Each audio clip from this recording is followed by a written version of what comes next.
Ghana Football Association means say omo prepare Black Stars team no ye papa the matches me no edi anim na NSA and a ministry no at the omo budget for sa 2 games in no about betodwa Honorable Kofi Adams or the hunsem about betodwa ani no ye behwe kakra na other local stories and so Kumasi Asante Kotoko asase dindinde omoni abre Kotoko versus WAC and that's some kitu akra Tony na yasemo against WAC yeah against no who say against bia so who say yeah has one is we here last time odi ya no wuye na oh dear this guy in Accra what's the name oh the message is about hapai Kessben yes my husband was on the share group back friends of work no this is way there omo advance no na serious hey when it was me tanfo ntina me bom homode me boa sa penalty yeah no miam abarabo no now person prove am wrong yes and Abbas betra han na tutu papa so sa kotoko confusion no anye yi afa ne nyina o da kosi wa ensama fo no position yes o man ensama fo position Abbas mi was Abbas ato top papa so sa da and rebi to no ha tase pa o be bia no aka bia no oboa awa utamfo nti e na ebo e homode mon hye mo sapo munsuo na mon face work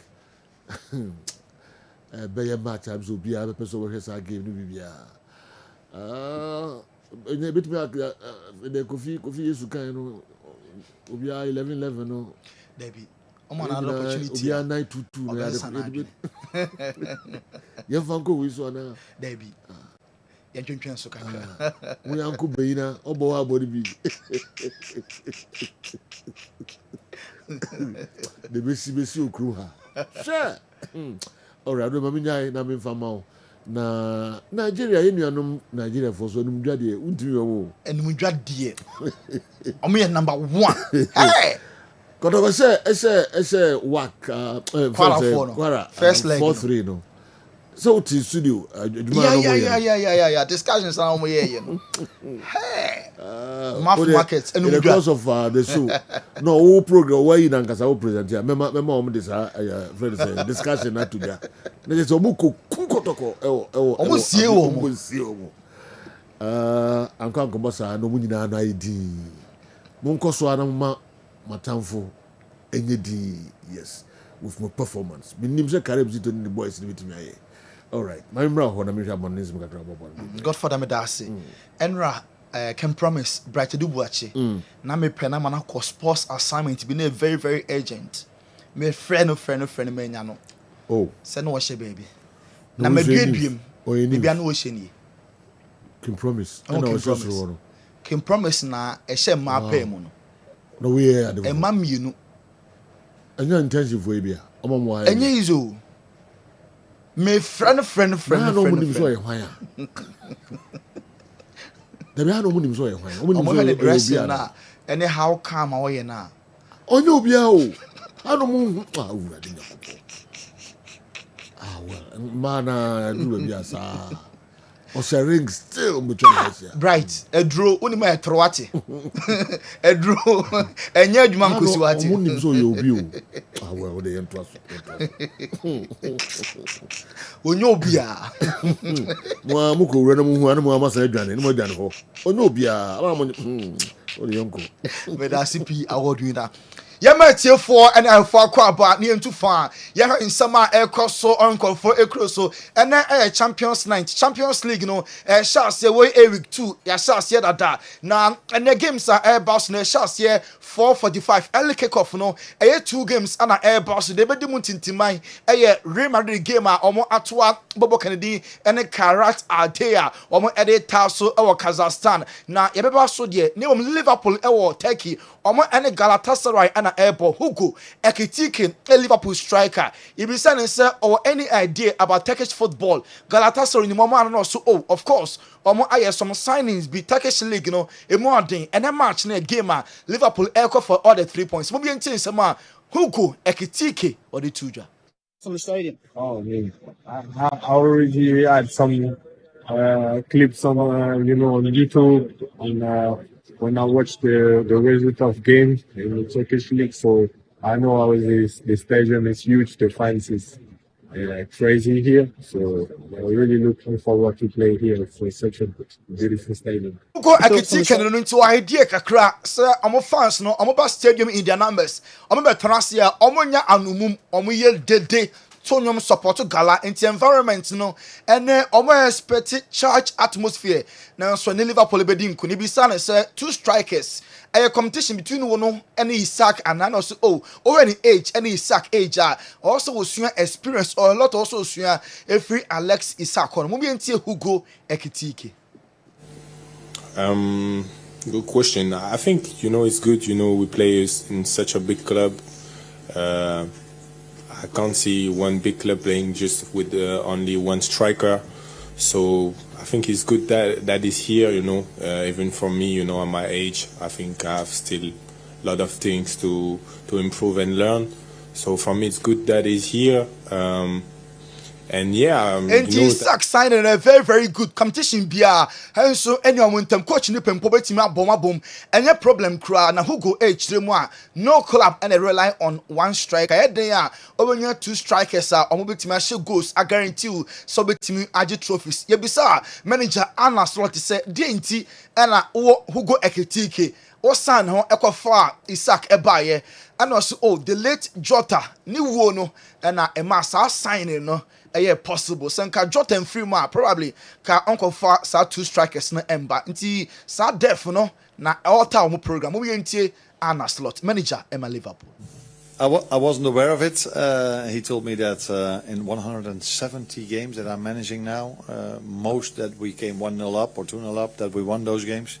What's the reason behind it? Yeah, the reason is always quite simple. I've been really fortunate to manage two very good clubs, two very good teams that are always playing in the top end of the table. So yeah, the players always make the difference. I don't know West, but that helps of course by winning so many games if you go 1 or 2-0 up. Yes, we've added two number 9s. How should I say this in the right way in English? Unfortunately is not the word I should use, but because of an enormous tragedy that happened with Diogo Jota, in the end we had to bring in two number 9s. We always thought we were going to replace Darwin Núñez with one number 9, but in the end we had to replace, not replace is not a good word, so I'm sorry if I don't use the right words, but we had to bring in Anna Slots, Anna H. The Mudientia, when ya two number 9s, Hugo Ekitike, and then Alex Isaac, Ian Suaso, and Stamford Bridge, and then Joe Semerino, homecoming, a year Juma, Benfica, and Chelsea, and an air boy. Besides, Joseph said, what it said Chelsea, ya charge you or more. Name account no 74 charges, also no on your way. Man City dear and no name, and Timoka say ya charge Chelsea 74 charges, and until Omet me Elusu, or more titles are, or more adjigi, including Jose, a boy, my Chelsea dear no, or met me listening in Joseph on ya, when Man City no name say ya charge or more the special one, Ekasai. There's an investigation going on at the moment about 74 charges. Some of that period covers the time that you were in charge. Would it be unfair to punish Chelsea, potentially strip them of titles that they won on the pitch for off the pitch offences? Not Man City. No. Well, they're investigating Chelsea, aren't they? Yeah. What's your view? I have no idea about it. I have no idea about it. Wait, Jose Mourinho, or say I have no idea about it. Only say Man City ni charge you or more. Chelsea there until humpo match. Young Chelsea so ye Enzo Maresca. Edu mrebi na Chelsea fans ni di ato no yebisa no. Say obepe, say sa time be san so be bie man na ye the manager ni di bonyum e was stadium so no. Onya the offenses and name no. Good. Say supporters no beka say they have their club back. Say Chelsea yenim so mo je titles ahodo almost started some EGB ma supporters in be genumum you very important said the din beto nyomo de on shutdown fancy mom yentie Enzo Maresca Probably continue to win trophy. I remember for some moment of last season, I think it was Southampton away, where the fans were starting to sing, "We have our Chelsea back." To be honest, it's not. I would like one day for sure, but it's not my target. You know, I'm already happy if they can sing, "We have our Chelsea back," because that means that as a team, as a club, we are doing something important. It'd be special to hear your name, though, surely, as well. Yes, for sure. But again, if they can sing, "We have our Chelsea back," I'm already happy. For sure, if one day they can sing. Enzo Maresca manager Emma the Blues of Chelsea about 7 hours Stamford Bridge and Chelsea and Benfica match no so Pedro Neto Chelsea play bisano say titles no majabako and no the Conference League and then we are world champions. More na also bigger things and Chelsea when them say fully or world champions and you no super. Thank you for the question. It's a really good question. To be honest, I want to do better. I think we, as a team, we want to do much better as well. It's not about the target. I think it's the standards that we put, like you said, are really high. And I think we have been doing that. We have been playing well. We have been doing a lot of good stuff. And like I said before, it comes from our own mistakes. And that is what we have to improve. I think last season we showed what we can do. We showed in the World Cup what we can do.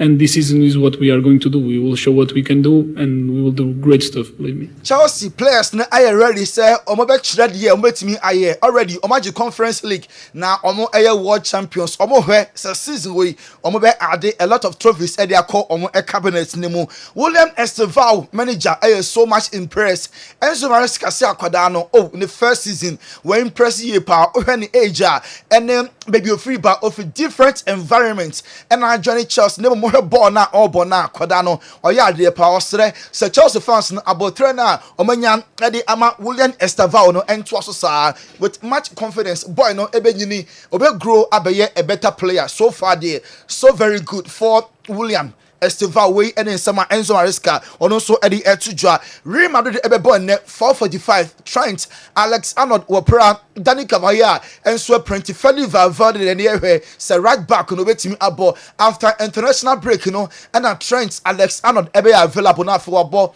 Ede ama Real Madrid omubiem enra Real Madrid training session eba so na 5-2 na omo consider in the Madrid derby last Saturday and then a redemption time Champions League game eba between Paris Saint-Germain omo any Barca ebebo na Barca ebo home PSG eba away referee Michael Oliver no any referee obedi big match na ochina ebeko so omo two clubs injuries ahete omo nanso still na no omo try say enede omo players me prepare metimi recover omo na games enaya referee what did between Barca and other clubs and I'm over our Kessben television so enti odi Barca and Bayern Munich sa 2-2 and odi Atlanta game on be share Barca 3 odi Barcelona match on share 2-1 and afa Barca and final match na goalless so ono and edi enti odi Barca match Barca 4 matches omo lose just one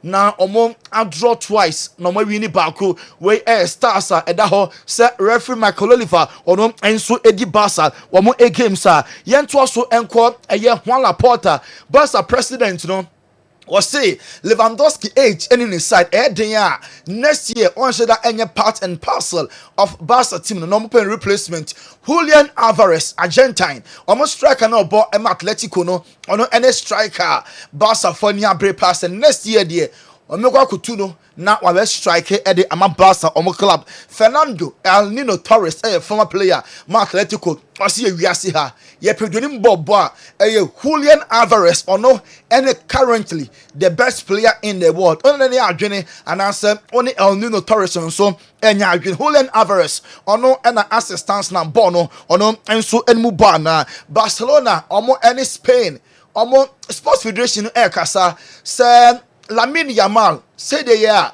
national team almost say you soon na my boy no abribia no na o prepara until Luis de la Fuente Barca for say omo eversre omo na gini ye akwa national team a game bi wo ho a rubber stamp ya bo match no enya susuanso bia etabimpa na omo awini massively still na manager no keep Lamine Yamal e o game no how manager no enyi su no on trade a bit cautious na boy no on manage no say the be ya no enso entimi prepara yankọ Man United aso ye yankọ 4.11 say besi ne Ruben Amorim ewom say ohwie now so still Man United for ensake no a shocking call for pemu baako Simon Jordan Enra our talk sports also on TSC say as manager we there Man United treating exceptional as Man United team no omo eman preferential treatment mo bi entin nsema Simon Jordan edituja Carrington and Old Trafford. Yeah, I mean, United are a long way away from the finished article. No one can quite work out in this room, or I think in many rooms besides the rooms at Carrington and Old Trafford, why Ruben Amorim seems to be given special dispensation that no other manager in football seems to be given, which is come in, make it worse. And make it worse, and keep on making it worse, and spend lots of our money whilst making it worse, and then tell everybody why you're making it worse, and ultimately you're not going to pivot from that, and a crowd cheer you. That is a wonderful formula. Every manager in the world must want to rely upon that alchemy, because that means actually just turn up and get paid for doing nothing. He's not wrong, Martin, is he?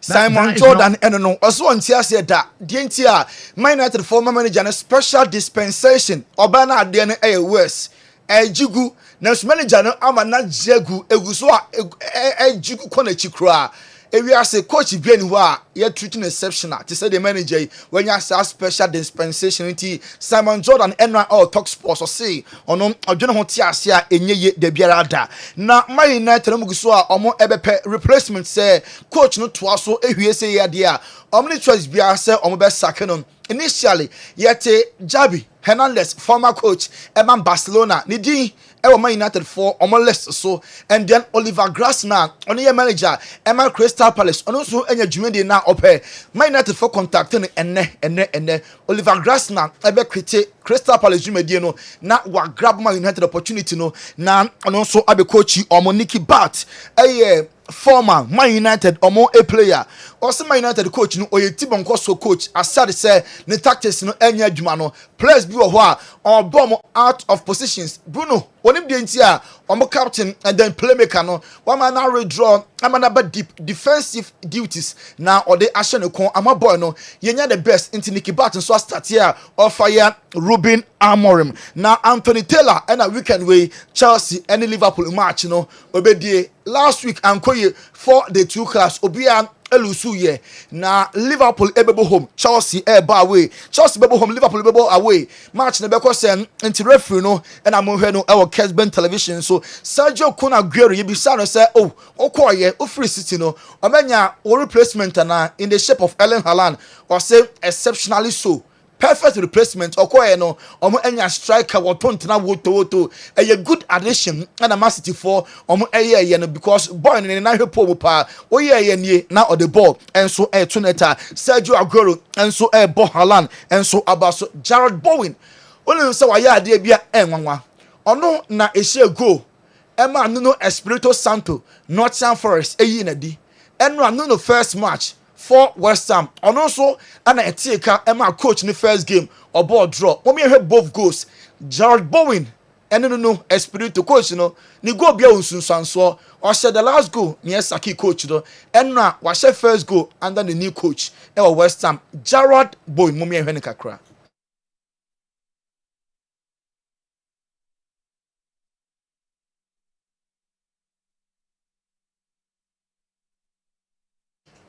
Walinti ye trust benya Jared Bowen ni goals na o share ye de etia Bobo Kwanidi Nottingham Forest any first goaler on so a share ye enra e de Emma West Ham mo enso a club no God for number 8 and Tyrell Malasia Man United for asanso a recall no say o mercy akan biem and from the sorry so any 2 goals na mo hwe our Kessben television so Somerville skips away from one challenge, finds Bowen, who finds the 2 goals, fine, but Nigeria for Nigeria for the German too much. Yeah, enjoy it. Kwara no. Se coach na shase wa ha.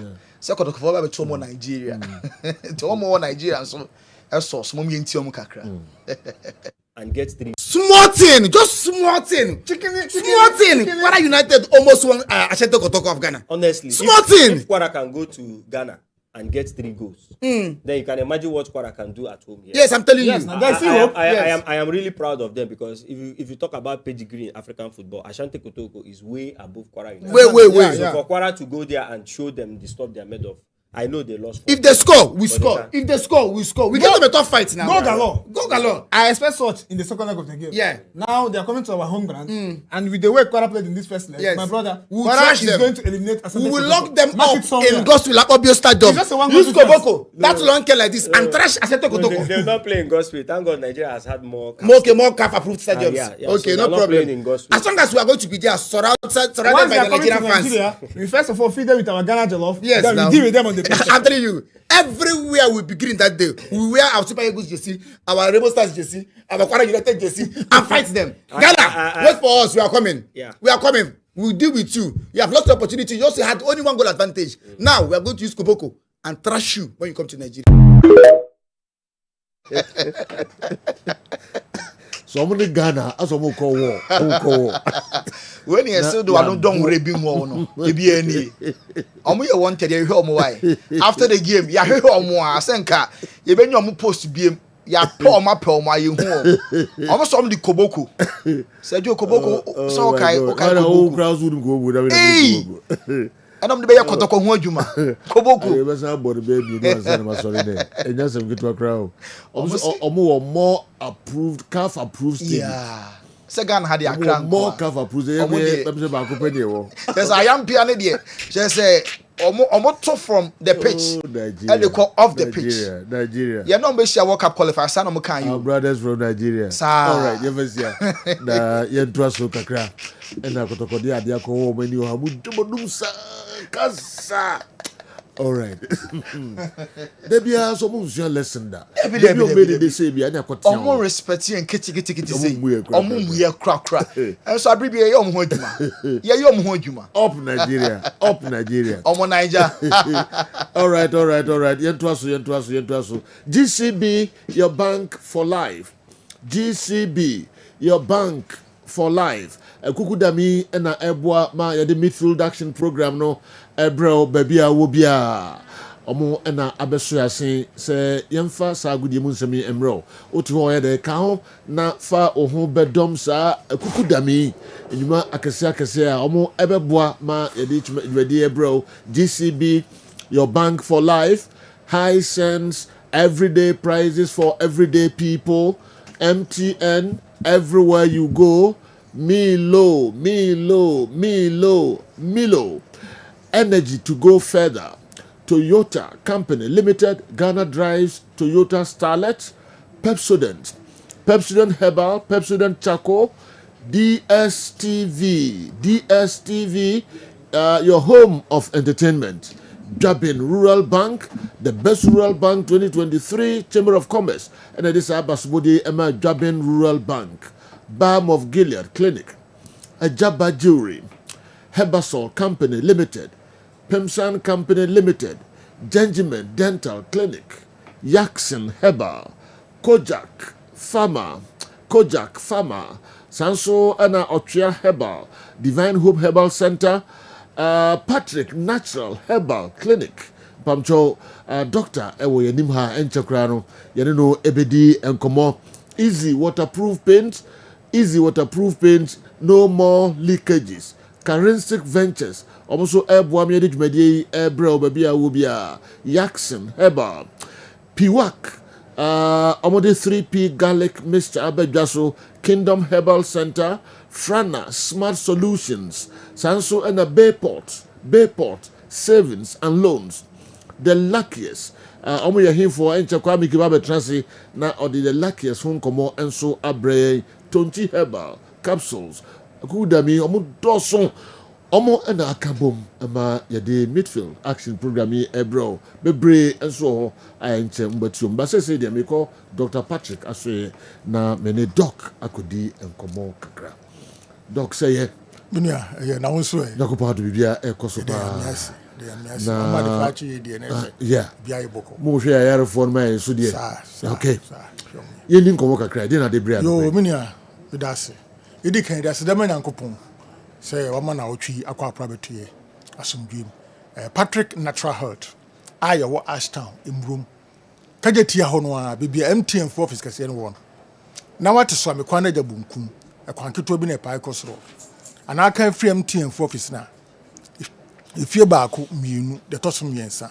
Safie no am ne wo. Sejo bibia kire wadwena twa number si to. Yeah. Na yenin komo. Okay.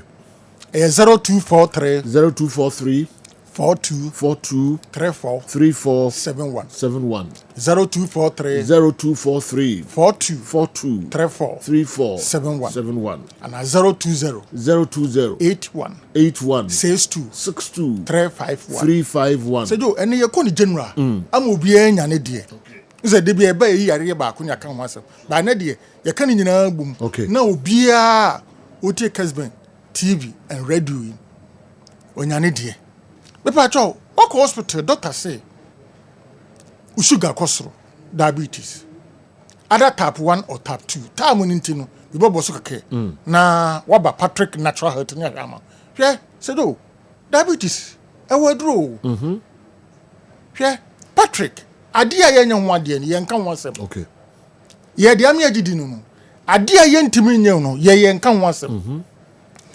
se sugar no ada se wo soro ana wo fom amoni su briw etimi twa wo hwe wo ye kase bebre ana wo so te something ne bi no wo dun so bebre ana bi ye so de bayi obi adun so mpre nkopim mpredu asa na adu achi me pa cho tie ni ye ebe haw ebe guo ni mase na wo hwe kwa later no edo be konsie do nti bra Patrick Natural Health na ye mo no ni be mo yusu ama sugar na ekosoro aba normal okay ekofom no aba ho ya obasa ho wuso anadudidie every 2-3 days hours bia chona bibi tu anu me pa cho da bi 2-3 hours bia na ti okodunso me pa cho da bi yeah brane mo na pancreas na ayemre no entimi contain sense efense insulin yema entimi release de ahia emani padua no bra Patrick Natural Health ni mo simple na hia de omo no ya na ekrotu omo a senior ya na enwu easy etimi che ansa na ekro na wu penikuda me pato tie ni ye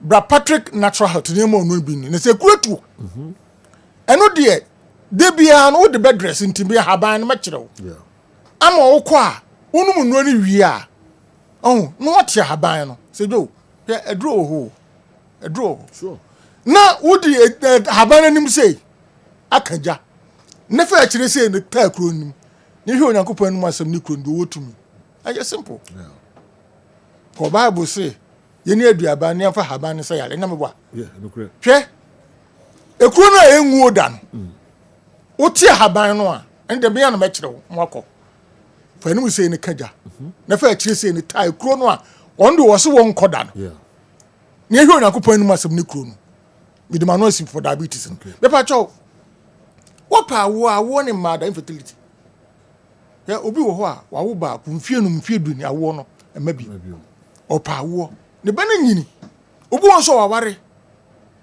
1 year ya ka so bi ye infertile say be man wo ba ti dam no mo ye e fa ni say de mpanyimfo ye jo so what ya say na obi ati aso sa na afia ye den aso now the MC be say no issue bibia free woman na ka so bi ye sad but afia ba enfie mienu aba enfie miensa ba enfie na aba be pato ye pon ha ya ye nhye wo ashan mbrum okay se wo awudi enim ubu ha otumi nyense boso ba ku boso mienu na akra na ba problem kro na wo ho ye do be fa machine ye fa mu ja fa odun so ara ne test na he be ma no ebia na se bi wo nkwamo ano e wo fom ibe obemam kekaw obemam tutu sade manan bi okompa isisa no efe bi demrekutu na ya na hase ne yede ayi ntoma akaka sade man na timi contribute to sa infertility no se bia ye oda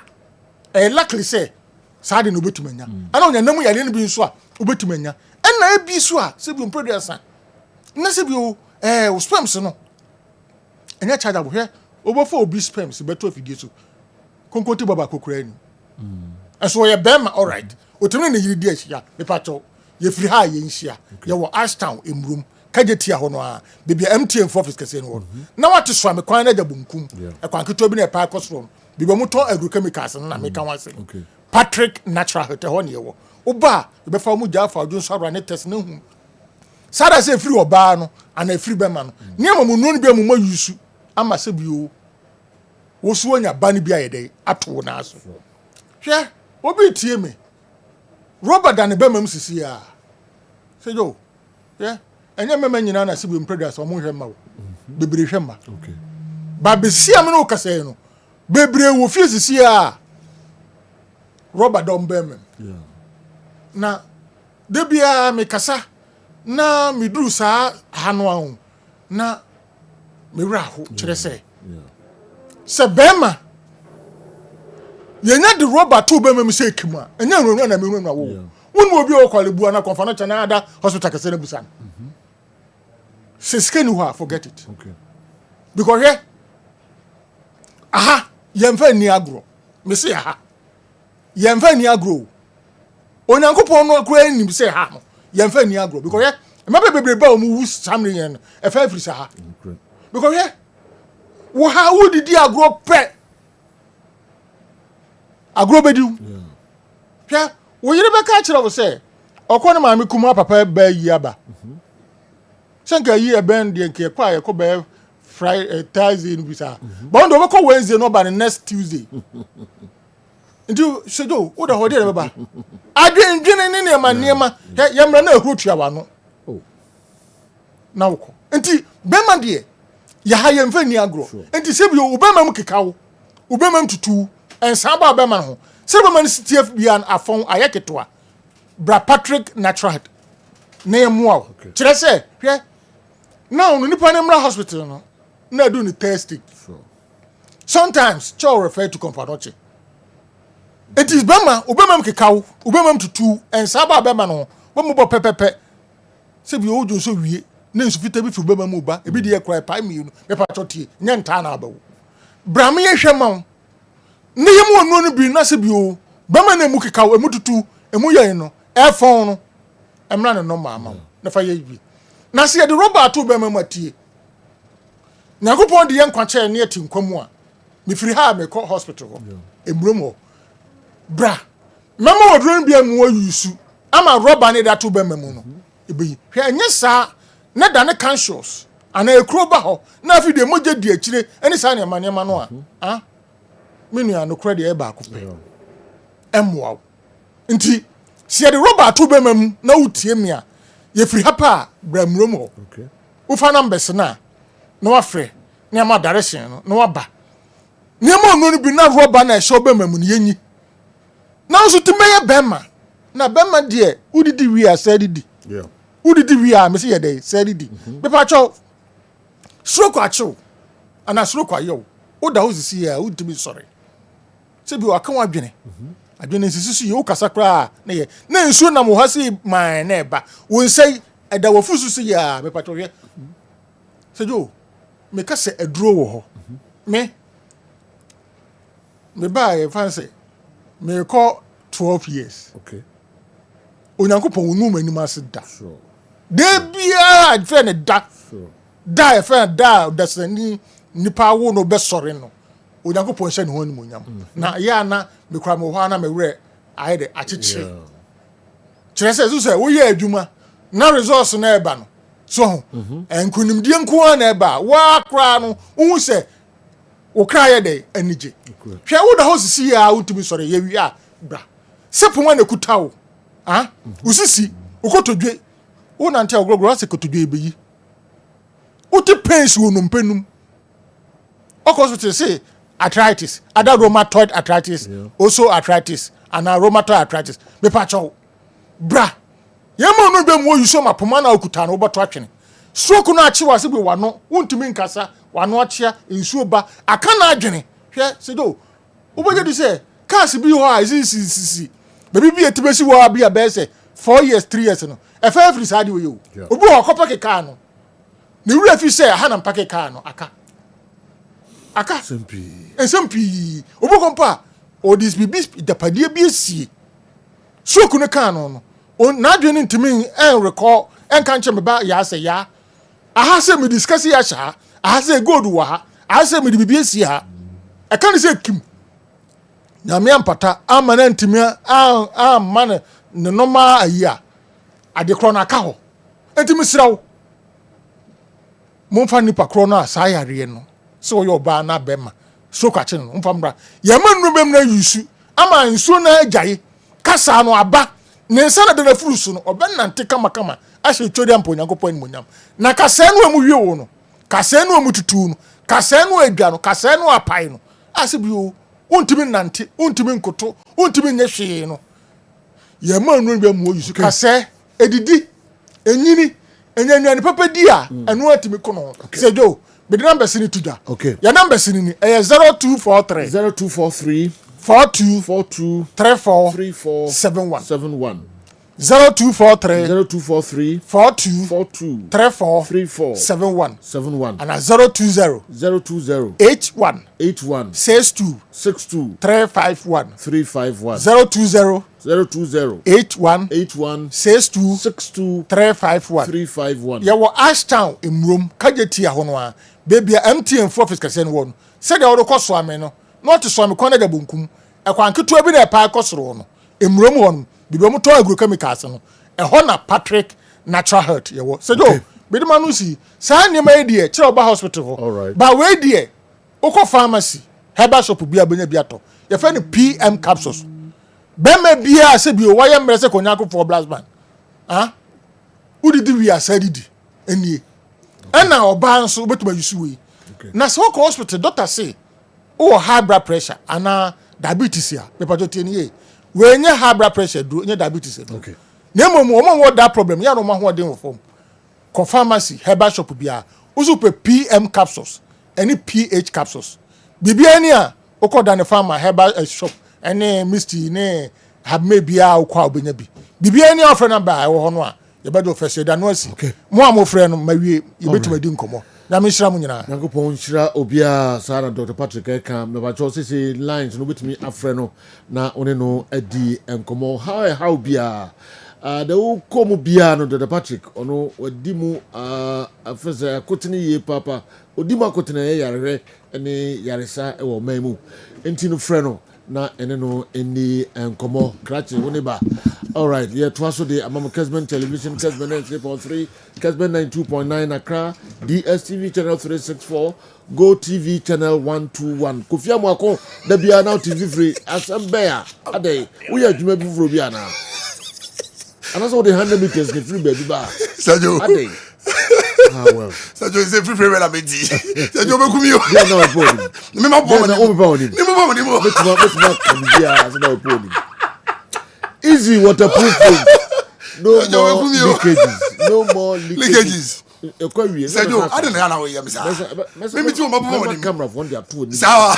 Air condition they save you. Easy waterproof paint. No more leakages. Sergio, you didn't check a 7 what you go. Na ya do bibiase. Sergio, easy waterproof paint today. They make Kenya say. Sabre say me ma me a utie me papa a utie me. Se wunyan tobi a ne o ya a very big mistake. O dan na wasi no. Wajapade na wo na e leak no. Paint one so and be boa wo. Paint one so and ya bohu the row over 7 to 8 months. Paint a bag and over 40 to 45 years and still counting. I end disappointing nipa bia what to be bia no. And this was you fear we no plaster. Why am mon shame na leak baba. The bia na charge ajo dem uso mu na kan kwa manso ntode de me ka kire wa ne say jai says kan ade cotton chance foforo no fa beto easy waterproof paint ya so ekese pa no ba bia manufacture nkan ne wo obesi wo Abeka Junction traffic light na usi wo ho wie pa no wa frɛ ya betima mo bi kwa ba be hia wo benye ira kwan kra betima nante be 5 minutes obefrɛ on 0593 70 70 76 76 96 96 0593 0593 70 76 96 ya ma me no am abrochire mo starting frɛ na mo kama sɛ nyina through SI WhatsApp line +233 593 70 76 96 when the painter to samai when the painter the count down ya say ensuo ba odem say wo si wasi fie wie wasi ground floor na ntimi si soro no yet ensuo to na beta floor no so a de e ka kira say beto easy waterproof paint bucket na ya hodo mienu pɛ kɛseɛ pa no yɛ 15 good liters na wo ma paint so ba hu say paint ebi wom pa sa so na keto pa no so yɛ 5 liters ɛno so ma so ba hu say paint ebi wom pa colors bia a wo pɛ sɛ yɛde ko paint wo fie ne so ma wo anase yɛde ko paint wo dem ma wo no anam pokwe bia pɛ sɛ yɛ mix it 3 or 2 colors ma wo ni nyina so yɛbɛyɛ ma wo na yɛbɛyɛ ma wo ama wo saka wo paint ebia na ba bia wo bɛn wo no kɔ yɛ no wanya bi in the nearby sales outlet so ɛno nkyɛ sɛ ebi ni hɔ yɛde bɛgu bus move from Accra straight away in the next 24 to 48 hours on sabeka wo paint etodofo sa brace o ti fie na sɛ wo paint wo fie na wi a wasi wo fie na wi a paint a me recommend am a easy waterproof paint ɛno ne paint anɛ Ghana fo nyina giatum ɛno ne paint nɛ sɛ wo pɛ sɛ wo japade yɛ dan no cha ukios bia wasi a enchance ni leaky distable what we are telling you ni say easy waterproof paint na babia wo de enye distance e my kra una hu say bia babia wo ne bi nya nro ana pe bia to wunya friends and numbers ya me kan ya numbers na that TV so start friends see ya kase ya quickly the next bus are about destination near the gum near the abroad ebo no so de eda form boko say yo ye fa one city bia kran kan ho but the American na say bobo ahu sie na beto bi because unim de betum oba na say ya tum so ye nte so one city kra because the entire ye bring nyina say ye pesa kolo say ye fun kra fe na ye be hu no kra be ba beto easy and obeti easy nka na mo de asi ho uwie o project ye dan dan no so on plaster kwa be plaster ye dan a oboso wie a ube hu ni say bia say de hu leakages bia but bia meka adwuma de wo wi say carpenter for adwuma say jo omunko na ye adwuma ma wa 10 floor 5 floor 6 floor osi form osi director ye wi o try ka na obi atua neka me hu so bi say na me sane wo fro dan no so akọ inspection ma hwe say bia nchance no ntutu ntokro eti carpenter for de ba bia mo bia nyam kese no hira mo adwuma na fa yie na ye papa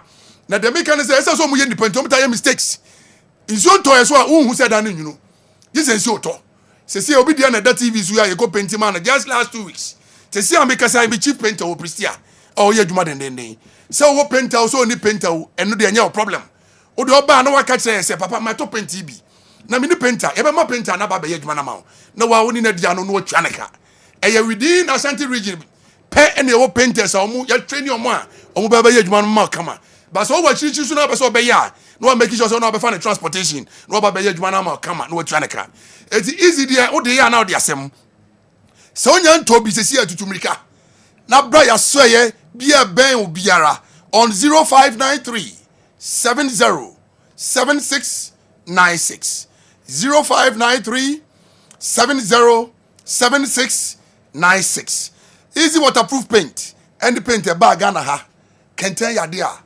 ye penny force no way it me fan consu but you say no easy yaba ye buy you know you discover who say you paint near papa then you fa kenten ye paint mu 24 to 48 good hours if you na paint in biem we see blue color na the home they say de bia you can say we are near 2 million na near chase all because and then no nipa bebre nyoma ba beto bi bo ma dwenu yom tanta wa dwenu yom tanta na demonstration na be be say un chance na e leak no matter the number of holes on the roof you baba be painti as of all your leakages problem for you it is a job be kantan ni ezo ba kokra say enim and mama so no single water cry the home sajo enu dey be butu na kire ni bibia ni correct be the show kakra egum etimi ma me papa wo fi awutie life studio enya dey di show ra kenten so a from studio enti se bitimi di ni nyina abade a na che se mpanifo na so hu se ade ne ya de papa na enliki ne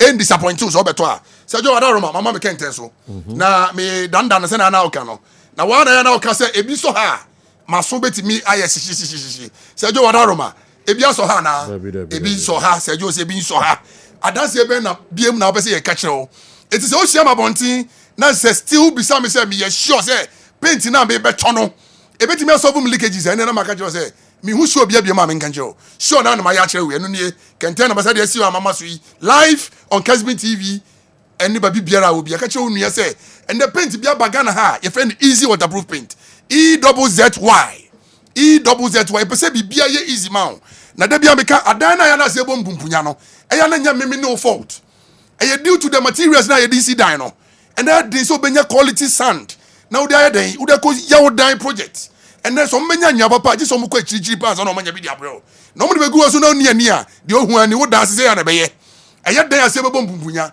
say yes ye inspection ye call rounds and ye hwa dan am for de dem a we be so wow say dan na ebinum de dem no sabe emfata nipa na de kan ya say ye pese wo dan mu ye kama ye pese wo dan na se na bom pumpunya na be free ho no ufie na leaking ebe solve leakages amount no and the tutumrika is na beto easy paint na easy the other year now the asem so meto bia and now ya ye ho say jo wada roma obi the complaints be aba online so say bi obeto easy no wanu no ho ni sika hye aha samate o se da bi it easy there make a chere one say here ye kase tutumrika na friend numbers yi on 0593 70 76 96 ofre pe e ma fefe bi na epic calls no then normal directed to the nearby outlets e ben o e bia ofre fi sunyane e bia ofre fi takrade e bia ofre fi baby a wo bia wo heme paga e ho baby biara e bi wo ho na e bia wo na hu say easy office ni ofre they will give you the nearby sales outlets the number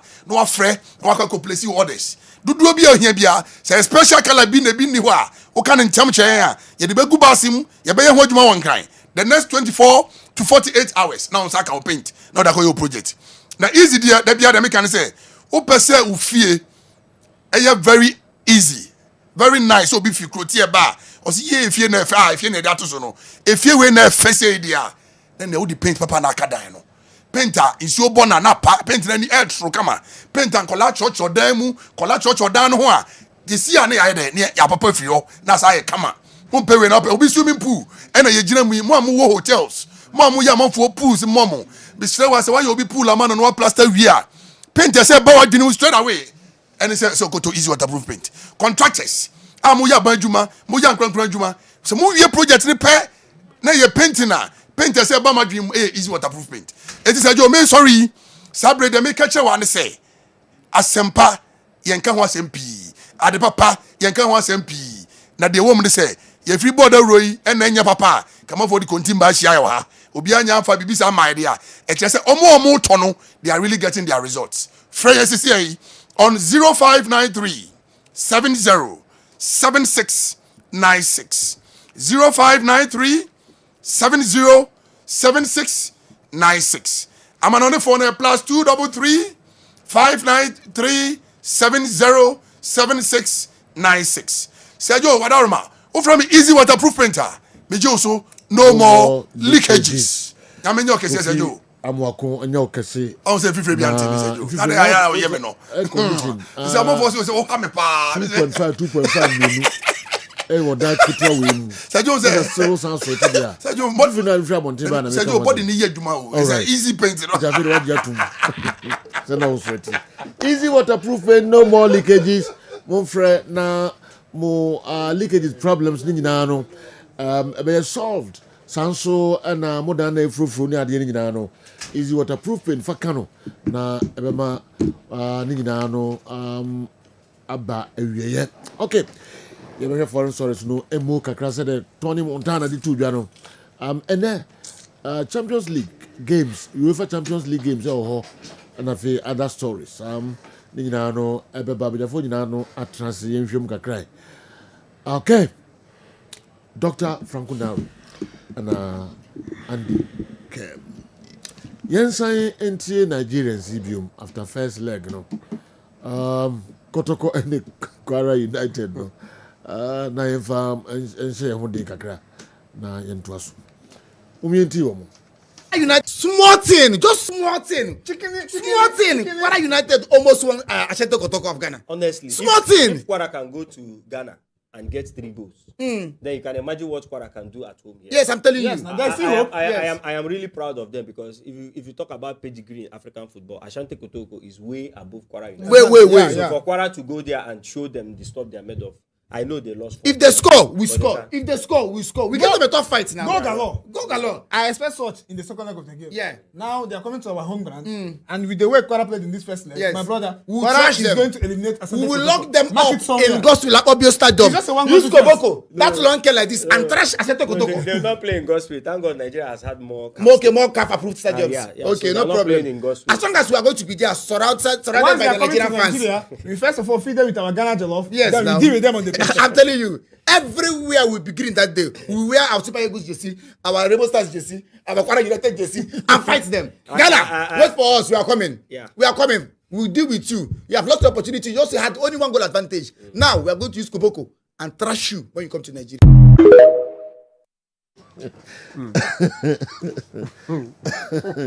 Oh. Okay, Doc. General. Yeah. These guys are just interesting. I'm wondering what they'll be saying now. Yeah. In the Atiafashi, minimum some point yombeka.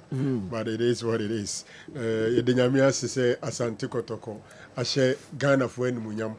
Na omanum Ghana hemse academy. Almost silence you. Almost silence you. Yes, Kotoko has just silenced them because who has any enumdwane city and komushe wie dia umbeka che se Kwara United kura no jamatie two side and wabeshe Ghana best.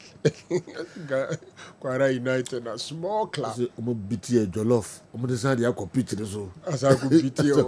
Na jollof no BT. Ah no mo na come. Nigeria. Very interesting people. Very interesting. General means some na yemienu.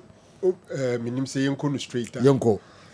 Nedin kan ye South Africa for nkomo no. Yeah. Na ensem na hom tipa.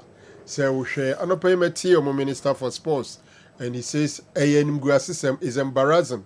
Na at this time and age, se BBC ABC enye omo South Africa for migidie so omo say anokwasem e ba na ni bi any football mu a omo akonkan pa na emraketwa we etimi awe omo ma ese omo aso ayeshi. See, South Africa were actually cruising and basically they were about qualifying to the World Cup US or Canada or Mexico.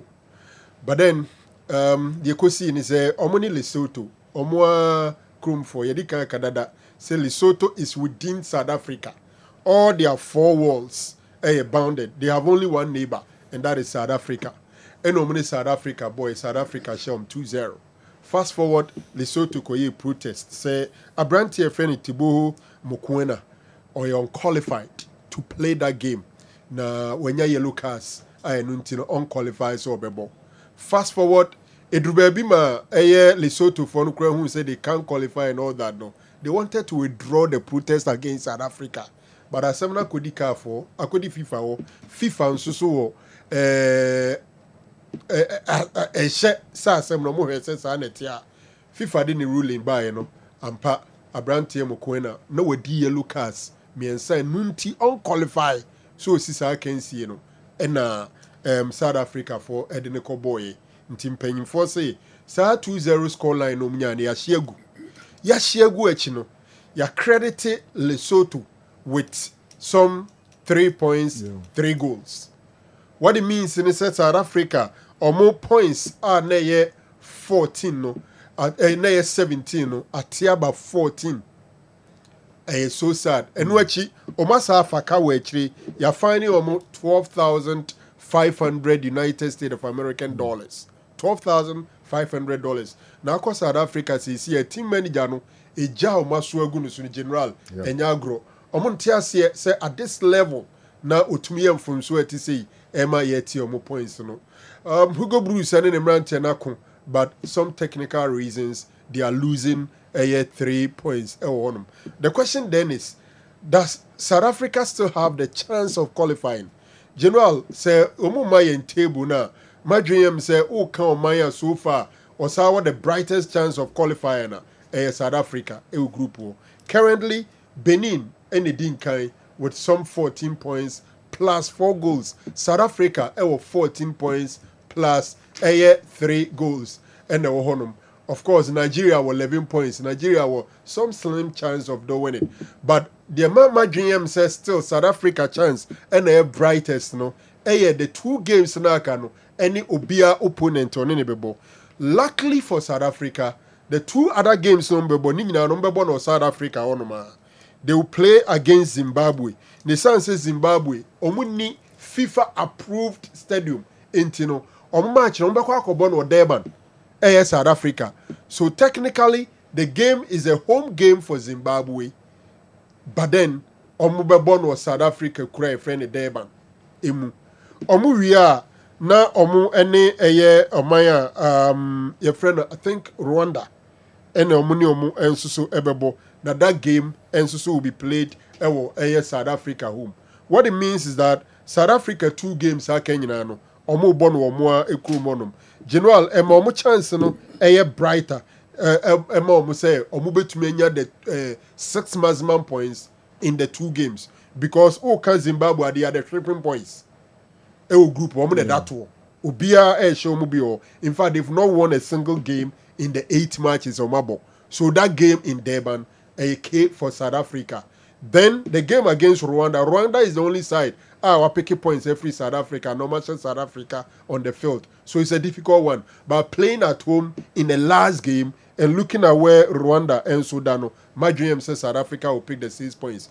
Their nearest opponent, Ebeye Benin. General Benin points games now can add at the moment. Benin will be playing against Rwanda away and also play Nigeria away. Nigeria hope say onunso betuma ye bibi ananye ye kura no obedi second na best 9 teams na omo ye hwe omo second on no matima ewura mu bi. So it's difficult for Benin to go to Nigeria and win and also to go to Rwanda and win. So notwithstanding the points deduction, it looks like South Africa the bigger chance of still making it to the World Cup after being deducted with those 3 points and 3 goals. Well, who free honoma me say me Champions League. You Champions League. Okay. All right, you Champions League no minimum and the only be for Nigeria. Nigeria still 11 points no more. Yeah, 11 points no more. I'm only Rwanda. 11. Benin, South Africa 14. Okay. 3 points and they separating Nigeria from the top with 2 matches to go. Okay. All right. Some person about the Champions League straight. Yeah, South African Nigeria will not qualified. You know, the reality is that South Africa for now and at this level now be Medru how they are well equipped, what the well people are moving. I just said Juma winner within a short time. Am I so disappointing I could receive with this particular deduction? It's just unfortunate. I didn't say any part occupy that position also winedy. Meaning say player now as I'm not fan hono. He's the most important player in the South Africa team. So show mu team nima. On any player or yet the fine belt of the team. The team never call a beko right, a beko left, the guy on your screen. Remember this sound and form it for that. You know. Or he's the fine belt of the team. Into omuni where be how passage you at this level. South Africa off at check. I feel who go Bruce Ubai no. Omutimi pejan kakra to the semi-final of the AFCON. Almost qualify for the World Cup. Na and same we yakwa to it's not the best. But Benin for omudi omanim no. Benin in Nigeria bebo. And said you Nigeria fans say they are hoping against so. Hoping South African for one be near a slip. No more team yakoboni. But Sir Franco Narokan. Oh yeah. 2 games that South Africa anymore. Said you a bad day, so we be lose because Nigeria for an ankasa crab home a bad South Africa no man team and show me. I don't think the Lesotho, the Rwandans, and then teams na academy no but Zimbabwe a difficult fixture for the Bafana. I think they can make it to the World Cup. Benin a problem na kwa Nigeria omo because in Nigeria for be make sure say e can be so almost betimi a Benin. No almost so about 14 points. And on advantage, Benin said they will be playing at home against Benin. Into a bit more that advantage. And I think says you Nigeria, Benin for best stretch but betting I go away with a slim. But so shed the momentum. Bafana, a day bono. Any the teamwork almost sure. Said you BBA and Chelsea South Africa 2 games a dormant no. And these are not difficult games.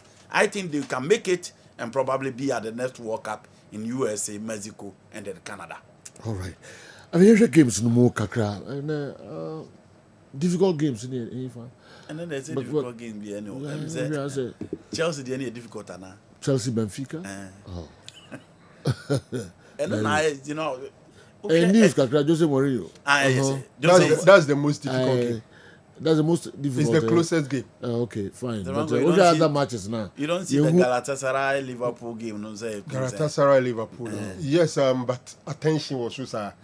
There be attention different. Just say the Benfica Chelsea game. Just factor na big. Of course, Atletico Madrid Frankfurt Krano and so was Kakra. You close Kakra. But for me, the biggest game is the Chelsea Benfica. 4 Champions League titles at stake. Yeah. Chelsea 2, Benfica 2. Yeah. The Mourinho factor, interview granted, Ofa baby, the tabloids, everything is all about that game. Baby, Real Madrid, Madrid is big, but Shada and it's my dream is a game where what attention for the Chelsea Benfica game. Oh, well. I think the two teams lost match day 1. Yes. Benfica lost surprisingly to Parabak. Yeah. And Chelsea were disciplined by Real Madrid, by Munich. They were disciplined by Bayern Munich. 3 goals to 1. Sack Amorim now. Champions League. It's not the Champions League. I'm ready to say about we on my 4-3 man and next match I know the ball. Nti e be ba be. Also penalty o hwe bi da and wo. On transfer one go. All right. Who's it? You know, my 4-3 make a galamsi as well. The football was all day. I line up a man. Chelsea were disciplined by Munich. Okay, they were disciplined by Hurricane led. Yeah, matches, you know. Can't go for it, you know. All right. Yes. So, Jose Mede started from Chelsea Benfica. The last time our 2 teams in the share, was in the FIFA Club World Cup. Chelsea, a shobu, a yomo free. Jose Mourinho, a match now huge, all because of a Juma Obeye for Chelsea, winning 8 trophies, winning 3 EPL titles. Then I will tell Jose Biano say, so people be a bigger chain or Chelsea, just Obana be Premier League in Kwama Kumako 4. Internet chess a quite what so Bebano be to Jose. Per the name obey inyaye e Chelsea Bobokoni. It is not about just the magnitude and the weight of the trophy, because we are the Champions League and here the Roberto Di Matteo here, so be Bayern Munich home Champions League final no be born home na abekwa question na no ode. The Thomas Tuchel team on Pep Guardiola boy obia make it route 2 for Manchester City. Say Manchester City beat Chelsea in that final. By we that can have go now separate everything, and the blame was Pep Guardiola and to me are more a pivot in that particular game instead of Thomas Tuchel or Beji the praises after that particular game. Into Omo Baby, but so the storyline of Jose, the controversy, the number of years drought, not Chelsea ako, Jose team Beji Premier League in Omo, and the number of games of Boni Homer, no bien team Jose. How Sima Chelsea bar limelight, or more Chelsea be big, the controversy around him, the gestures around him, and yet more be to caught attention of opponent or to caught the attention of football fans, no, and then I'm Josie, Josie, and said you, and ne obien him say, oh, Chelsea, oh, Josie, or say Chelsea, the man here big, or no so about Chelsea here bigger, and on team in training history without Bobo a friend of Chelsea in general. After the presser, Omopon, and who saw Chelsea workers in and said, oh, Obia, Juma or Chelsea in 48 years. Yeah. 48 good years. In Tinipacron, who teams a bobocono. So here be or more. Uncle Floby, and Obabe brief you on what the storyline or the history. Said Joe, obey me, dear brief you. I'm a baby a team across. And I think going forward, your clubs never see a coin anymore. Said, oh, Sanyama women and I will see a street coin because open institutional memory now. These are the people that you hear beyond meeting the amount concerning the club. And I just see a Chelsea workers on your screen. And no, Mamina, why you 48 years no? You know, finally, or baby, Hagima, Mamina may be a team. Now, so we are no free, and then you come to the match itself. Joseph Fenerbahce eba PM ewo team a friend Benfica no about 3 matches. Na 3 matches na wa bodo. Wa win mienu and wa draw baako. Yedi kan ka se Benfica omo first game omo boy against Qarabağ no omo kwa away and omo koko lose ye. And I said you omo ebo against Chelsea this time at the Stamford Bridge. Na Chelsea so bo against the side say almost so performance in recent times in Nkoye. Because you can't about the last 4 Chelsea games are Nkoye. But the last 2 no omo lose here because of a red card the buyer against Manchester United and the last game against Brighton and omo lose 2 games. And then the problem at Chelsea become injuries are up to the side. So for team now, James ewo Marco Kurela but the last 2 games sa fullback look shaky. Clearly omo look shaky from the right and on the left. Central defense Trevor Chalobah Beba back. But Bernard Badiashile and so about the last game against Brighton. Eba boy, so it's likely say in the absence of Tosin and Levi Colwill and then Fofana, he's the next player available on an Ebepe Ewo Echiro. Now Moses Casedo, any João Pedro said you and no ye training ahead of this particular game. But Encre Bane say, omo be yan late fitness test and sign in the game no. Omo timi akle omo so omo be timi abobi anaso omo timi mobi. Until once again, Chelsea will be playing without Moses Casedo. And you know, that will be a big loss to Chelsea, midfield, no. So Amobia better Chelsea midfield in the part because he's the midfielder. The Chelsea midfield revolving around that. Obian himself a midfield in Bebo. You need the presence of Moses Casedo. Romeo Lavia ba until Lavia betimi aba be shawa ma bibia timi akoso kama. Enzo Fernandez is there. Andrew Santos on so doubtful for this particular game. But again, midfield no Enzo and then Romeo Lavia. Enzo problem no a kwan obefa so maintain discipline on the midfield na wagina na oni board achi and the issue. Estevao will be on the right and on the left João Pedro will be there. But so we a game and ka open here Garnacho Estevao as number 10 now about João Pedro on the right. So the bear attack and bear sharp, especially say João Pedro anya fit to player. Not just Tarek George and now say Magu in a baby lead line. No. Tarek George and Magu yes I do. They will be playing against one of the best centre back pair in the Portuguese league. So offer team my friend Benfica. Omo was Samuel Dahl on the right and Omo Dirty on the left. 2 central pair no Antonio Silva and then Nicolas Otamendi. And Obia himself said you offer Antonio Silva. Chelsea by United team Omo chasing still on the Benfica in the last 3 seasons. And almost central defensive pair no. Omo were experience and almost our quality. Until the Tarek George Kwakushi Omo said you inexperienced Tarek George said you obebre. Until hodie João Pedro so when your last fitness test na be boa Chelsea ye and be timi akoye. Then show omo team na one area almost say key Abrante friend Pavlidis almost striker no and Sukadao. These 2 players are within the same original setup because midfield na they are the better Richard Rios. And Richard Rios is one player in the FIFA club worker for Palmeiras and when Benfica at the Ebefano, a perfect replacement for Enzo Fernandez in the Benfica team. On the Colombia for number 6 on national team no and Genoa. And next game no be in a pie. I'm actually obetimi aye for a team I friend Benfica in midfield. But Chelsea defense no will be. Na so omo de omo ni be kono so dia. Pavlidis is so key.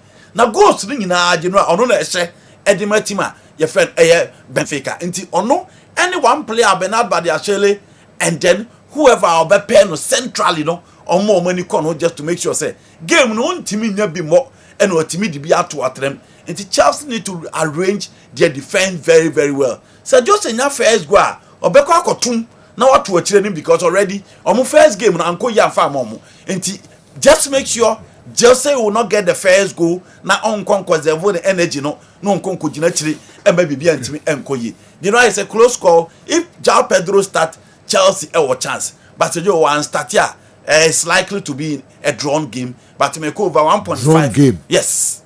It was Stamford Bridge. Yes. So João Pedro. Yes. Nigeria Benfica omo dey enjoy Brighton. Say Jao Pedro and start your attack and move bread. Okay. Enti make over 1.5 for the two a game na beti me akoso. I mean, for tennis, Kakrabin Femina Fee, so my Japan Open, no, and also about a quarter-final stage, among for Carlos Alcaraz, Nakashima 6-2, 6-4. About semi-final, Carlos Alcaraz on a Kasparov, and it's 3-6, 6-3, 6-4. And then in the final, no, Abaso, Alcaraz, assign Taylor Fritz. 6-4, 6-4, 6-4, 6-4. The tennis fans, teach you Carlos Alcaraz. Fans, Japan Open, Abranti assign Akosimu Honsu. And then 6-4, 6-4, Taylor Fritz. Young to enter. So, Liverpool bought against Galatasaray. Now, no a game, so we check Liverpool almost last game and Koye. Galatasaray, Osimhen will be back into Omube Hopu and Yema Bekoyi. So, our first game in the Champions League, almost and Koyi and Faba Omo. But again, this is a teamer. So, in terms of signings, Omotimia Yebiba, Victor Osimhen, Maro Icardi, Leroy Seni, Ike Gundogan. You are talking about Obitise Davidson Sanchez. You are talking about Lucas Torreira. Inti Galatasaray team ni a team as a Joe. Omo will players for certain department. I was a Nikon. But one thing a certain the Liverpool team. And omo first game omo boy no. Omo so team shall let come out by 3-2. Liverpool ye team as a Joe omo share. But omo so consider pa. And so show omo game in 90 minutes. The number of times omo so etimi BM na omo nya opponent nya opportunity editi omo all because they have two center backs. They prefer to play a high line, but omu ni pace. In Ibrahim Konate and then Virgil van Dijk. Into the Bia Washa. Omu make it so omu be did the midfield net to close the space between them and the midfield. The Bia San omu midfield and etimi aye. Into Osha Galatasaray. Omu so a key, especially in terms of attack. And we players na Mbobo na Davidson Sanchez in the national team at Tottenham Hotspur our experience. Lucas Torreira in the Uruguay national team, Oba Premier League, Arsenal, or the Italian Serie A with A Fiorentina, also experience. And then you are talking about Leroy Seni, you are talking about Vito Osimhen, you are talking about Mauro Icardi, you are talking about Yilmaz. These are guys as a do. Almost were experience, almost a Champions League now. After losing the first game, almost Liverpool backline acquired that into almost betting are taking that advantage. But the Liverpool attack is always sharp. Salah issues. Florian Wirtz is not playing well. Pressure and so about Alexander Isak. So in the last games, and if people are calling for a replacement for Mo Salah, now they also who say pressure not by Liverpool until also mutimi BB game and the Oliver Glasner and Crystal Palace here no or match require the amo be in the Champions League.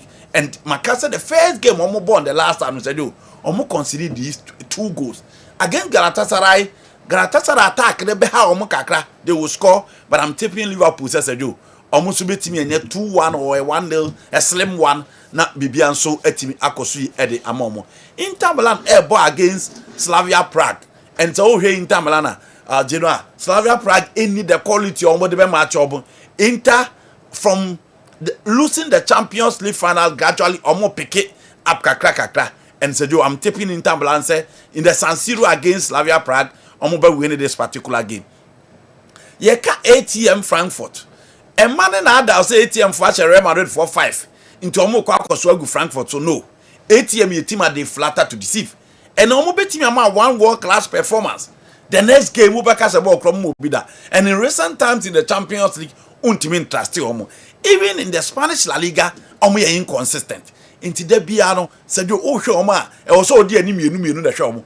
Per the quality and come one when you game can also be difficult to because so Alexander Soloff now Julian Alvarez a midfield of Koke, Pablo Marin now here the defensive line in Chroma come with a lot of quality in their team. But unfortunately, omunye team are more consistent results. Inti anonsu ye game as I do. I may call over 1.5. I'm expecting more than 1 or 2 goals in this particular game. and I'm Ekov. My last game I'm here no. Real Madrid against Karat for no. Javi Alonso after that defeat at the Metropolitano no crab and say Seju opeso system kakra. Or the other guys an opportunity to play. This year season why apart from Courtois, Carreras, Ada Goulet and Kylian Mbappe. Apart from these 4 players, they be all rotated into say Ingis Asamba, Cavaya Pra, Militao Pra, Jude Bellingham back, also rotating normal rest to certain players no more. But say you hear Karat for now. Okay, pictures to crow mu trading, Vini almost stadium more, videos or more, autographs almost clearly. They prefer to see their Madrid setup than so more dome concentration in a match Real Madrid individually on the field of play. Into a game as a do make a Madrid win in that game against Kwarat. I think your crew has to look at the game between Liverpool and Galatasaray. It's also a crucial match since Liverpool hasn't won a game at Rams Park. Can your crew take us through it a bit? Okay, Vincent, Takradi, and anyway about Vincent, James, Andy Ayeho Ejuma Kakrade Amamo has WAC scored more than 2 goals against Asante Kotoko in Morocco before. Isaac Crystal Color Print Ashtown also na Ebusa Asem we no. Okay, yes, sure about that. Yeah. Okay, good morning. May we now verify the issues were not attributed to Dr. Yenya Mediscus, Yenya discussion in it. Yeah, can't no. Babajo, and no namu Musa Seba Nase, Munyahu, Mufahu, reference and messages, Emra. Dr. Franco Naro. General, Mamisha see in 3 rounds park on they're now Branty I think Andy has already handled it. But then, first of all, the first game for Galatasaray and Koye, Frankfurt, Echiomu discipline by 5-1.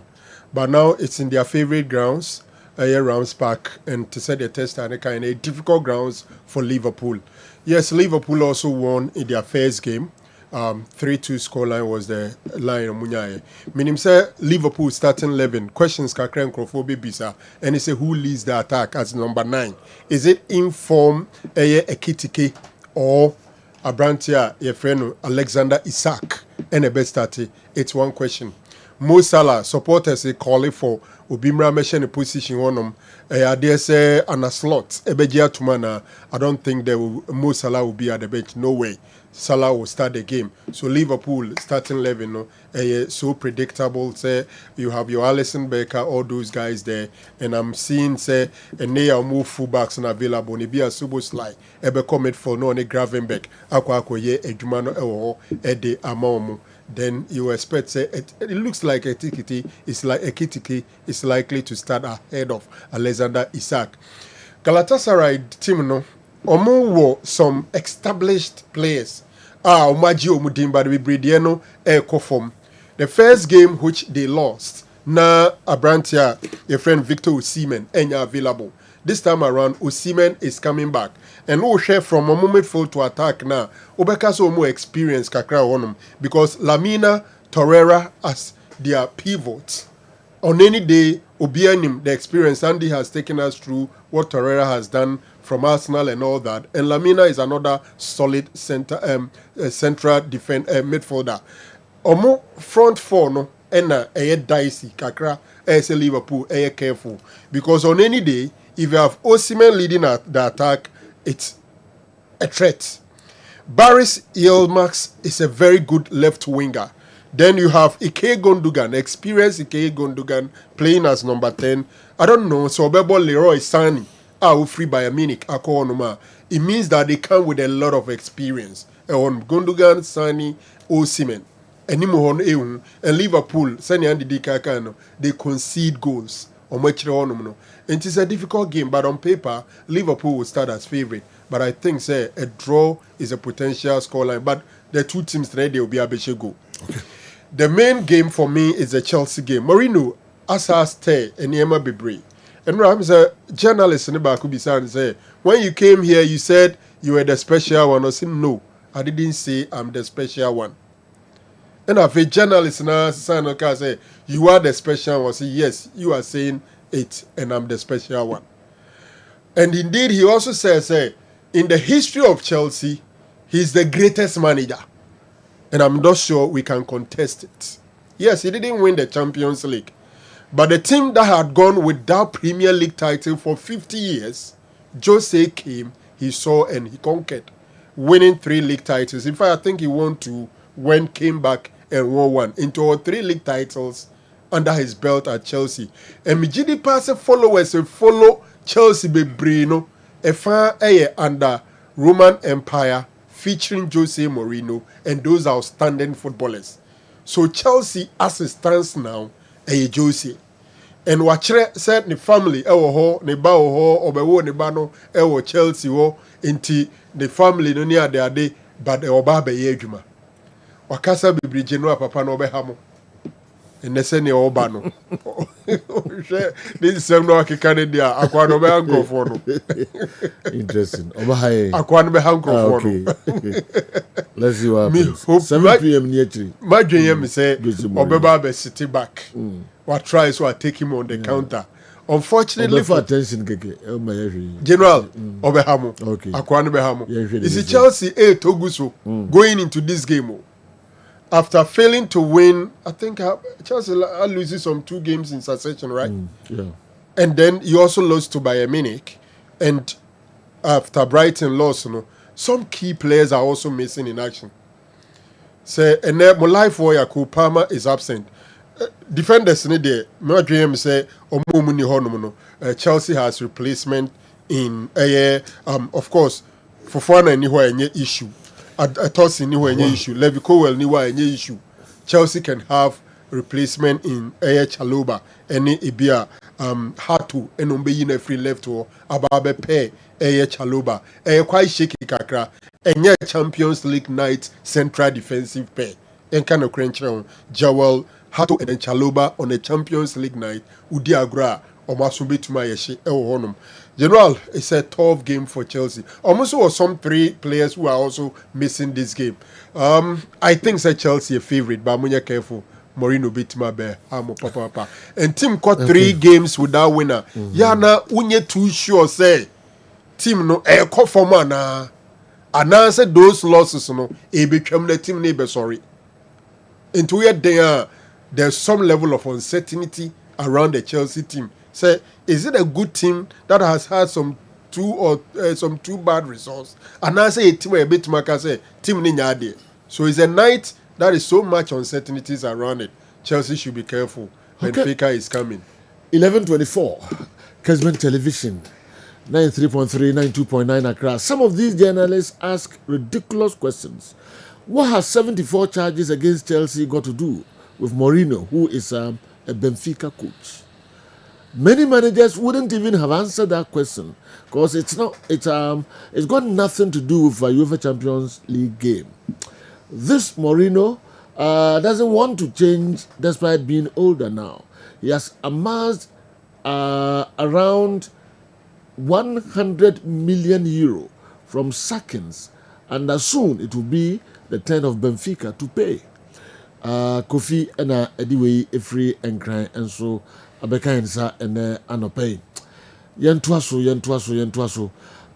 Michael, the anonymous of Kotoko, Yababa, Naya issues, no, and so anyhow. Kumasa Santico should be fast to extend the contract of Albert Amoa because he's on a verge of joining the Black Stars due to his recent performance on the local scene. And when that happens, he definitely attracts the big teams on the continent and beyond. If he doesn't have a binding contract, he would definitely go for.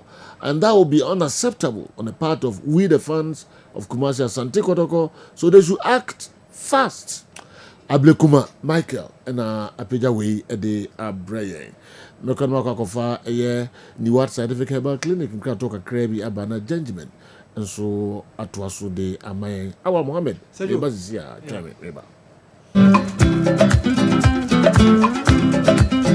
Abusuafo mo makwaba eba ni World Scientific Hospital. Ye a team of medical scientists. Aya create boom. Near the infidel was war. Eye adwuma o ya so ya si. Ya so ya de. Nyesa wo ba ya sabi. Ni atam edu the amount. Say the kokono. Na emu ye do to afidie so. Me afidie ye omu hwehwemu. Me ye omu adepote ya de yade ne brewo. Na se me omu enya yare ne di woni badua no so. Te be che wo yare na ma wa to yare ase. Wo de edit ni say see the baby I say what to yare ase a utimi tu ase ntem. Obani What Scientific Hospital Dr. Phobius ya dwuma ne say enubna enu tan a obo ade e dwum ye no yenye mu hwemu na fe enwenu akasa e wo ma friend say phytochemicals no ye extract say enwenu no na ye fam frem no emfa emaw e bia o kidney no yare abem o kidney no say yanko na Ghana ha ye de take ahaban e de dialysis a o kidney no say akodu say den kura no a nyarehemu na nya didi na fo ni kirem e woni What Scientific Hospital bofra ban e boye ama wo diabetes ye de bofra ban e ne bi efra e de ma wo a e be bo ma diabetes na o sugar e koso pii no e no so aboa ama etinya bafum e bia na wo hwe misisi e na o problem pa e yo mema sem da ba bi wo no ma onya tenkan kora so wo ba beda obo so otimi nya hode ne peja na wo ba hyiemu a ehyemu ana adwo eno mo so atese ne be ma no ensore kora e bia na e no bia da so a wo nom yo ba na utie me na se e ya wo no problem e bia na e fibro na kosi a wo no kwan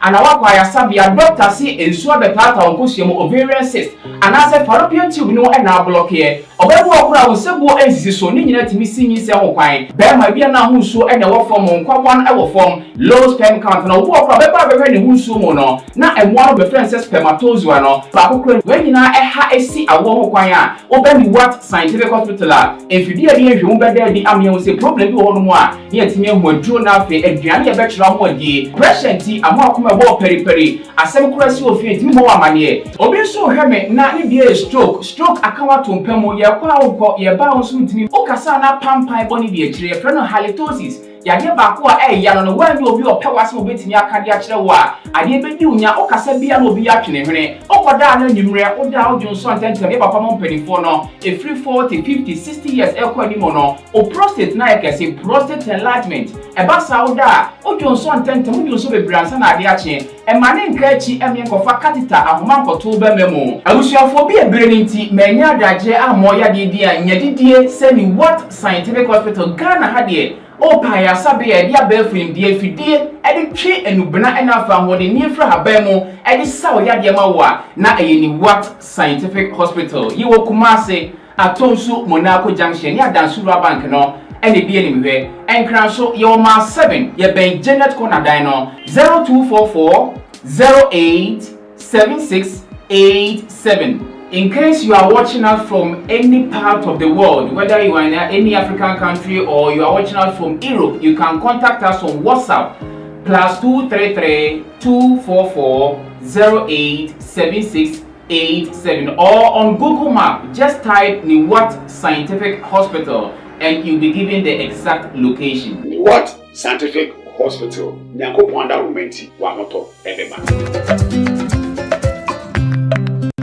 Kwa baba Gentleman Dental Clinic yedwumadi ayedia ne sey yebisisi wosen na yabo wosen ho ban ama wonum enso ate anase wosen animonyam so afa na ntuma pa afira Gentleman Dental se oba ye clinic wa enema bibiri na yeye efa nipa wosen ho ene wonum oba Gentleman Dental yeye consultation and examination services problem ben na ekoso how ben na ekoso wonum na fi wa kire anamo a ewo se utufa ho na itimi ebo afi yesan eye cleaning services oba ye profession no na ye friend scaling and polishing se ebia enema bi ahyehyehye esene mu se bi o kasa itimi mapampan ene ade ebe mu oba hwa itimi ewo horo wonum eyi saa enema no nyina edifi esena se esene tibia na asesa no esanfa na ntuma pa edifira obi wo ho na tokuru ato ne semu anase ne se no eso ebubu anase wanya fracture esena nkasa ebu eno itimi eye failing enso na ye dia mawo anase ebi nsusu na obi wo ho wabase ne se no watena se ama esena se opese utu ne se no eno so ye fe no extraction oba a ye extraction service no so ye betu oseno e di amount afi ebi wo so na ne sen wo nya missing teeth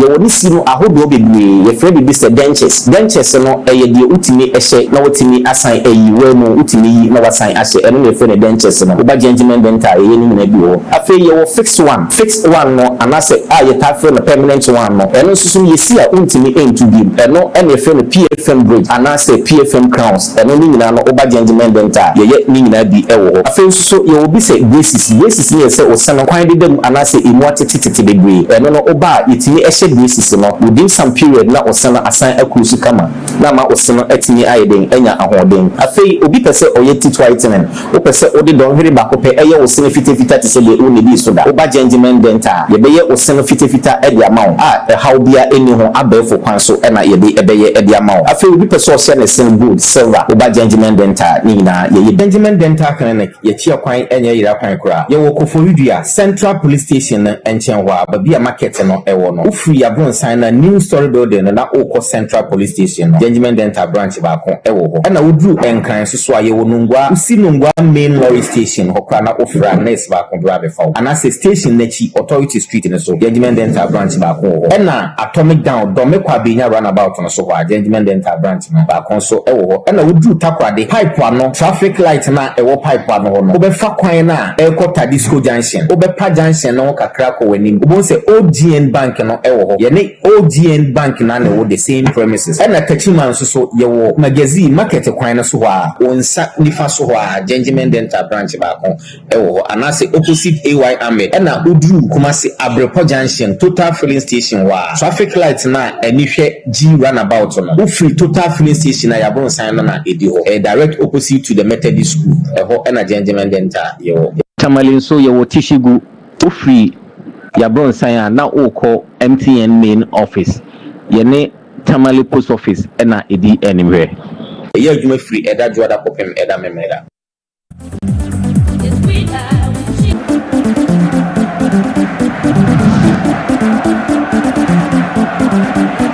yo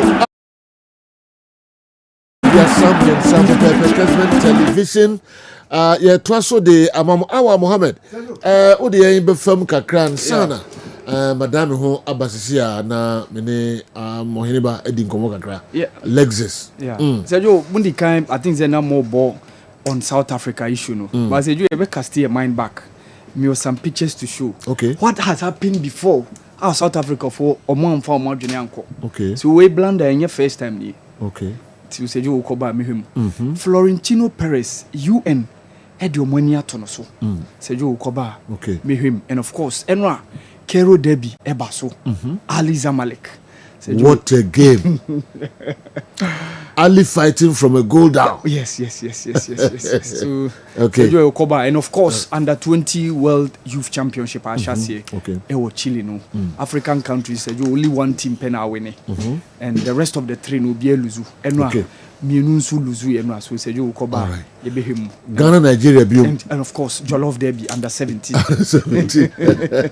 Eso also yes all right okay enti wo bebre oni yen bedi ho enkomo mami ko na me otwa heba nkodi nkomo kakra me ba na wa de we nyina no abre na fe kwa make the local stories no enso atoa so amen Alexis it say Sergio Radi Nyankopon go so hwema no pe Nyankopon all right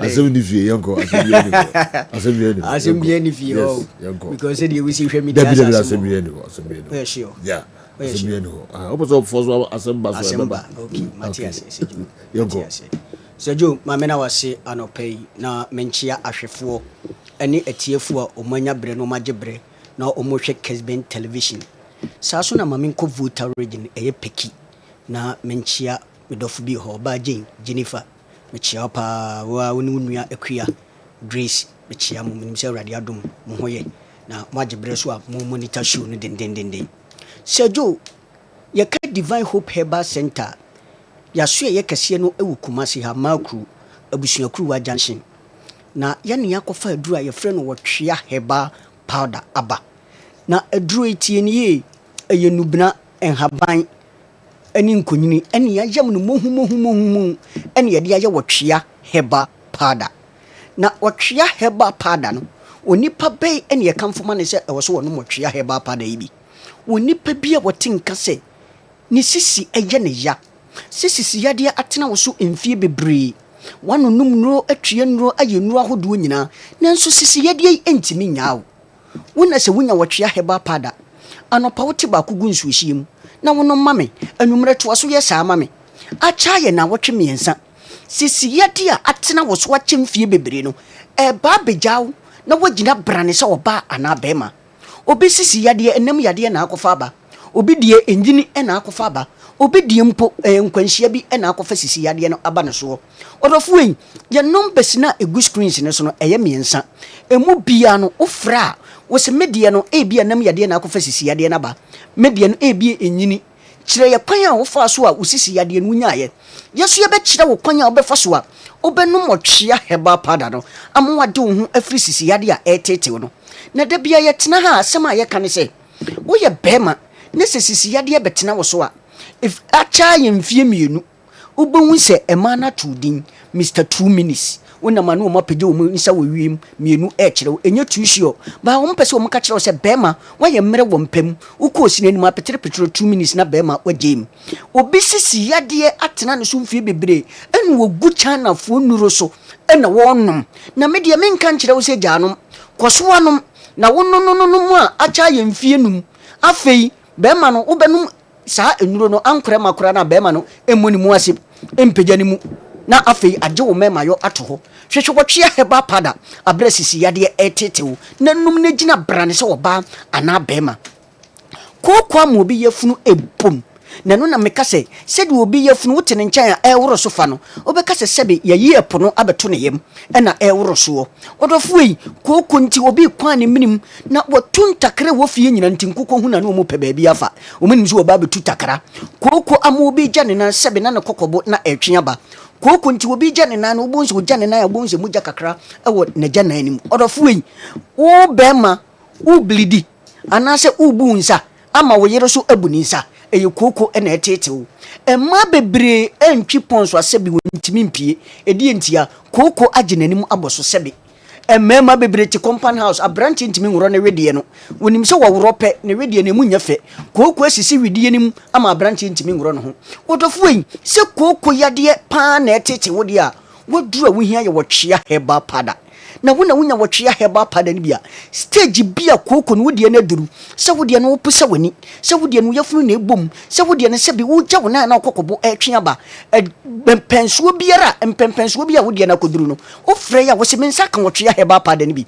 me kookoo no akɔduru mpɛnsuo a ɛte sei ɛkwan bɛɛ na memfa so a menom wɔtwea herbal powder no yɛbɛnya adagye agye berɛ ne yɛakyerɛw na tie ne yie da bia metena ha meka mese bɛrima bia ɛntini maako ɛnkono ɛyɛ 9 ɛna ekuta bɛrima bia wo bɛrima nim na ɛntini no mu baako koraa te kyema a ɛno na ma bɛrima wobɛyɛ mmerɛ ɛwɔ mpam na kookoo yadeɛ ɛyɛ amaman na sɛ saa ntini nkunu yi emu baako koraa bɛsi na sɛ mogya anya kwan ani afurusane ankɔ baabi a bɛrima no wɔ no a bɛrima automatically wobɛyɛ mmerɛ ɛwɔ mpam ɛno nti hwehwɛ wɔtwea herbal powder akyiri kwan na amaman a asisi wɔ ntini no mu no ɛnya adagye na ɛntwi mfa ntini no mu na afei ntini no mu nna hɔ ayɛ sɛ wo pipe hose no ɛmu asi no na wonya adagye na wohuru ma nsuo ne nam mu a ɛnam mu sɛ bɔkɔɔ na ama bɛrima wokɔ sine no mu a watumi apem akɔ anim ɛduro ɛnya aphrodisiac tie no yie ɛnya aphrodisiac na mmom sɛ wonom ɔtwea herbal powder ɛsɛ wo yadeɛ no na ma wagyina brane sɛ wɔbaa anaa bɛrima na sɛ woyɛ bɛrima na sɛ sɛbi yadeɛ bia mpo ha wo deɛ a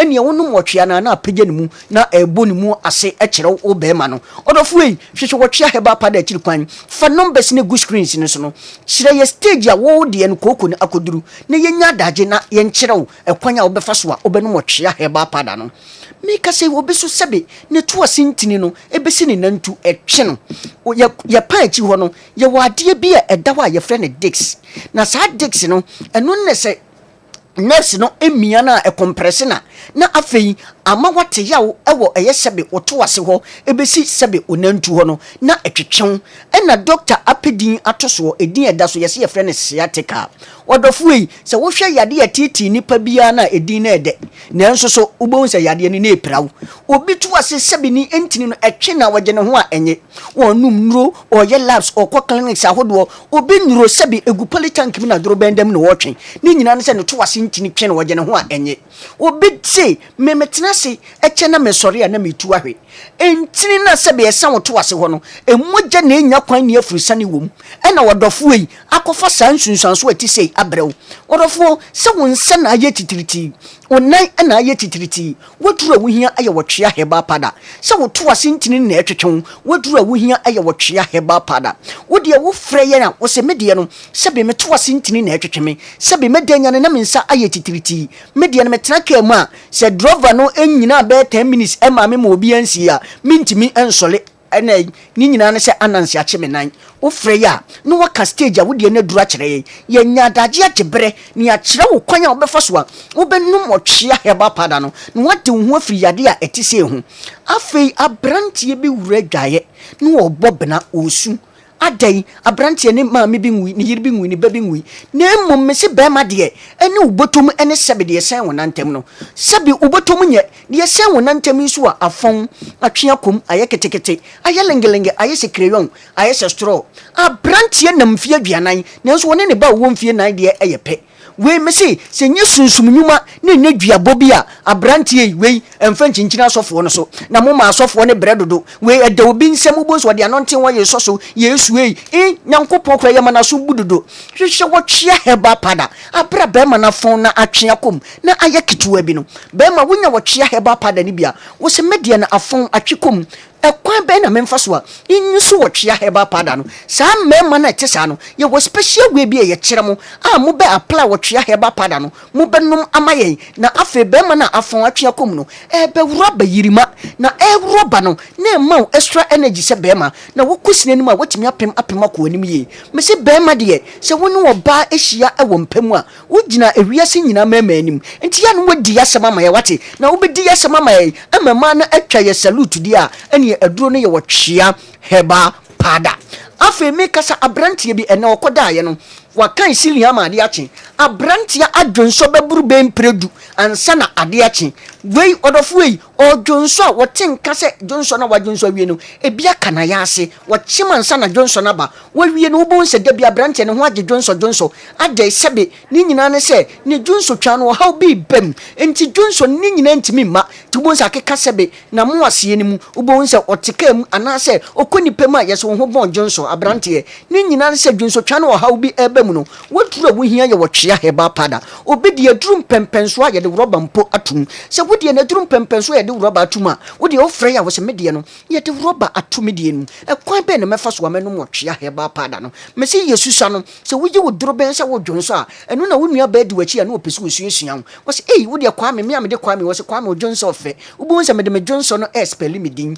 KWAME enne odofo e wa wodi adanse se wodwonso na sini terase esi wo na ase pe we ebon kai se dwonso twa no ha obi ebemu hwehwe wotwea heba pada akiri kwan na wonya bi afre ye wo se medie no ya to me roba medie no me dwonso a ema ekwan be na menyisu wotwea heba pada no ye be kire wo kwan a wo be fa so a wo benum no wodihie bi anya stroke atofom hwehwe wotwea heba pada akiri kwan wo frɛ ya wo se medihie bi wonya stroke wada fom ekwan be na wonum bi odofo yi me se we enye pressure duro enye diabetes duro na mmom a mo pressure ne diabetes no mo na mo ta twe kora mema no mo ta twe kora na yire ko afuo ma buoi ni yiri ko bubuja buoi o ko nsu buoi ni yiri gare mpo no otete no because abrantie sa ya de we atena no so ache ama abrantie no num nura wonum nuru ni nya ama abrantie abaye mmere ewo mpem wo de wonya bia no num nduro no pressure nduro no diabetes no na emum kwotwetwe wotwea heba pada wonya bia wo se me wo diabetes me wo pressure metima no motwea ni bi na kwan be na memfa so amenom ye be kire wo kwan a be fa so obenom no wo koso aso anum waduro no odofo yi osa na ha wo de a waduro wo hia ye wotwea heba pada afei odofo se wo wota korade akọ AMNsa ubenya bi Sankotes Pharmacy ewo Cape ubenya bi Queen Bobone ewo Rich Junction Madina ubenya bi wo ho Madam Linda oya Win Hefeba ewo Joso Court dan ho ubenya wo twea heba pada ni bi bia mantimi ammo ba bia wo location no wo odofo saa so na akosua wo Central Region ne ho so onya adade a waje bra wo hwe ukohu akosua beka wo twea no ho asem a kyerɛw odofo tie ni ye bema de mo banka agye ewo mpem ema no mo message ni ntimi ma hwehwe wo twea heba pada akiri kwan ye numbers no enie 0591 56 55 57 0591 56 55 57 0551 22 82 81 0551 22 82 81 ye twatwo ne 0550 63 90 37 all right 0550 63 90 37 yes what chia heba pada ejane hyewa wa ena obeba seju okay yebedase na Alex yasign wo atrasi bi mo twa herbal powder ejane hyewa wa ena obeba awa Muhammad Betrasi na ya Africa Stories no emu kakra na eka ba nkra ye ka ba fie na kwa miki e de fisem ni nyina enso ato so de abreye we Kessben midfield action Kessben TV Kessben 93.3 Kumasi Kessben 92.9 Accra na fi mo amore live o DSTV channel 364 Go TV channel no 121 okay we FD Fuseni dear Ben Fuseni okay mamehwe Kumasi as our medin kan Michael Ablekuma message no every we say in fact Kessben Sports the best but I have a suggestion for you if you will listen to me it's better for us to see or hear the discussions of our old teams both our local league and all days Black Stars all right. Me two question as ye na fabre me why? Yes, suggestion but me nyani ye. The biggest game today is Bodo Glimt and Tottenham. I see Tottenham not winning tonight. Joe would we every tema community 1 site 7 and abre ye and anopay Tony. All right, the big Tony. Awa Mohammed. Zayo. Yes. Yeah, Sejo. Na meka Florentino Perez na United Nations make an inquiry of what has been happening in Gaza and West Bank. Na Sejo, interestingly, Florentino Perez, Real Madrid president, Osayi Obia, oye civil engineer, Sejo, a lot of companies and subsidiaries, Sejo, omo a lot of constructions. Na Sejo, ababe toja se one of the companies a friend of ACS omo friend of Actividades de Construcción de Servicios chese omo ye one of the companies ya contract omo a se oko Gaza and West Bank baby aye displace the Palestinians no Israel for ACC adan any some construction services e wo honom no nti almost under international law illegal say who displace enkofo bi citizen na wa o sadi companies babc say you enye ACS nko there is another one company ono so wo almost ye from semi and say you is one of the companies na nyina under the subsidiaries of Mr. Florentino Perez say you obi civil engineer there obekai even in 2014 when the company enya a contract of 692 million euros ewo Colombia SCC a lot of motorway and all those stuffs on so you we a contract na no deda Colombia afse obeda Colombia say no to James Rodriguez because na James Rodriguez also a very good performance at the World Cup in 2014 to me winning even the top scorer of that tournament and I also Brazil 2014 despite being booted out in the quarterfinal so Sergio oko Spain say Spanish government na nkasa fighting the Israelis because they see say adia Israel Gaza no to omono entwe and they expect someone like Florentino Perez, and so on, who's a top person with football, to act. But Omoni say Madrid as a team or as a whole has never said something of a sort. Obekaya, February this year, there was a La Liga game between Osasuna and Real Madrid. And Adia Osasuna for supporters, ebe pentie, ewo mo supporting side, no mo say show Israel the red card. And so Joe Nina, how politics has been fanning, especially with the Gaza, the West Bank, the Palestinian, and the Israeli occupation. This was how Osasuna fans painted their stance over there. And Omo say, as I said, Real Madrid as a top lag must also act, because Omo as a Spanish government, they are acting because Omo say, as I said, Israeli occupation of Gaza no ejai. So South Africa, ya doko Omo the 3 points. Ya yi Omo 3 points every the 2026 World Cup qualifiers, ekoso. The game in question, said you, Mikaise na se Franco Ebon. It was that game against Lesotho. The first leg of the qualifiers. The second leg they defeated Lesotho by 3-0. But Sejo, this was the game that resulted in the 3 points deduction. Winning the game, because Omobo 2 games be onya yellow card. One of them was against Rwanda, and one of them was also against Zimbabwe. And Sejo, those 2 games, Teboho Mokoena was booked by the referee. So 2 games, Sejo, no 2 yellow cards. Nature say, ineligible to play in that game against Lesotho. But Mr. Vincent Nteka, South Africa, ana Bafana, team manager, no, and team recognize all these things as Sejo. Ama Hugo Bruce, Akwako fixing ya. Despite South Africa winning by 2-0, Seju Amaya 2 more points. Now they risk not qualifying to the 2026 World Cup after missing out in 3 consecutive World Cup tournaments. Wabramu hosted here in 2010. Almost 2 games in South Africa. Against Zimbabwe. Against Zimbabwe and against Rwanda. You think they can't qualify? Oh, Menka said they can. Messi they risk. Okay.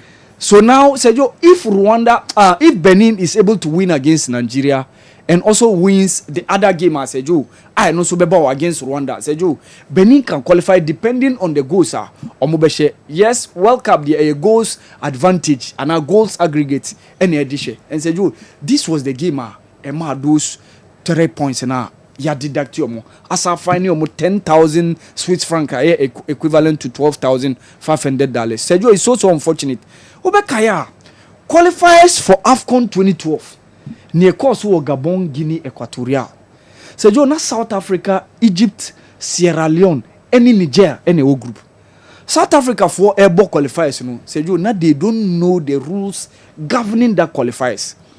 In the last game against Sierra Leone, Seju, na itomilenkune no or delay tactics, because to them they thought say a draw will save them or help them to make it into the 2012 qualifier. Seju mapon game no mujibility. After all, and later on a beto just say Seju the head to head near Juma. Then Tamna Picho Mosimani was the man leading the South Africa on the start line, and this is the one banner headline: South Africa coach apologizes for costly error. In as much as a game, that they needed a win. Even at a point, Picho Mosimani withdrew a striker and brought a midfielder. Said, you no more say about game, no, it was South Africa. To them, now they thought say a draw was okay. Not knowing, say, CAF, or more the head to head near Juma, and your goals advantage. Another banner headline was it qualifying blunder, leave South Africa down and out. And said, you, as a result, South Africa failed to make it into the AFCON 2012. I course Gabon, Guinea, Equatorial. A huge football nation as South Africa. Now, this kind of petty things, is absolutely unacceptable. And now, in as much as more chance of qualifying, but they still risk it, because now Omoni Benin now 14 points each. But Benin goes advantage. And also Edda South Africa. So that was what happened when yesterday their 3 points was deducted. The qualifiers now. And now I said, you Kero Debi 12 game so between Nadia Alali and Zamalek. Wome Trezeguet was able to score from the spot, and said, you that ensured Nadia Obekaya Egypt eluzu omu game. And of course, said you Morocco won their first game against against Spain. I know 2-0. So Sergio, only Morocco na etimi win your game. Over African reps were the World Youth Championship under 20 tournament in Chile. And Sergio, that was how it ended yesterday. So we will now go into the second round of games. Whether Morocco, dear Sergio, Mutimi winner, what it means they will get the opportunity to make it into the next stage because Omodi Kain our new first game, I also our Moshe Spain by 2-0. Sergio, and the Jollof Derby ni under 17 ebebaso. Yeni be what the likes of Joseph Nabimo and Kagawa Mosio Mutimi she Nigeria my. If you are able to beat Nigeria, what it means we'll be progressing to the final, and that will give us opportunity to make it into the AFCON under 17 championship. Yeah, pima competition like this, Sergio. Even Abaya Bobuano still, Sergio. Yentimi yehu ye drew anima ni atwea sign under 17 World Cup, Sergio. Anyenese since 2017, yentimi drew on the world stage. An opportunity Abama say yentimi share Nigeria near making it to the final. So now my opportunity I qualify to the AFCON under 17 championship. Near her say bet me any opportunity to progress to the world stage since 2017 as a joke. Okay. Obi busa question be Adnan or the free Kaswa and Ebai. Adnan or say Joe, couldn't Mokwena have also notified the authorities of his ineligibility because he knows the law too. Adnan Kaswa. Ono ano cat no. Yeah. O se na ono so ntimi let mpanifo no. Say me cat no me kan I am me sasisi. Yeah. Ebia ebetimi aba na dwene. Ba se dia ebia no anotice say enu ntina team manager ewo on the bench or monitor these things na. Say Joe see a coach chart. Elisha also had 2 yellow cards. And what it meant says Joe now or you're ineligible for that game against Mali. And that was the reason why Kosisibo was invited. Late call-up. And he was introduced into the game as a starter. The first game for the Black Stars was started. And he gave a good account of himself. So he said, Joe, when a very, very critical team manager, as I said, you very 100% concentration. When you idea also. Said, Joe, ebia na player no and manager anymore.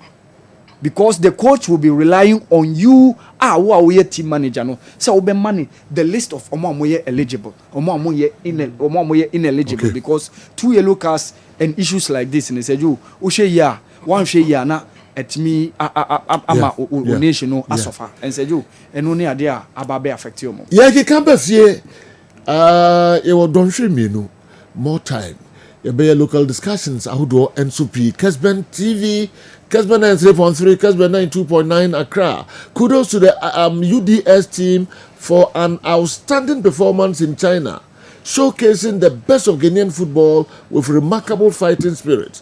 You've made a nation proud. Congratulations, champions of the world. We every Sir Ike, is it Cassia Chrome, and Chips Compound inside Bia Western North region, the Ode Abraya Sisia, and so no. Good morning. We every Michael, Kwame Michael, Adukrom, Mesaka also message Chelsea players and Enzo Maresca's indiscipline. It's becoming too much, and it's affecting the team. They are exposing their immaturity in a mature club. Even one man down, and they didn't play under cover spaces. This is costing a beloved club. Still the Blues. Michael, Kwame, Edukrom, Odie, and no. All right, I'm in copying sign. Na mene itual godin ko mokakra ye ba. Na ba beto aso de amamo. Se eye Nyankopon adom general. Nyankopon ase papa. Nyamia ye ntimi complain be just say ye were yiem. Yes. And so ni nyina mu no ani. Ye bia be kama pa. Nyame nanim de oye. Yes, pin sign general. Yes. Ye ni nkomo. Yo general me da CP na ahwefo ne etiefo nso ya mo bibia kwaba. Ya ka se Nyankopon koso nhyira mo pa na ka dura nei said the bo adwumanity din bebre na nkofo de ma edure ne din the Semens Vital Herbal Mixture and then the capsules Semens Vital Herbal Mixture and then the capsules sa edure we and alpha be bia obeti agan na edure na adwuma ye no ti no e wo mu anda bia din foforo ba na na bi e wo krom a o se besim de mo kona mo ka gan na mo nka se jiw2 mo fa jiw2 no enso so mame because said the aduro na ti aya mame ne me ho kan ni no ne me yire no eti aduro no e jiw2 ampa eti ye ka gan a ye ka eto sen na afi ye de jiw2 no so e de atoa so pepepe misraw so yo obi a wo haw e wo dompem wo yo obi a wo haw e wo wuntinimu a me pato yiwa sumpa na tie ne ye sa wo yo ba ni aka cho obi a wo pa wo wanante ho abrɛ unya nemom unum se umfiti kom no haw kakra bi wo ho me pato yiwa sumpa na tie ne ye sanso na ye be man so a waduro pa ene e ka ho asemi efri se ye ka ne ye ka cho se be ma bia wo haw e wo be mam de di kan so obehwe se obema no esore so ye bema na ahomate obema ntimi nwane wo e ma mfa obema no enwane wo yire dia na ye se wo haw kese pa na wo ho mpacho tie na de ye numbers no frɛ number no ne anu ni nkomo ne ye mwa ye ma nkoto adupa ne bi agan Semens Vital Herbal Mixture ene ne capsules no wo to nsuo no no atoto pa ye no afi wo to no anya se no wawie ensenkan bebre wa kira wo se ye biebie ma na sansen kan na buaw e sustain o enye nura onom ya sisia na afede obe ma so regina so afede o de de obe wie no ano no bu okra untimi fa nkonkowie na eno ano no da bi we nya sa na tie we no onom a esiesie nipadua no esiesie entini no mu entini bi emu asisie true nitric oxide we dro no no e boa ma eyi sa o haw ni nyina firi hokoma ti wo bon se dro na adwuma no na fe wo bon se ne ma sorry no ano no wawie number no e 0244 718 557 0244 718 557 and 0241 604 702 0241 604 702 it is our be man sinitrase aye hodoro wo de ye hwe enye ye wo yire downtown wadan so nuaba me pacho ye pese wo be ma mu ye den se bi mbo ye den a e ya gan e na eboa ama otimi abo adwuma sa enti wo de an so beto adro ni nsuo ne topaye no afen so be ma bia ne de ne ye premature ejaculation ne de sorry na so wo de kogbo ani a sisi a no da ya me pacho yo how pebere pa to adro pa no to agan Semens Vital ne bi wo to a freyen wo se yes course bi wa chire ensen kan ye bebre wa chire am bia mai because ye ka pem sign po bia nim say pem sign job training ye training kofo wo munwuma mu bia wo wadwuma na de wo de ne baaye obi so ho a na didie ni no mu nti sa ayi we nyina ne be chereche nnuane bia obedi aka ho ebe boa asustain wa ma watima gina so ache afen so obi won so ana ne de no ne ntade hyem be ma bi wo no ma sabi adwarem kura no da bia nsuo hye na odware eye basa na spams no ahoden kofom sanso na won tade hyem wo de belt mian mu den a o mamoja ntimi ni afrusa na yenti be den na be me na ntimi nya ahoden ni nyina no yensen kan na o kan akire ni bi no enti toduro no na friend wo se me be ma to na me mema se me da form kura me yam hwe enye ye me sro ma ware ye kuregu me pato ye be kire amo an no maduro no pepepepepepe ebi so awo den dia uni atenka bia low libido na adokro wo chese ebi bia ni wo se e wo se okra unya oba bi kra na ni hia because uni ani je bia e wo san hia enu am pato to aduro ni bi sanso na so yo ba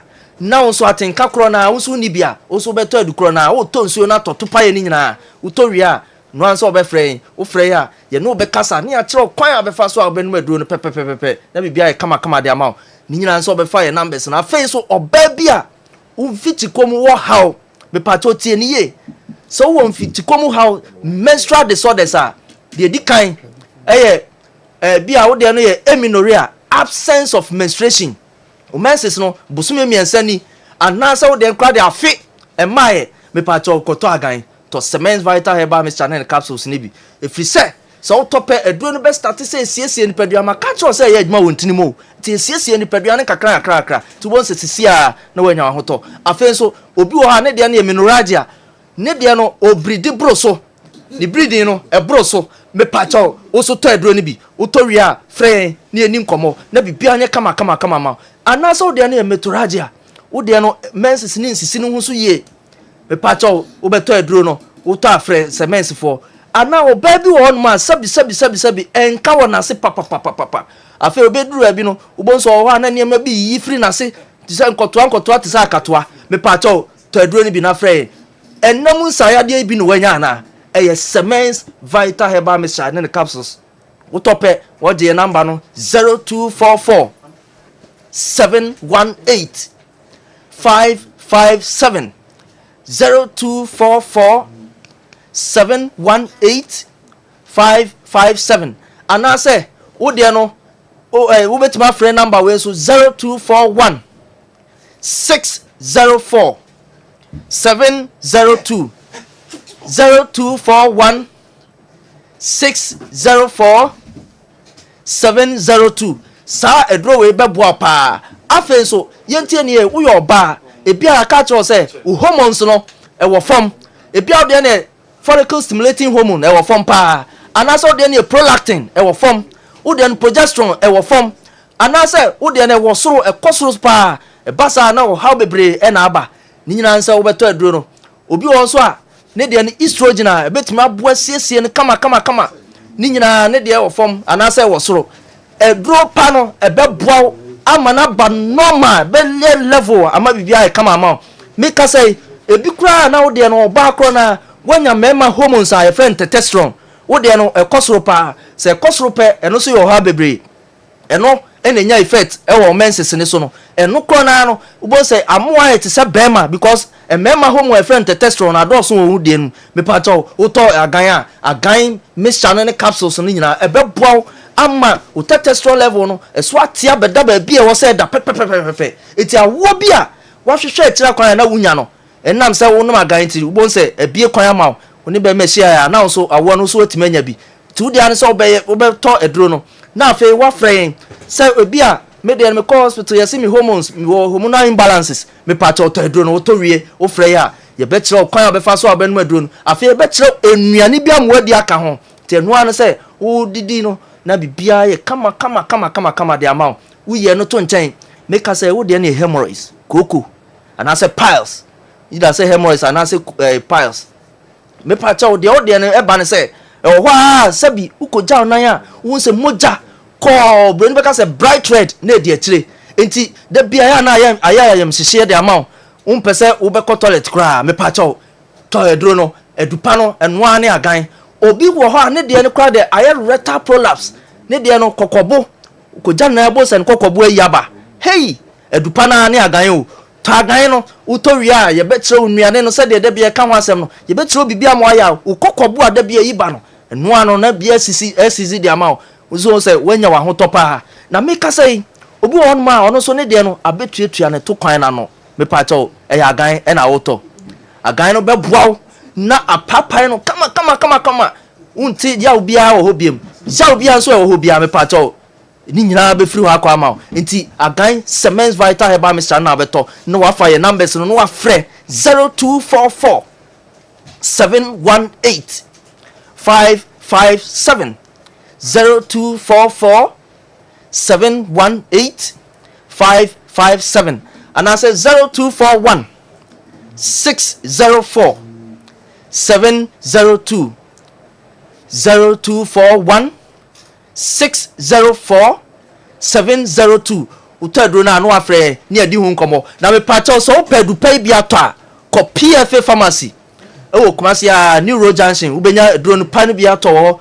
utu mako nso ubenya bia to ho sanso na ko Colinac Misty Apidank omunyina wo emrom fe dani heba enso omrom san Washtown ubenya bia to Freddy Mens e wo kewo ne rock pillar ubenya omo wo kewo ho e konso ubenya biato sanso na akọ nkọkọ nso a ubehu Hillside Pharmacy and I say Isaac Drugstore e konso ubenya aduro ne biato sanso ukọ Antiakobam ho a ono so nkọkọ market we konso ubenya aduro ne biato ukọ nkran a mepacho Repass Ventures e wo Kansi Drug Lane Tinatet Herba Hallows Herba Be Nice Herba Snowbird Herba omunyina wo Kansi Drug Lane ubenya adupa ne biato ukọ asama nso a ubehu Bay Class Herba owo main station ha Masarachi na wo na busa large store ha obia be kire sanso na shama ho downtown enso be hu Humble Mother Pharmacy enso wo ho afa so ba tachiman so a me pa cho Humble Mother Pharmacy e wo Valley View University omu gate na no ho pa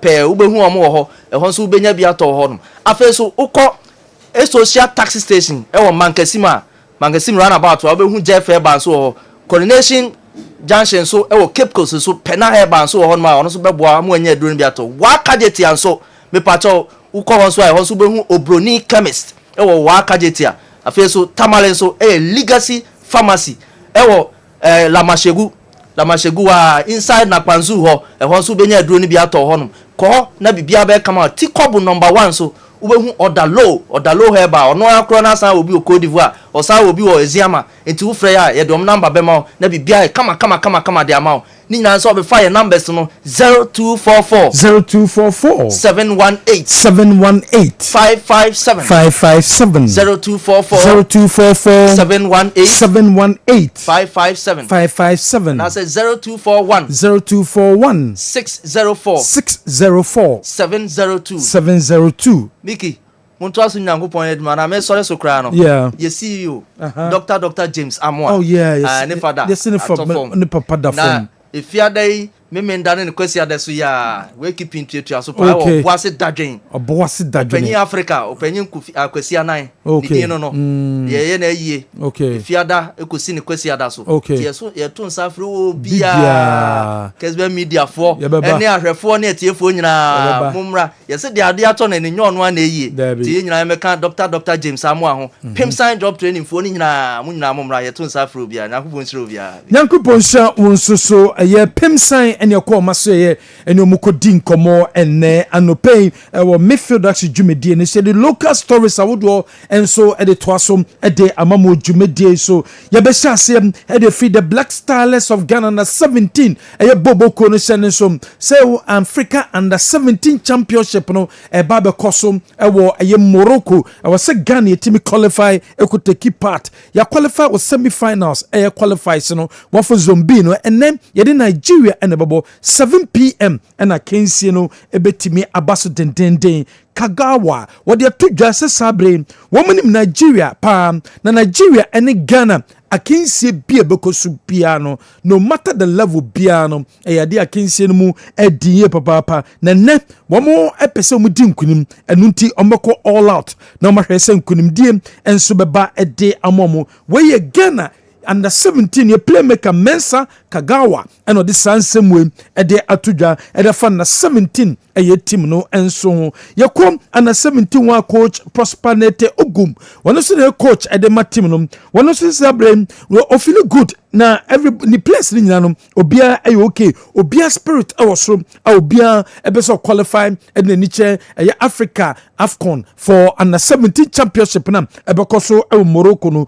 was omo previous games no mistakes awodo a won aye no wo matimi ameki sure a correct all some mistakes no enunti akense da wo manim enne day no ogidie se wo mo ebebo moden etimi edinkunim no mo qualify enso akomanim e wo aye finals no mu we under 17 head coach Prosperity Ogum ninsama wodo am wono so etimi ede atudwa no yenko aye Baba Yara Sports Stadium after Rapaholic Jumedie Sakode Jumedie Koso or Baba Yara Sports Stadium make us a pitch in the bibia intact and nyadiam problem bia eba pitch ni so pitch ni de intact nemom stance ni monum na National Sports Authority for mpanyifo wo mugusua adwuma ho sede bia nyama odo bia kika ho ni nyina no wo metimi ekli ni nyina edi efrio sede bia stadium no ebe ready to host Kumase Asante Kotoko Pando Heart of Lions matcha and no ebetimi akosolum yemfan tudwa se ne Kumase Asante Kotoko for mpanyifo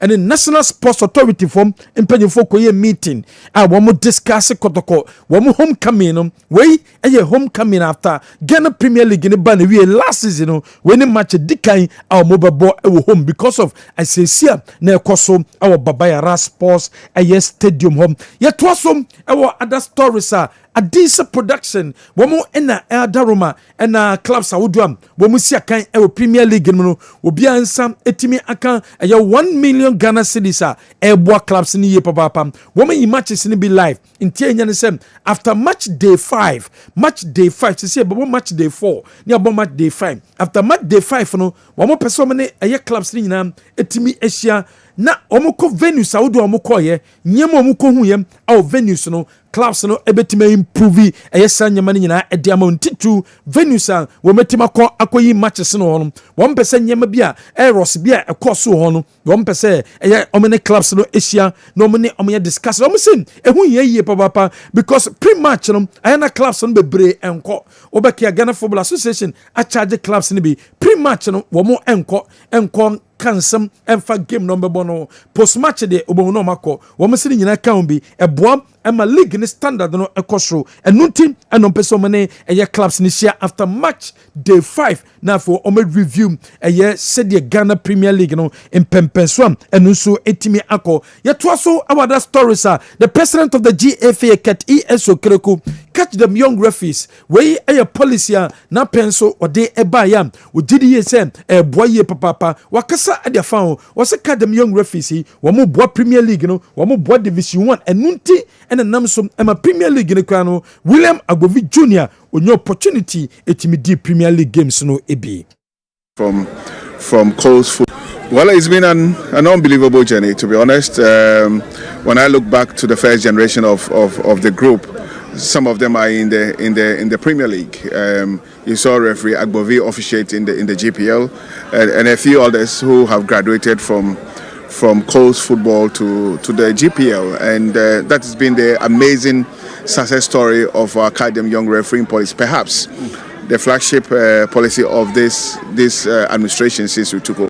Well, it's been an unbelievable journey, to be honest. GFA president Ket ESO Kreku wade atu dwade fa catch them young referees sabre womo ebo womo enso ne ento so e Premier League no sansama coach Kase Mingle we coach at the Nations FC and o dey tujam say sabre league no womo hyase no onya okay but supporters no enya botre performance no ebeba coach Kase Mingle. We plan to win all matches, and especially the home matches, to win at least away matches. The West will be drawn. But unfortunately, it has not come down. It's only 3 matches that we play, so we have more matches to play. So we will still go by what we plan to do. No, they will improve. They will improve. As the matches go on, they will improve. If you watch our first match, they did not play like they play today. And you watch when we went to Roma, they played better than our first match. So as the matches progress, they will improve, definitely. William Sima coach Kase Mingle de atudwa se enya botre na matches no ekọ anim no eye Bobo Cafe Nations FC Plus no bomo ebe improve enso ewo league no mu yenkokuma se Asante Kotoko ye Kotoko supporters nyina chairman chairman solo eno de tudwa se kuma se Asante Kotoko Premier League no bomo page no makọ Africa enunti wose supporters no nyina enye nkabom wose Africa mu boy nkabom ene betimi aboa ema resource omo pe no womo nsa etimi akana supporters no match Saudi no wometimi patronize Only an idea the my supporters and I think kabumu sabe enipa bia mo be kan bum some be bibi no mutime ye na ba bia kabumu na somdwo ba bia kabumu no from ye ho ba bia kabumu no kunimdi ho ade me ni party ko na ni me kabumu na me sere Kotoko supporters se duru ba bi na obi person of akwan bi so ma yentam tete a ye yi ne bakro mum ma na yen kan ho mum sabe me a ye yi mi se me na supporters yi na no enya ade amedo bi atan bi ana me yi ni pem eno nti so bi be ka se me tete chema so lo se ya oboa enya me na me kan ye ade bi ade ntitim baba bi no ha me ye da en me so asa me ba be som sabe me pe bi a Kotokom so na me ba be som nti ye nyina kan ho bom a ye betimi asom na di nkunum aba eti eno ana mpesa me kan kabo mu nko a na betwa me yakọ enim ayo boni ani dia de my supporters ɛna afei nkabɔ mu wei ɛyɛ nsɛm a ɛyɛ chairman solo ɔno ɛyɛ Kumasi Asante Koroko supporters no ɔdɔ ma no wɔde atodayɛ ntoa so ɛwɔ that stories a sɛne so sɛ Black Stars of Ghana yɛwɔ 2 World Cup qualifying matches bom in the month of October. That is yɛbɔ the 9th game ne about the 10th game na yɛde World Cup qualifying matches no ɛnso ɛtumi aba na wie budget for the World Cup no qualifies no the Ministry for Youth and Sports wɔn nsaka from GFA no wɔn yi bi afrim de bi akeka ho ama sese deɛ ɛdana kwam de dikan no honorable ɛde to dwa sɛ sabre ministry na adwen sɛ ɛne aban na adwen sɛ wɔn bɛ sɛ transparency ɛtumi ɛba so ɛde ɛfa budget no na Ghana fo hu sika is spending over the senior national team the Black Stars. Honorable Kofi Idi Adams. Excellency, like I did the last time for Game 7 and 8, following the directives from His Excellency the President, and which he followed when he addressed you, the nation, during his address of the state in Parliament, that he wants us to engender trust with the people we represent. And by doing so, we must be transparent, accountable, and open. Let people see what goes on in governance. He has asked that we make everything clear also. Before Game 7 and 8, I put out the budgets of our national team that was engaged in that exercise. I took you through the processes of how we came to the budget. The estimates will come from the FA that we have given our national teams to manage for us. The ministry will receive, the ministry will look at it, and the ministry with government office of the president will see what can be accepted and not accepted. And when the approval is given, the letter is written to finance to release monies to the ministry for us to spend.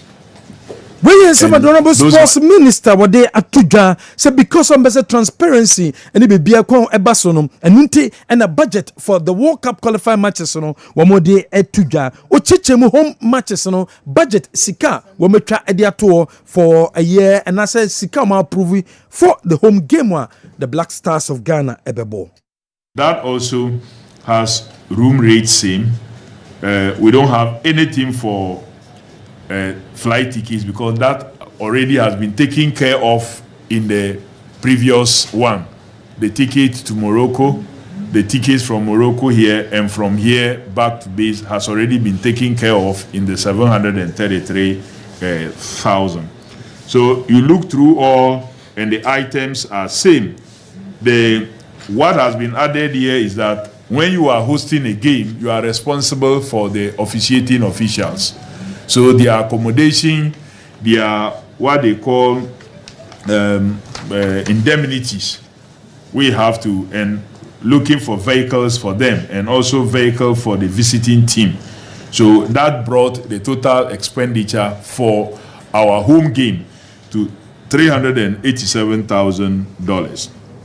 When you put this when some honorable sports minister the tuja say Ghana last World Cup qualifying match bebo e home no budget one more agree $387,000 and unisika more agree Ghana ye bekwa away na away nso so ye ko Morocco enhihia eda ho no minister echiremu edemaye. The cost that we still have to pay for will include air tickets for the players who will be flying from their base to Morocco and stay there for some days and compete, and will fly from Morocco to Ghana, and from Ghana they will fly back to their base. We still have to pay for the air tickets. We also will have to pay for air tickets for our technical officials who are not here and will have to join the team, and even those who are in Ghana here will also have to fly from here to Morocco to partake in that game. We're going to pay for accommodation, and accommodation payment rates remain same. The $200 for single rooms and 250 for double rooms for the number of days that is so needed. The meals per day, it's also 80 USD. The per diem for the players is still the same, the 150, and the officials, the 200. Of course, training facilities that we use don't come free, as I told you the last time.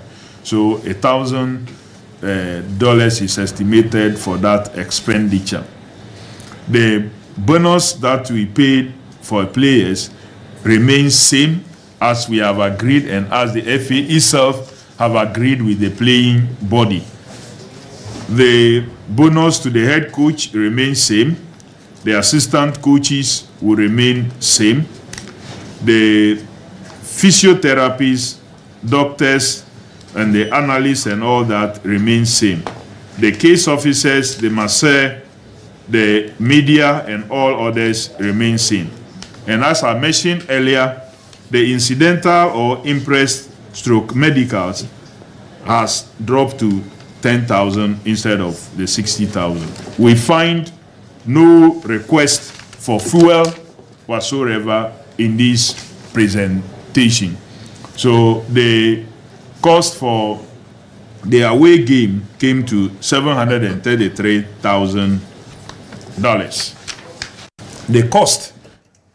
The Minister for Youth and Sports and what the Sansem way to ja. No kwakwansa the source so GDA say Comoros abra wo mo twen aso abra yakobɔ World Cup qualifier match o mo home no. Sa abra mo ba efie de o se esuetimi di o mo so nte wo se ye set Comoros for.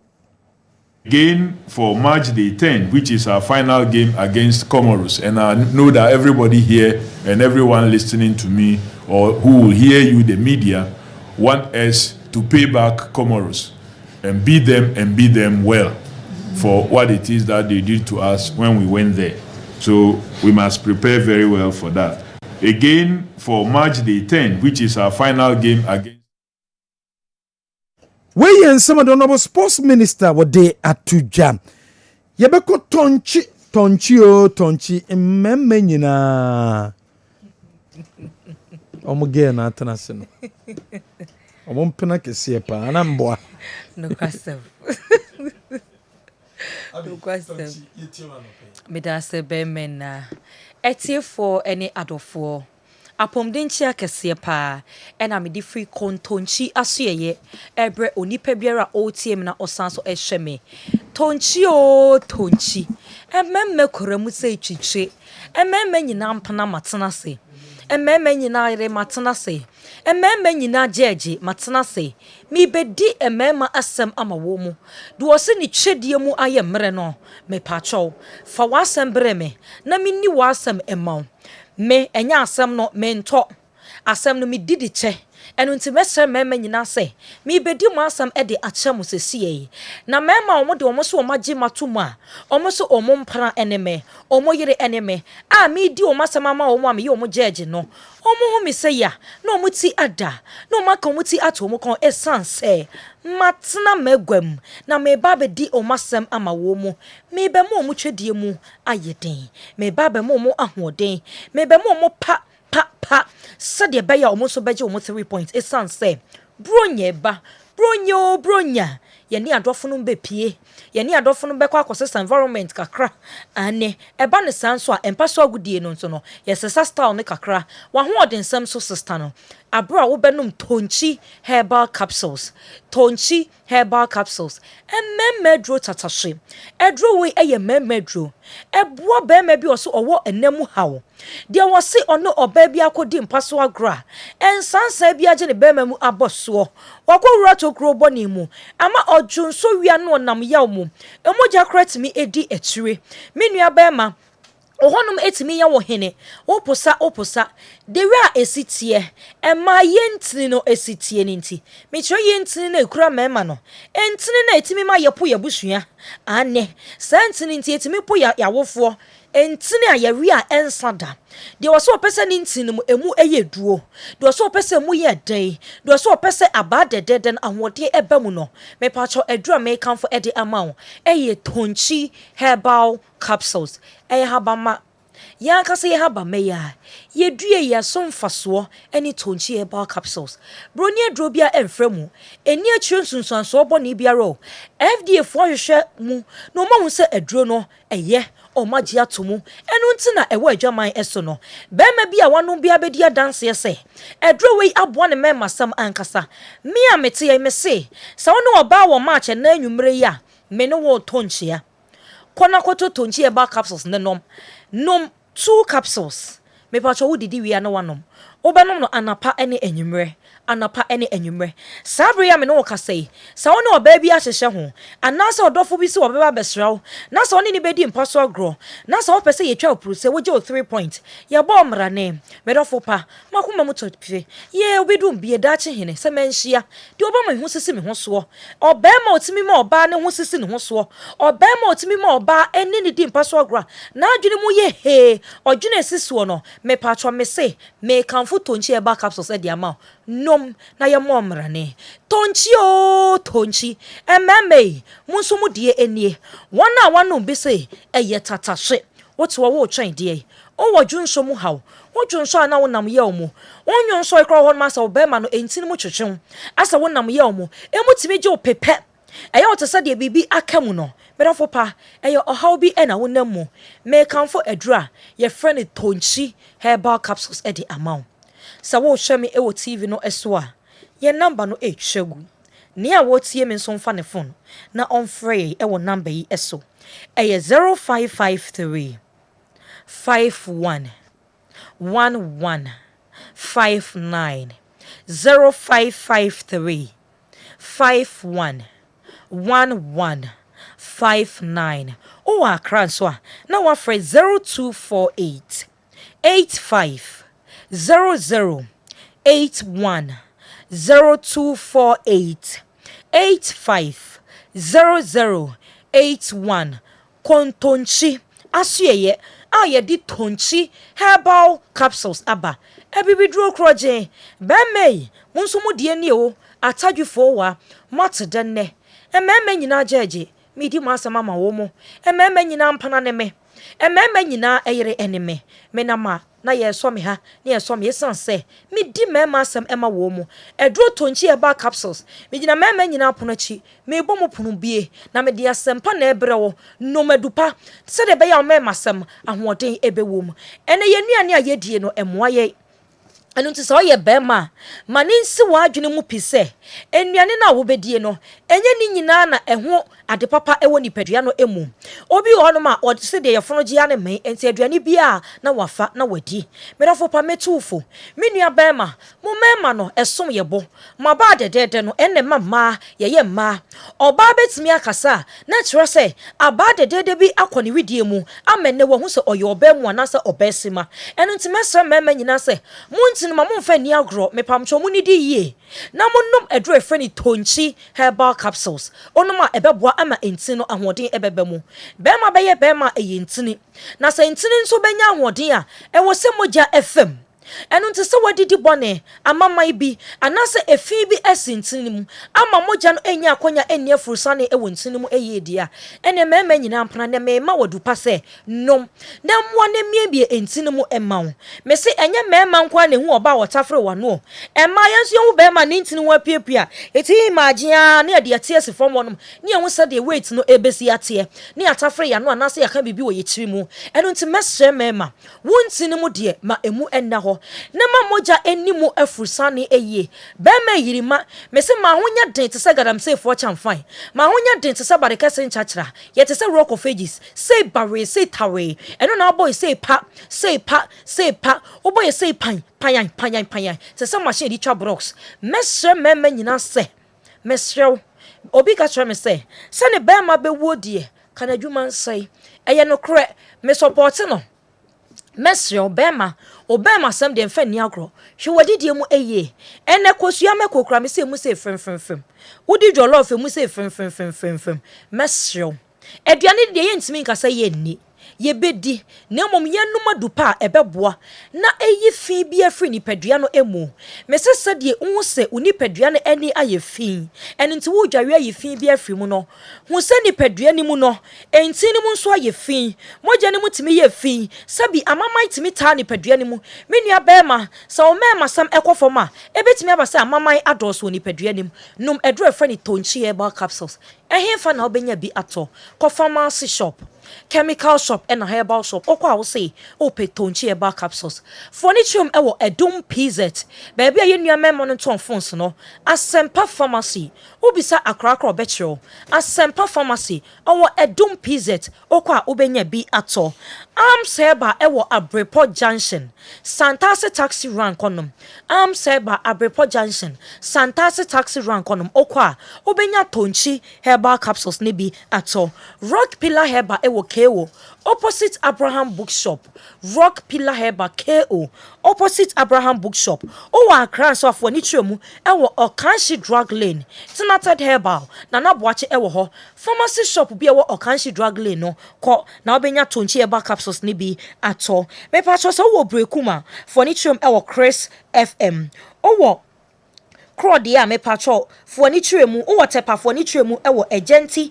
Pharmacy me patcho owo dade so aba furniture ewo Honorable Kobo Drugstore Honorable Kobo Drugstore owo go so a Ja Herbal May Drugstore Nananom FM uwo mema Rita Herbal Holiness Chemical Baby ani Gracha Pharmacy Raphael Ebibidro Fie Adishie FM okwa ubenya tonchi herbal capsules ni bi ato me say wontimi fa we nyina enchu utwim enu nti sa ofa ye number na ofra doctor me wo baby say ehemfa na menya bi ato kuma se de se dem kekai no Fokra, Edum PZ, Asempa Pharmacy, Edrone Bonso de, Edda from Ankasa. Odro PZ, baby, in your man, to phones now.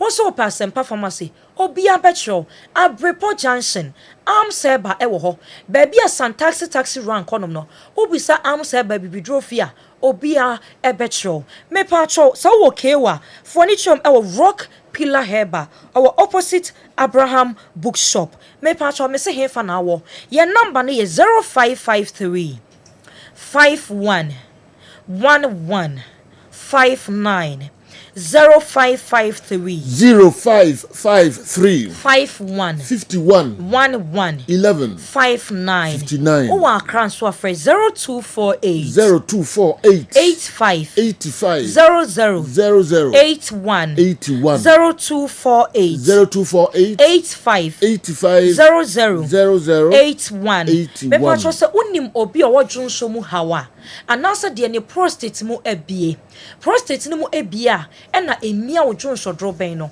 eno na wodwonso na wochim wotin kasa dwonso ne tawa yase enso ema o woni beba ho so no wodwonso agu ho wotena no ma na dwonso no eba se woni mo obi onam sa problem no emu a me no wo tonchia menim de tonchia ba capsules etimi eyenti no me de akokudru ani eden e de me sase me buka sa kire o se emema nyina jeje koto tonchia ba capsules do so one match enom ne sesie do so person ntin no ahode ebem opese eyi amama bi afri ntinim na moja di afurusane wontinim eyie se de be ya wugina so a wo beyiri ma se de be ya wo hye adwuma na sa obobo sei panyan no awie kwan paso ya je 3 point amao memra me didi dwuma no asem enu nti frɛ ye number no ewo 0553 51 11 59 o akran so 0248 85 00 81 tonchi emme kuremu sei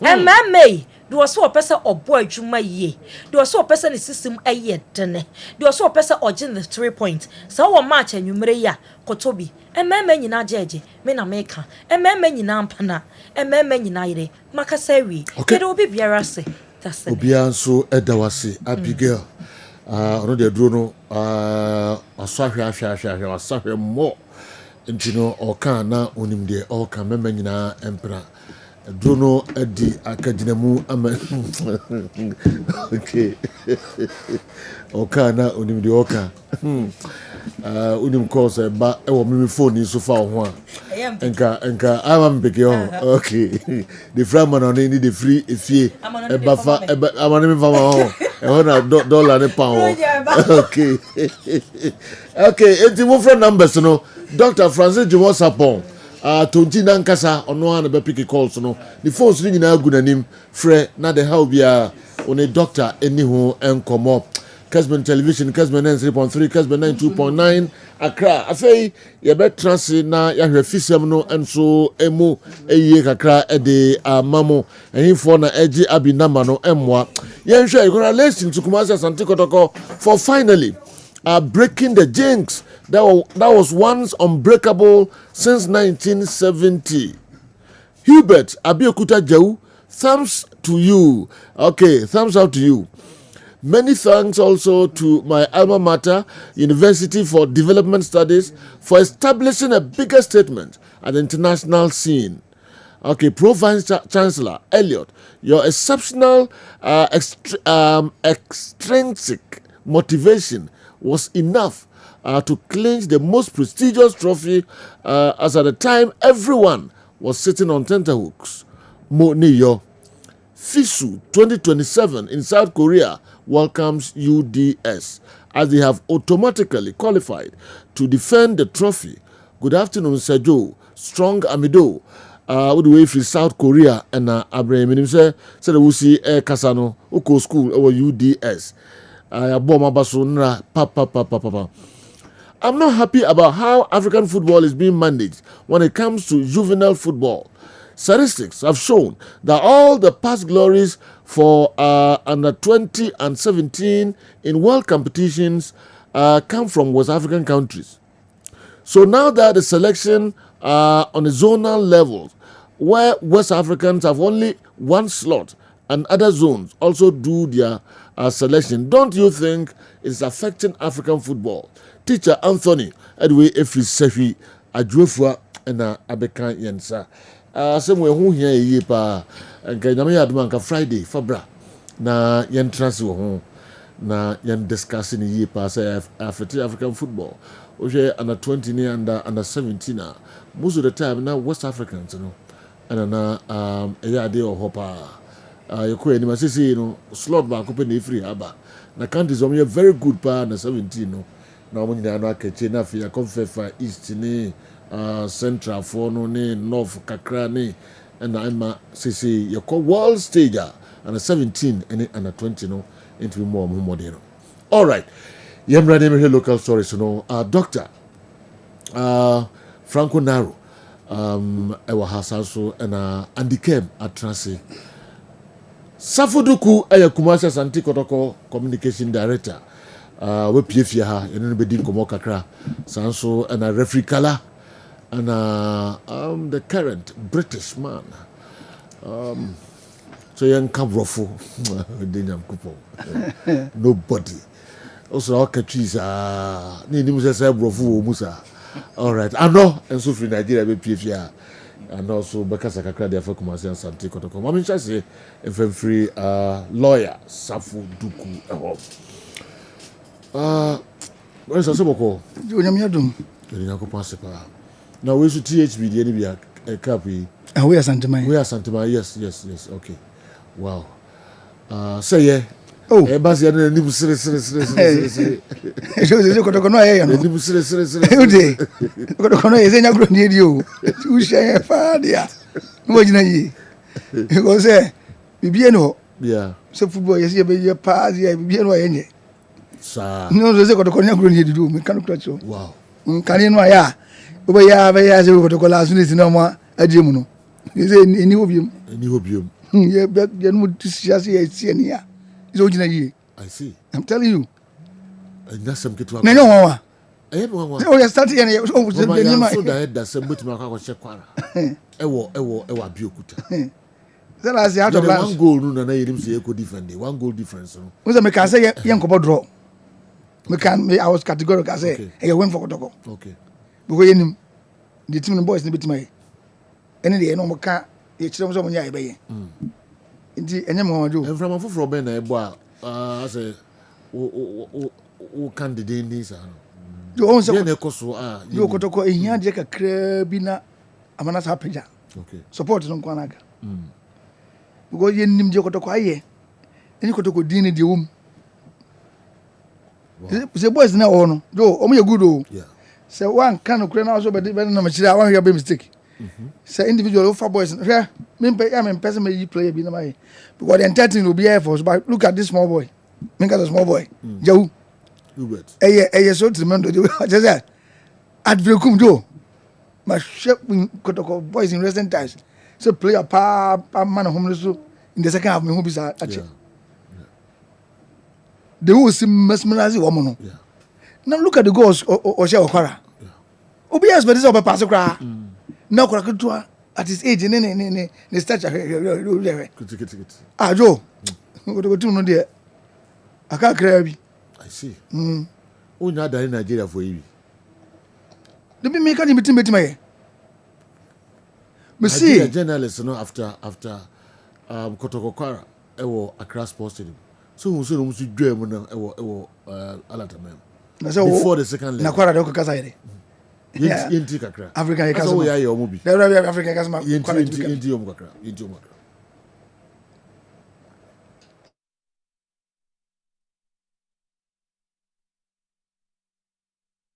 okay ready when me say you can African football on my who dri yen sisi yen you can African football twice me say repeat Kwara kan ho you can African football Kwara kan ho football na obro hwe yen no na we compare two teams na even with their 3 goals no on any day let's talk about on bia oh yeah teams no and on any individual players the obu ya yenti omo kakra on the small thing, just small thing. Small thing. Kwara United almost won Ashanti Kotoko of Ghana. Honestly, small thing. If Kwara can go to Ghana and get 3 goals, then you can imagine what Kwara can do at home here. Yes, I'm telling you. I am really proud of them because if you talk about pedigree in African football, Ashanti Kotoko is way above Kwara United. Way. So for Kwara to go there and show them the stuff they are made of, I know they lost. If they score, we score. If they score, we score. We get them a tough fight now. Go galore. I expect such in the second leg of the game. Yeah. Now they are coming to our home ground, and with the way Kwara played in this first leg, my brother, is going to eliminate. We will lock them up in Gospel like Obio Stadium. Use Koboko. That long care like this and trash Asante Kotoko. They will not play in Gospel. Thank God Nigeria has had more CAF approved stadiums.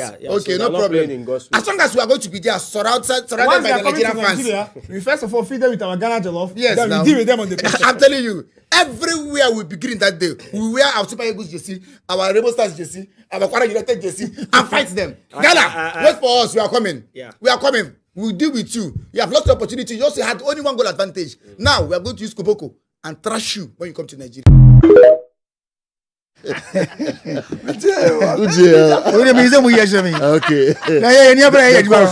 No more kasa. You na fans you guy, who fans? Silencing omo man nipa ni die. You no fans who fans.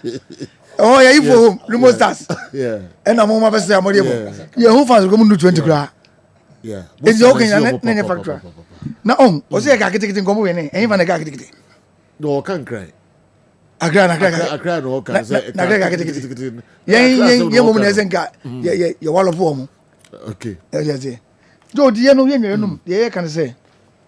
Me de Kotoko de. Ade say ha me. Any fans na e ma hwe ball. Yeah.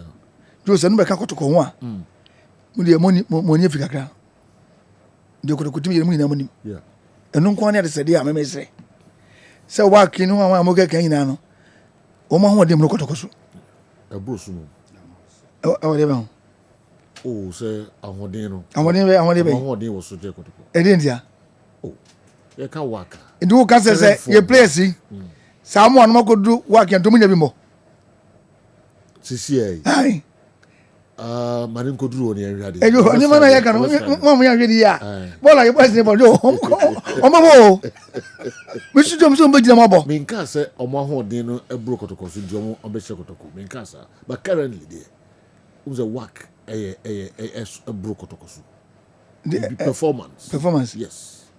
But what work. Calculation what are the determining factors? No, Africa. Sika no mo. Africa can see him.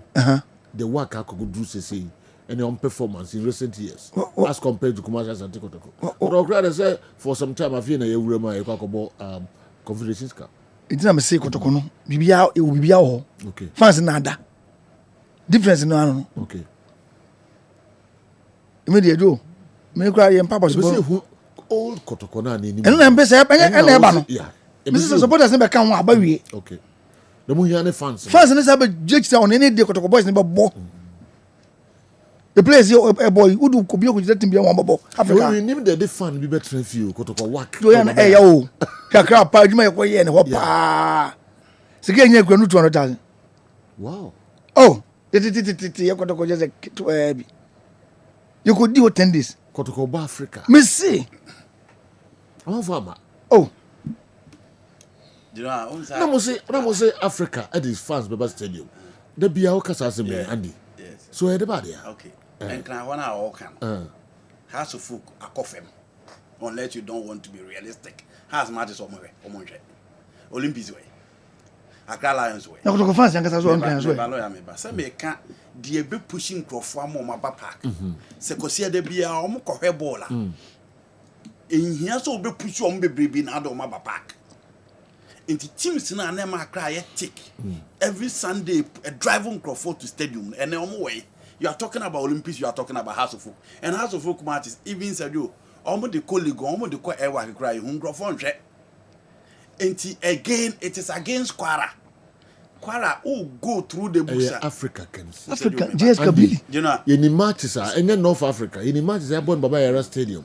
And check crowd. I said to me, yeah, must say big. Said you 2019. Your boy, your last I call you. Yeah, but the daughter come to yes, anyhow. Said you. Stadium, I am man, Nipa war. You can't. What's changed? You come out and you can't. I can't remember reasons why I hope fans are over. Maybe I'm able Kumasi. Okay. And yeah, African, I'm looking at Accra. Until I'm able to say, teams a bed drive on from do Mako Stadium one crime. For. And I'm saying that Blaster Accra games here, Bono Accra. It is for a long time. Fans are one crime or more enjoyment when it comes to the local game or the local football above them. Or more taste. So more choose local football above them. Lawyer Moko ball top for Accra di Papa. In the history of our football, Kotokone has na ya buy a big free gate and performer. Some at the born way. Into that crash situation is different. Say you Kumasi dia. That is where we can go ahead and raise concerns about why people are saying no come. But you maybe can say, you know, someone for Kotokone still. And now you lawyer and two go from senior. Yeah. What's the make grand number man? Not something to say. A retired high court judge say. You come Morocco, but you be beyond on your Kotoko match. I see. A retired high court judge. Kotoko supporter. So I'm saying, say, now I'm for Kotoko, it is still deep. I didn't know Kotoko matches. My translate. I as a find out why. Oh yeah. You say performance kind of Kotoko against work. Kumasi ne rebona mebaso. Se be yebo no ha na se stadium anyama e be shock me. And then adwuma na say na say mo ye den na fe ne nken but me say Kotoko work me say the bebu afaso you know even Sunday kwa match no any Heart of Lions no you expect the stadium to be almost full. So you can we there you musim kakra you musim yenim say mo akoye meeting bi minima de Kotoko money One catch me. Usman Sadebaya. Send for me. Usman Sadebaya. Ono ba me hu. Ono ba me hu. Na meeting ya kwa ebi. Ye wie. Ye adwuma ne. Ye ne usi moche. Ba bia kura senka. Ebi anka wo anka wo be anka. Anka wo te achiri. Sese. Me mo ko agobi senka. Na me onyame ya. On fa me hu nche me sira wa. Me nkika ko. Orozo ndingo kwa bomo ni na hono. Oni say so orozo retire. Odi wa ya na we what you jami. The way what you jami na we. Who go retire. O ka ka osin ya ka. Ne bo ye honye. Gabre. Una wo a o 70 year old.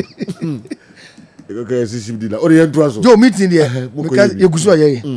Ni nyina na say efe no empani voba.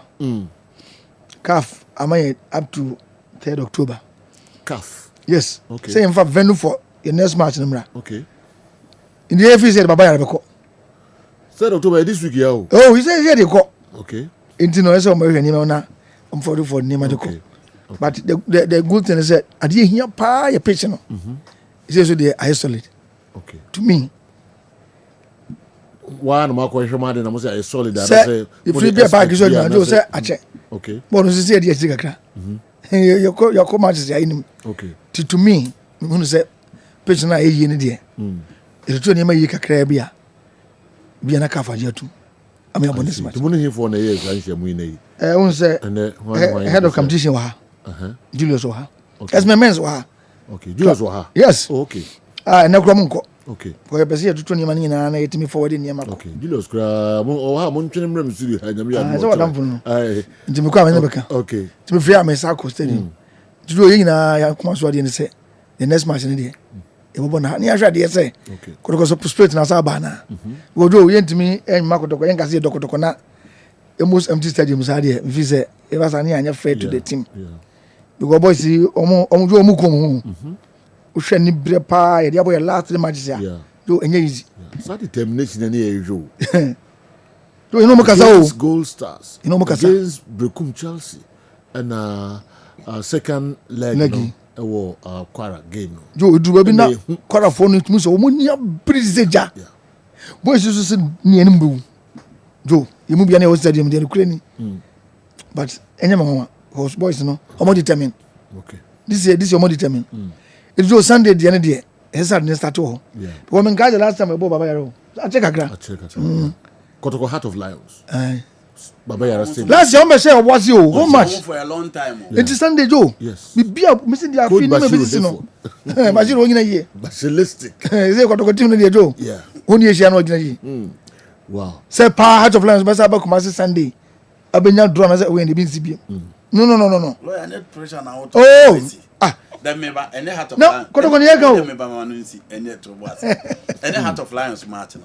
Oba first also Kotoko players no obi abeko apostate to work. Ene ho ambo. Member. Oya to was. There be men for ko work in your ikakra. Say babo or they can answer. Bebre babo. Eno man about to go for go. No, they can answer. Now the last time. Ayi. Ni ade obo one player. Joe. Say ultimate start to work around. I say Kotoko players ni ba ko start to work. You know Kromwa. Ena ni ade ko start ko boy ko je caps. Asante na ka give for na from ko. O ma ko je ayi Champions League. Keep him Mazembe. Me boa. O ma ko je Champions League. No me regular players. Me ba jo me boa kan ana some ne kan na ni eje. Ena he na no an ni last year. 5 years na ya. Ni o boy ya na o kan sam na o koro. Na nya sam kitu. Jo boys na ball boys na bo jo so ni o. Okay. Jo mom fa ni man ya jikra. Asem na mpere me ka so. O ma yunwe. On my own, and no, Mr. Diaka support no against Heart of Lions. Heart of Lions Sunday. Yakohu bi o Abiokuta. Yakohu bi o Brekum. Yakohu bi o Bibiani. You will say a twaso na yehwe Sunday against Heart of Lions. Yes. Now coach no dey omo ba no so nim no. Me so bia mehwe Kotoko Sunday. Okay. Because me catch was adwuma na technical team no yen do. Omo hihye adwuma bi o na eko. Yeah. You say you can 70% mark. Oh, I'm telling you. Some people can't break 40%. No. And I'm on for Ajima no see bunny. And here ba. So when I can't go city. I see. Now Joe, if you do city no, we go to. Is this a club licensing committee? Match Baba to say ball league matches or now. Sure, Sunday you born. Okay. Sunday Baba Yara. Okay. And I feel some before do money come calf. Yeah. Need to calf for asem. And the for work game. No? Yes. Quite be as I say. Oh, do na say me no ina. I can't be no very comfortable. Okay. Well, man some team no. All right. Andy. Lawyer na tiwo no. O asem ba ku mienu bia busa no na onya no. No busa na asem na edu bia no de wada. And then 7 dey bia no obedo. Yes. Lawyer after himself from top 4 Munyam backlash, inconsistent results. But Chelsea, Kwara Wahano, Mopon game, na fans, then you say, Mobona, and I'm so many. Into DNA, that trick, I'm more call Kwara, at least change of attitude. Do our hair mat be a change of attitude. A boys in a recover kama. Or move to a certain pattern and everything working. Then a trick in there. Well, make us a quarrel. Na expectation is a yenche more goals. Clearly, not goals in the beginning of the match. But me feel say it's me take a crab mo. And my boys lose concentration because before the game, not all name. Some of the danger guys never quite a team. Almost na a trick no. In the exam, at the intina. Munim situation is saying that na muja almost say omunya space in for operating. So the assurance was that mistake na baby. You call back here. You be hold omo. Nti you call here no. First half omu danger guys no munya ejikakra. But second half omu chire omu. To the sense the coach no had to substitute omu most danger man go home. Yes. Nti me hu say boys no lose concentration kakra. Akra. Top for the can say na ebenya nke be pull out because of say na enough time our boys no rest. Okay. But ni anko a am for can say mo go cap for South Africa ba na mo dwane. Ina coach say enya hwe ma me nko na menya opportunity my boys ni bi. Omo nya kwa mo bi no omo soso mo me hwe. Nti etutu ni ma wie no. The results in the Gold Stars match. Okay. And I say I prepare more for the league for the first time. I was second half say I will become superb. Do and my ball from Brekum phone. Yeah. In fact, Senye Timidan guys come very on that day. It's not I know my regime say African so no they be no nya kwa African be the do. Na you be first time in. Yeah. To me this after first leg you know. Omunya some experience. And now the fans no the one say express one displeasure no any players in the crowd so no makasa makasa in fact their supporters na no they least expected it. Okay. Because for nothing at all no more winning no say this is Kotoko won winning be no mfa won je o until they vowed to say Nigeria some qualify. Okay. Now for qualifications no, we were not looking at a drawn game makasa win and management so motivate them. Yeah, in fact, Pedium cried this idea earlier. No, you can say they agree on, but it didn't come on.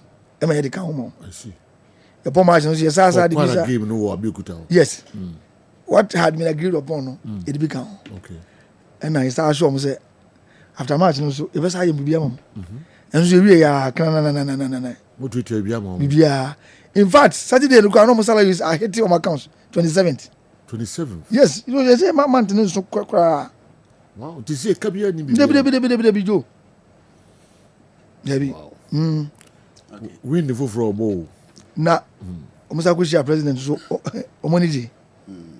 President so you be my so president $50,000. Okay. Go start for GB. Okay. Nko for go start and form the make ko de no nanka. You van ko yenim. No don fa form no ko. Na say e jadi edo de. So mo de mo so full plane. Ye do yi. Serious bia wa. Tijo boys no who say president can say mo timi ko mo ni mu a. O man ni na say ko na aka ye mu ojo obi bibia ni ba bia o. Yeah. Club competition bia ni obi abo ji ko. It is almost like me progress here. Yo, any ma papa be ko. All right. Oh, assembly abuso busa lawyer Safuduku out me the ba. Na oyiya no krankra de mamo. In this situation is say. Oh, we so far. So far there. Minimi say ko yetiti Saka no Saka ntimi anko onji ka na Shaibu so onji kakra. Yeah, okay. Omo de nye so serious. Nti manu so nti manu. O recover ba. Nti manu. Nti manu. I started training. Engine no. I will not be surprised work match no. Oba available. Is it Kwampuku so na? Kwampuku. Onu so ewufi. Awuche no. Awuche so wufi. Yeah. And kote no de ndie. Yeah. Inim da be ntom de for now they are out. I see. But I mean say Saka Shaibu. In team. Oma be kan team no. Okay. Enchekra. All right. My next question here. Moko Chelsea no na eda baby ase 15 years. Kotoko ntimi nche omo hoda na kotoko share. Moko Nigeria there were other records and then so mo players and I said the team as a whole before games Omo are aware of the situation at hand. Said this is the record, this is the statistics. Now players they should make sure say ya wadie bi o ha eno ne bokotoko my man that strong when it comes to Africa competitions. Until they need to work and make sure say omo be save that situation. I am say ashasi no na omu huni no mo fa ne serious. Orientation na because orientation no oka no. Omo ti na change. So no mu sia odumi say eni bire no because first never bo how ya no mo say wo how. Okay. For example, the use of mobile phones till deep in the night, you know. Is it a time no man can say surrender? Okay, remember how? No man can say surrender. In the camp rules, no, the more thing. And now, omo who say kotoko no say na tie. Pogunti no ba camp no mo be trans na mo hwe videos na mo say eh. Ni mo bi see di mo hia na ni bread kasan jo. O no mo say asem na ni so. Na mo say na so mo nya kwa chi otumfo twice. Kaba no yakọ ni ezo mu se ejo se kotoko na ye kan se ye kan sa we o mutimi wura himfie kọchia ohene no obi ti krom ha ko be 20 years no ya ni so twem wani mu na ba no ko wura ba what means na ba ko wura ha ko lifestyle na unya sa privilege na edemun sa ko to ohene nsem jo see the baby do the boys and yabre rules ni so ma tighten bi ba se nsem no bi ba bontin no ya amfa ne trase bia obi na kana semti ye hwe mu okay ene se sa dia ne ye ma ne mo nya di mo jo mobile phones na ko fa nsem ni na aba o kane oni boys bi tu kwai we ya na obeso what fa ne ene no obi kwa make attempt because ye ni abrejo ene ya mo hu se obi an so nche kotoko attempt say mo jiji on phones ana o se obi won ma ngoma so minim abi ene npa ko no obi a onya kwai pie se but kotoko ne ma kwai kra I see kotoko jo ye ma kwai kra o the visitors na de mo ma dem ye ko dia kra wan mi ko bi an pie ko ba bia from hotel ne afa ne do ko tun gani asa do ba e botan ne ade phone we jiji phones they surrender ne say ne o mo no de ba obi a na hwan na mo ensure say phones o mo de mo ni bibia cheche da bi do ya catch some so say no players begin and kotoko wo ye mistake ya ye be twa contest na ko ba man so no but train ene na o je kotoko ene wo na ba je mo mu se kotoko no so ne ri nyina ye ho example say nyina ya sacrifice kotoko no say ri nyina obi asi kotoko no say ne kase yeah ese se ma catch on say 10 omo ne decide obi am fa omo na take decide say time no so so about 10 dia no mo nya enough rest okay inti no omo anga match de no kwa omo de bantem kra a day before na omo nya full concentration tunu mbe sia jo na no after games class still at 10 na 10 dey e say ngo bi go 10 dey okobi yon na u lose some hours a bit my affect to obi be 2-3 phones and so what the mon title 10 we got 10 not the one about not the two na kan ye adwuma and then no how will you know I won say and then adwuma na ye ne say ye chewa do the obe lose no okay emo okay omunim say dey o so briti any of the ina to be a briti bibi mama disciplined they don't try okay they don't try okay so just am for near bro moko outside and mo entertain visitors na mo do mo hwe ho a campus mo yes a me camp mo clubhouse say clubhouse no say match you know say o match ya in fact say 3 days to the match no any allowed visitors okay but as adults no ordinary days no there untimi man nka so on share dem sa o time ogba dem no time so so ba okay okay uti mo pie na ya ka so mo say salad o mo so yes supporters no o mu nsi o mo say spread all over nti obi ko fa wa yi bia ba yen fa ho ncho okay me ni player bia dam fo okay just on me can say there me obi me dina so nti do ban fo no ni abre all right and the players so ni abre because yina no ye ba ko bo konta enye de say betina media e ba she sabi asip say ni media ye drama player bi emegman mas okay na opportunity na omonya no omo valuandi omo hu so omonya ba bi papa wo obi ti ba be kana no asas ba bia na me wo me compare ha ne de obi ti 5 e no kotoko no ba 7,000 6,000 8,000 yeah na do na on pe we na so bo ko tan fia ene ye koi na wo shia ye former president no mo two of no to show say ya can't smash on. Obi timber can experience or never be or regret it. Mama old players no come on back. Yes. Okay. Opa is monk coming so no moon says. Na Ghana ha players to make me sure because about 90% of Ghanaian players will be in a call. That's true. And on the sure. It's in your no. Obi the way about say that Samba guy is a fantastic leader. His leadership is affecting the team. How true is this? I want to start in the bar. Okay. Because I'm not guys are standing before the game now. Oh, you say guys get up no muna just say. No say. No say na team because na me ni hu sa ayi ni say between on no. Sa ayi ni adwuma sa jo. Samba kasa no muna. I see. At least Gabo who's a senior players board man come you say. But omuna. And they respect him. I see. And now before na me here na say yamra post match interview na so Zito player ben also Samba. And na me here na say abesilo me ku what catch Samba answer. Wow. Yeah, he had to catch Samba. I bet want to join us. So let him go. That is Kotoko baby do. Wow. Because we are going for one chow. Ne leader no ebum raso. Leader no otiti baby no what tears baby. Now what is him also because we tears him. And they say Joe. I see. Ni man na ekoso no. Ye penisa. Because do you catch him say moduma momo ye ni. Ye nyina dey bomb say mo benya baby agina. Nti say we mistake na you free Kotoko ha. Ni obi no makomo no. Yeah. Na ya no man kan kra. Obi the message be by say bow players but I don't know say me repeat you one if a friend say this striker Albert Amwa yeah those two players no yeah outstanding mo ye den as that time you know ni be ba mo ni be bia mo awura no enti no mo ye bibia mo dey be extend mo contract na mo betra ho ama na so ansana afi bu han say either so be just kakra bia na so be go free well ojo obi an say do so hwe ni board ya ba me dey and I got to continue with you two players. The pa ebe mo. There be some I can lawyer. Me dey can say omonkwa. You don't me examples. Matias here. But so when you say we they are your standing players. Me dey be dey mama. Say me to me your standing players. Akura kitu na me say akura buy. Okay. The progression na about the ba ko for kra. Dey can say mo anhwe ya the mo hu an say clubs bi abe snatch. Ona say jo yenya office. Ebomo. And catch them say, "Go players no." Office about for players. Oh yes.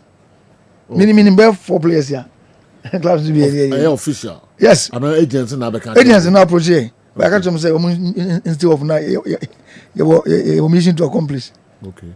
Now yeah, some now I can of two folds. Yeah, contractual issues how can. You player or you very key. What you also want to me maybe. But it's also your word.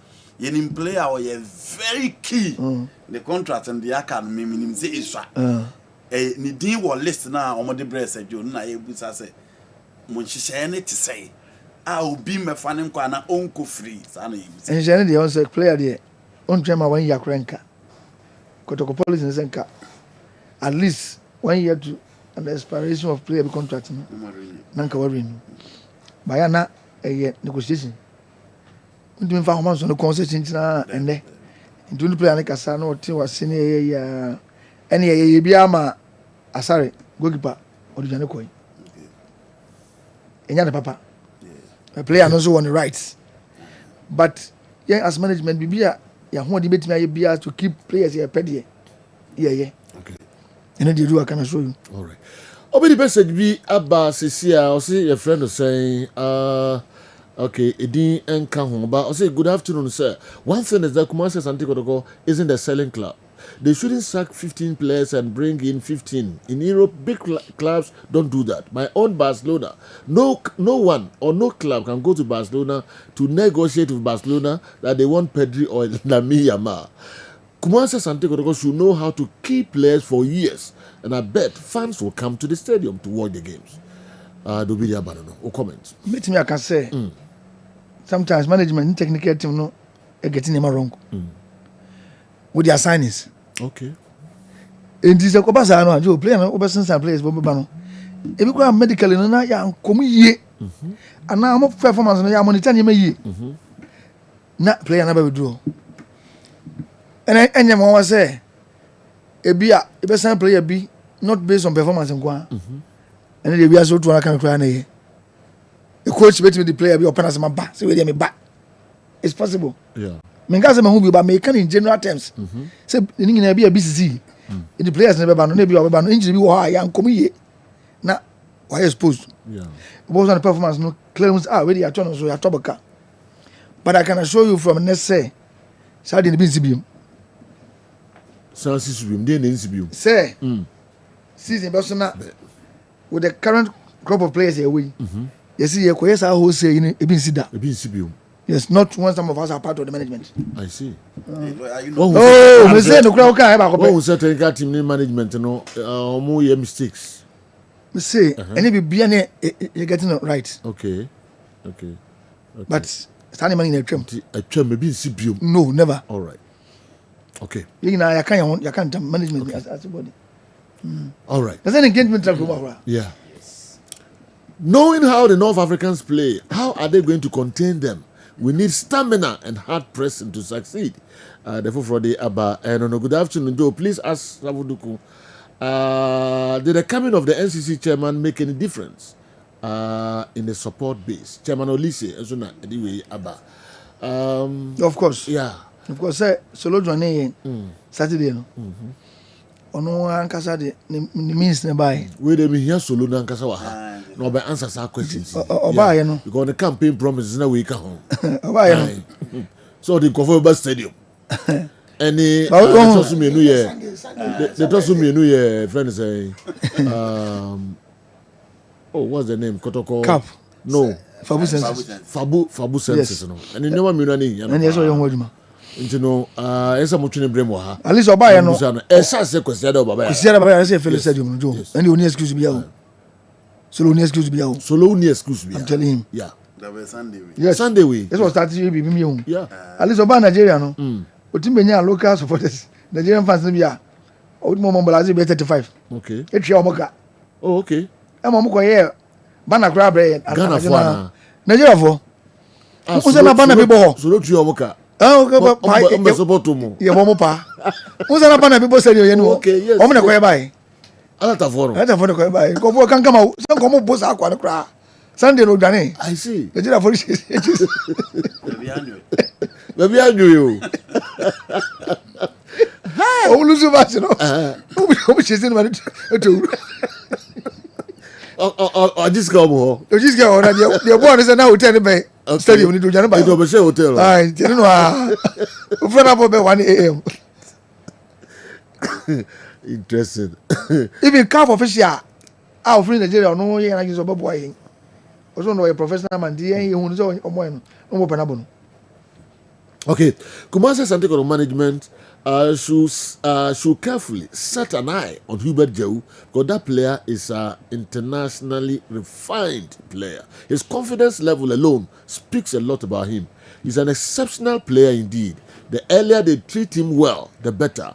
Oyibo Boateng anyway if you need and Abba. Players him be on Abo Hubert Jehu din. Yeah, he has a 3-year contract with us. Okay. And others no so omo de eba pem no. Okay. Yeah, try every no. Na atimi akoso am. All right. Okay. Player, you know, I think that so nyane position now open a bar because he's one player I'm kind of wants him for more than 2 years. Onyane rule now open a bar or the game because me say na me tiase so ba nya no man mo boni. Okay. Very good player. I hope so. Yes. I hope say am koye the usual hype no. Say waba just last 2 games, he's all over the place. He's all no be able to name correctly, no be focus, no be stay, none a ball now, but we improve upon the games. No, he's a good player. Okay. I didn't see the fair-colored boy who played very well as a full-back in the top 4 in the Kwara match. Shaibu no kwa kra no bi kra. Okay. Oni I mean pyramid na training. After omonju no. Ni nim say okay but last minute and na you can say everything no. And I hope say ni return and jogra over. Okay. Tell Lawyer Savuduku to sell Kamara and Samba before their contracts expire. We issue Efi and the dairy. I don't know why all cats have them. If you are something say Kamara and Samba. Joe Samba, we're very happy with Otoko. Yeah, we're very happy. Very happy. Okay. Our country is Obenya Nkobe and in the carrier of Ghana. Okay. Obenya. Joe said in a contractual issues. Okay. Tigusu and in Casa. Okay. See, by standing near Manama Koso Kra, and just say, Joe's a player and Joe Cover be a Ombo. Oh, very good. Yeah. Okay. It wasn't Mama Ninko almost. No, was it Moon Tom once and as member? The Nipaco professor, Children says, foreign players. Sir Fred, Nediba. Yes, you bit Samba. No creba, cope. Born or Bonaham Crofono, no boy was an 11 when I was solo. And being the leader on the field of play, general discipline, quality wise, leadership qualities, everything. Say, give me all people who midfield. Yeah. So when your time of marching over and over, the recovery sessions and the ability to track back and press, or say a discipline will be out of the man is all. Yeah. Football, the player be eating a bad day, so 1 or 2 days we will be eating a bad day. Yeah. But he's a consistent player. If he's all back or top of the games, are able. So also count 200 or more, 95. 1 month correct game. Okay. And it is the reason why our foreign now being a captain Wakotokwa. Other players not respecting him because of his caliber of player. Oh yeah. The way he conducts himself. Yes, we go born on him. Yeah. Mumu dina park no on him pa. And on sa lead from the front. Until who were there now be. Until the Nipa Cropers or change the foreign players na there. Lawyer they who can earn some debt. And to say player be a change club no kwa. Or be fe bad and no akaso on ti subida. But ye disika boru a hope. Because Samba say Kotoko konenim, you know, Kotoko Timi Waka. Samba will be heading towards Kaiser Chiefs, Mamelodi Sundowns level. Yeah. And you hold your Mubora, $20,000 a month. And you hold it.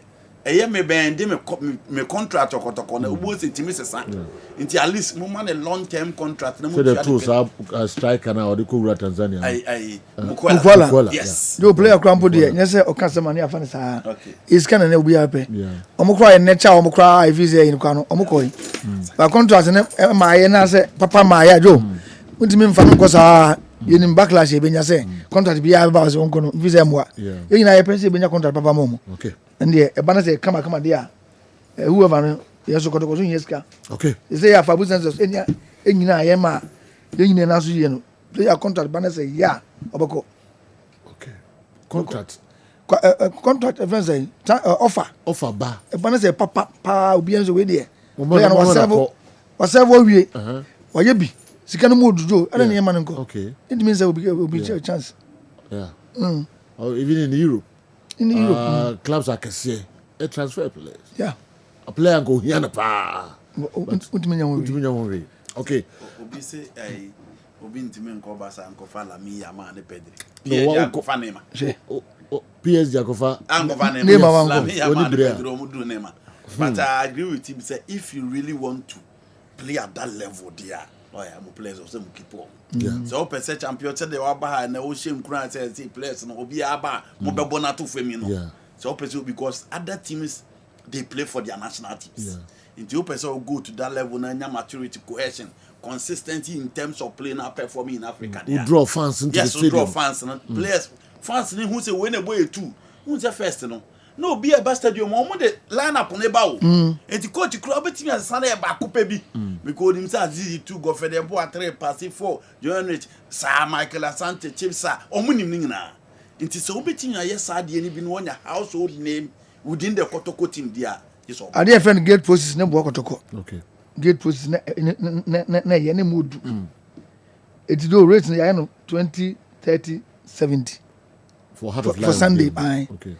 Because they were supporter now the only require Kotoko ubetria gate fee na jo Kotoko timi bagi 1 million cedis 1.2 800,000 jo say players they keep on and one no but omo yam mun keep way scan so emma among for 2 questions in the group nanka you know baby view na fi ya share other local stories but neighbor how important is Kojito to the new Kotoko project say whiskey say Fred and the way and so abre Asafuduku was the official Kotoko full name. Is it Asante Kotoko SC or Asante Kotoko or is it Kumasi Asante Kotoko SC or Asante Kotoko SC?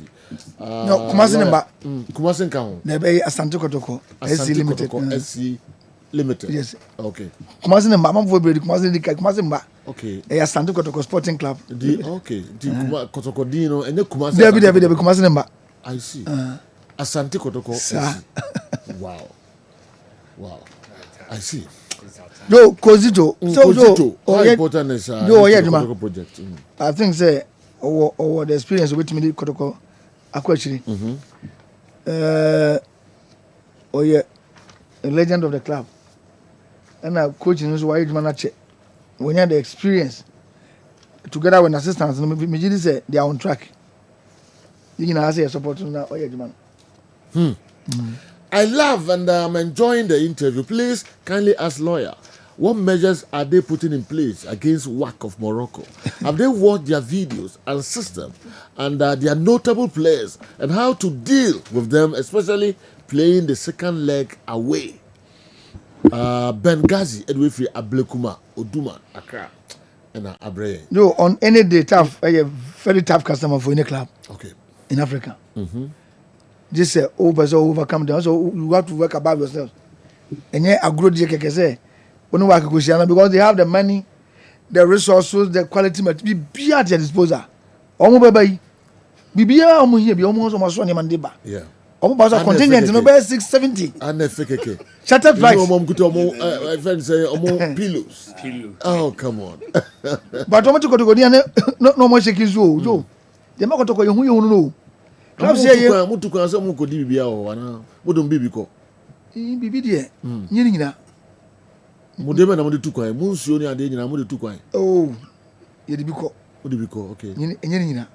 Bi o ha mo ko to no ho. Ah, bi o ko to no say you Ghana High Commission in embassies war. Okay. You usually follow on them. Okay. But Morocco they all go there. Now for we be alco. Yes. Bibia o metima ye. Me da me ho aba.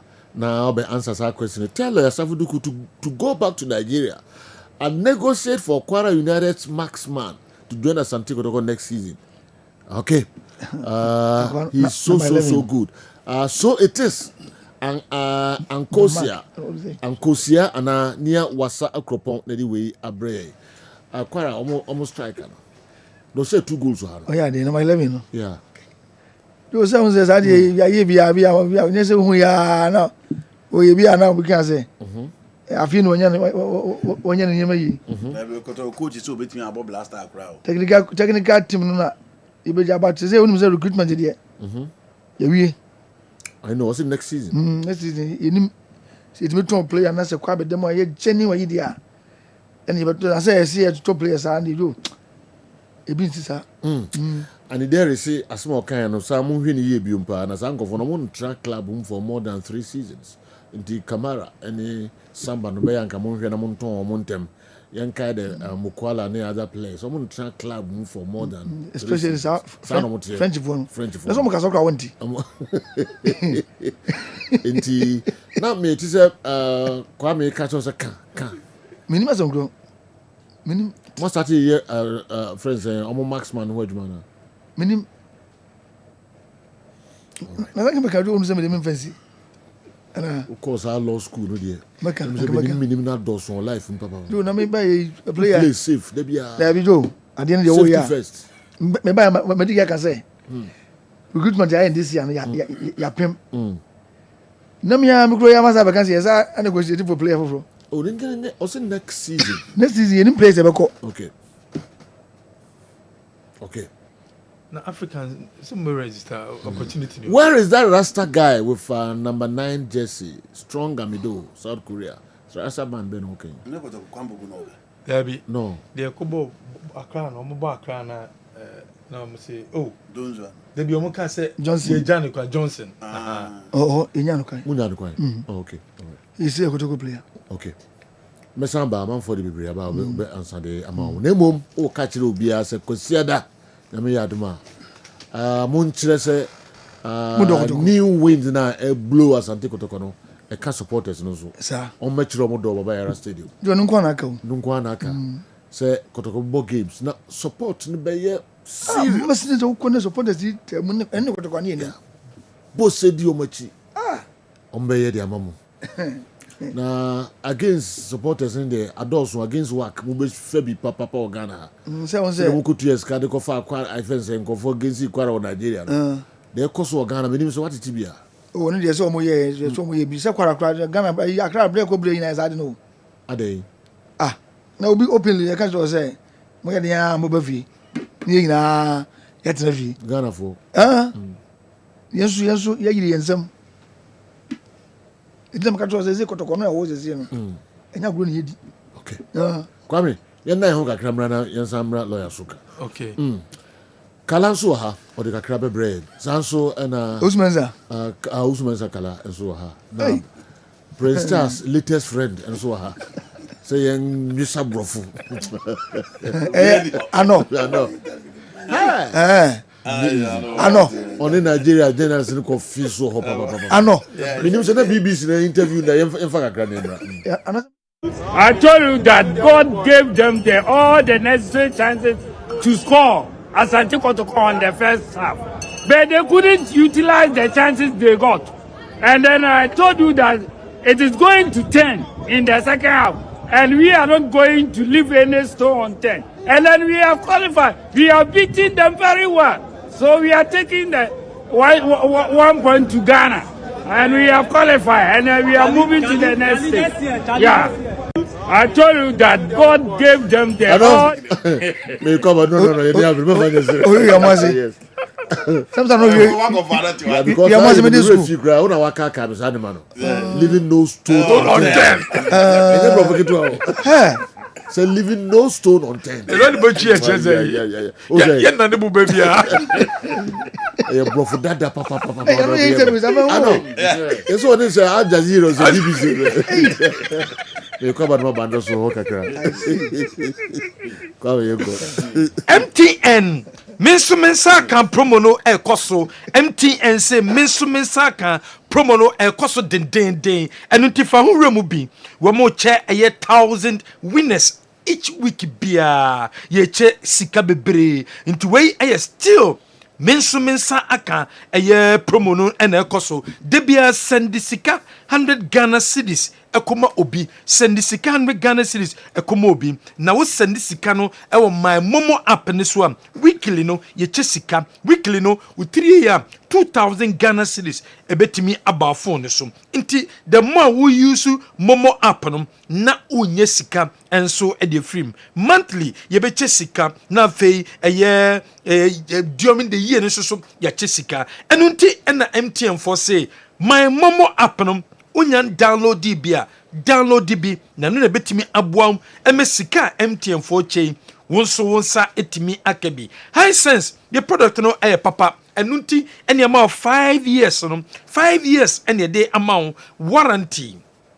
enunti adia ben say open television gas cooker washing machine smartphone sound system water dispenser microwave blenders rice cookers kettles irons air fryers and a pebiato high sense DM and also oko na koto because papa Bayport savings and loans yatete so and nti bomode na hwehwe Bayport omachira kwan Bayport loan on sabetimi akebi loan ebetimi aboaw ama nkora no school fees no wetimi etua ebeboaw ama business na oye no etimi akonkan ede amount Hebaso Company Limited and the Hebaso criminal and the abedjaso compare baso criminal bi na use we so baso criminal bia bema ebeboaw ama ma oni obehie mu enije aba ede amamo Kingdom Herbal Center woman the tremendous capsules no ade abedjaso wonya Kingdom tremendous capsules ni bi enuma woba besia ebesiesie hu eye papa o sebe peduasam aya menses ne mbeye ebanso na discharge use tremendous capsules yes also the Kingdom garlic capsules and bitters and the abam immune system no obesa hode bem stress and hawa Kingdom garlic bitters and as capsules Kingdom Herbal Center wo mo adaruma and o medicine drain ɛde abɛdwa so the luckiest na kyerɛ sɛ ɔtiri yie a wo nsa bɛtumi aka sika the luckiest sɛ dial star 712 hash star 712 hash choose option 1 ɛbɛma to ticket option 2 ɛbɛma to ticket ɛde ama obi foforɔ wotiri yie a wo nsa ɛbɛtumi aka sika wei obi tɔ ne dan ɛwɔ ohwim ɛyɛ off Barikesi road ohwim off Barikesi road 6 bedroom and all tone 6 bedrooms a dine and all tone each room bianum yatumu tiles and so each room bian I want a toilet and bath with a big hall and a all tone dine a dine so ya home ya the wall and so afa dine hunyina and the so the security fence wire and so edi egusum and unti uyo be a pet dine atwa ewo oshim off Barikesi road number way and a betimi afre 054 6478 289 054 6478 289 and answer 0266 703 706 0266 703 706 offer number we so I bet Joseph we 6 bedrooms and a onipa krom one also air town Jabira Bank PLC se me fan to anim se sabre wo sikasem enkoye obese sikasem no ekoye edemaudia wo me de asempa loan no ede aba wo ye businessman okofanya mafia manone se ejuma bia wo ye bia wo ye sika de ewura mu a eye Dwabewura Bank PLC and also me chira kwa wo mo ebebo wo sanso ede obatampa loan scheme no ede aba market women anasa wo mo shops awodo opportunity aba the amount so nso betimi enya loan na wode aye wo djuma 0271 409340 offer number we so a ye bejo so ejaba jewelry opempe the 2nd street edum ejaba Aston traffic light na se adebia di gold aye bia no opebi ato a ejaba na kwa wonsa ebetimi akabi wedding ring na engagement ring promise ring adebia di gold aye bia no ejaba na osoko pempe the 2nd street edum and I say Aston traffic light na say udru ho a obehu yen general Otumfo deserves more than the league trophy. All right. Francis Elsonedi we Brayen. Francis the herbalist. I assume que c'est pas African Makasi. Intina media man said say Nemo hine ye no deserve more than the league trophy. It's true because locally they say Adiabre. But do African dey here name bebre. Okay. Titu sikasem and Ghana for support. Do message say Asante mine Ghana yen kotokoni ye de no do. E ba de din a ye ko African say kotokona etimi e kwanimu. Timi me point say e ba de din a kotoko betu akura Ghana frank na kwanimu pa. This is Joe, you know, support Kotoko. Yeah. You find a national team for Ghana. Because the name of Kotoko bet me the backroom Joe and Yasam Kitwa. Umajuma moye ina Kotoko progress ya emanema kampa. Ninim go for Kotoko lusua radio chrome TV. Yeah. Anko ye Kotoko. E so serious Joe. It is a vast yam cost them go Kotoko aya na pa. On the Sunday there. Okay. Why? Andy is right. Not only a long-term contract for Samba, but also a very attractive offer. Congratulations to all who made qualification possible. Work has never been too much of a problem for us. We surely shall overcome. Lawyer Wasanti Chei Efe. Lawyer Safuduku. Okay. Professor No, good afternoon. Kwame Usudonko and anyway. Professor. And I'm sure we don't for Brofungo Busa and Asema, so who's what Brofun? Nigeria from someone country who didn't Brofuna. He was compelled to. Sure. We had the answer come Brofun. I know Mama Quine. We in a Samba. Aye. There was all pushing him. Okay. Minim is honorable Kofi Adams and 7 Ebrim Kakra. So with the normal budget, Ghana for pan special. And all yet the my and one will be up. And say, Sikabia, Blaster who be that was the promise from the presidency. Yeah, taxpayers' money in your D2 players, Neka, a debo blaster hobra. And to making sure so be transparent and accountable to Ghanaians. It is a do with the time and then a effect. enya effect okokan ye dey wan kan say nkeye adenji kwa na minister na opese o ye populist or said e be ya amanfo e be pen asem no matter DFN said you we dey actually din ye games are ahead of the competition no and now opening na dia tum say ensema president catch Ghana for no onu so di so enti said you ye sika na ye dey boy national team no bra no and aban e kire say na ekom say no matwam e di ahye ha and you know the omo in first one omo nya 100% support from Ghanaians omo man support no ye mpanimfo no nko omo so de be omo support nti omo nya full support from Ghanaians and you know eno ne ade a yepe accountability and transparency obi e odesika ni bia ko release a concern e podi asembeba but at least we the Ghana for pen or nti say you e ade dada ne yepe say si na nti I don't think say you were a lot to say about that. Kumasi Santiago players should be mentally prepared this month because their list of matches will determine where the club is heading towards. Okay, Razak Amasaman a chairman, and the way about matches they walk to Ganimne soon. And yet easy cry. Already with 2 outstanding matches. Yeah. Go stars and another team. Yeah. In him when I ever make clear some matches. Ojo ye nim kwa na yeko enim say oba G League na emfa won teams abedi ka hia ho ebi nim kwa argument say o compare teams e diama em say Basake na yeah Basake Holy Stars yeah o compare teams e diama ya no a omo de ne manager position ba me say oba so G League you have no complaints about team Ocean first or second. All right. The mobile out of line you are money has so Accra. Yeah. So next wow. League ni flow sadia. Okay. Money has so. And easy cry. Na work na ba. All right. Ano Bremka cry.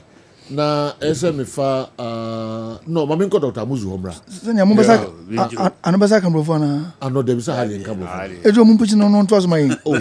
Emi yam more complicated. Oh yam more complicated. So be na danya kambrofo. Ebi se me no so kambrofo sa. I'm telling you, Joe. No leave no stone unturned. No, to be able to use our expression, expression get wow. Yeah, go school. Use abroad. All level for them no use abroad for. No, come back we cry earlier and say no can no.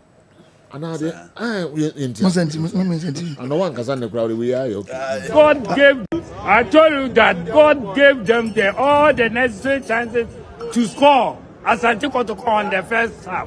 But they couldn't utilize the chances they got. And then I told you that it is going to turn in the second. I know who you utilize. I look my God. I know you brutal. Utilize necessary chances. And how go school? You must. Convanotti. OAS. Great OAS. Convanotti no come professor. Great OAS. Wow. Utilize. Kala osre. What ma kasa bro we be. Referee for bro for na we all right, because of that music work. No one day and the schoolmates na was saying. Oh, now we must know. So was it? I'm going to be on the necessary chances not at utilize. Yeah. God gave them all the necessary chances. But they couldn't utilize it. Masa. They couldn't utilize it. I don't give a God.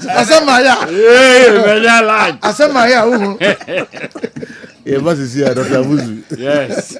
Fo nyina akwa ababa Amuzu Herbal Clinic na ye de drobia ba ye frɛ no Amuzu Garlic Bitters eye dura emamoje die fusane ewo nipadua nu mu eye dura ebua ma obia ne pressure ewo soro eba fom pa obi so a otie mi a wadro srade abro so obehia Amuzu Garlic Bitters. Amuzu Garlic Bitters prevent numbness so obi se mensa anasa minan 83 nedro eye Amuzu Garlic Bitters. Amuzu Garlic Bitters controls urine flow. Die odun so bebre anaso so basa no onye Amuzu Garlic no mu a emesoti kura. Amuzu Garlic Bitters prevent sciatic pains. Obi say doctor me to ase twetweme unye Amuzu Garlic no mu atu edi. Amuzu Garlic Bitters is good for stroke patient. Obi anya stroke, obu a stroke na born in kaye unya amuzu garlic no atu edi sa medre na sofu bi wanya stroke for years what thought wa menu panom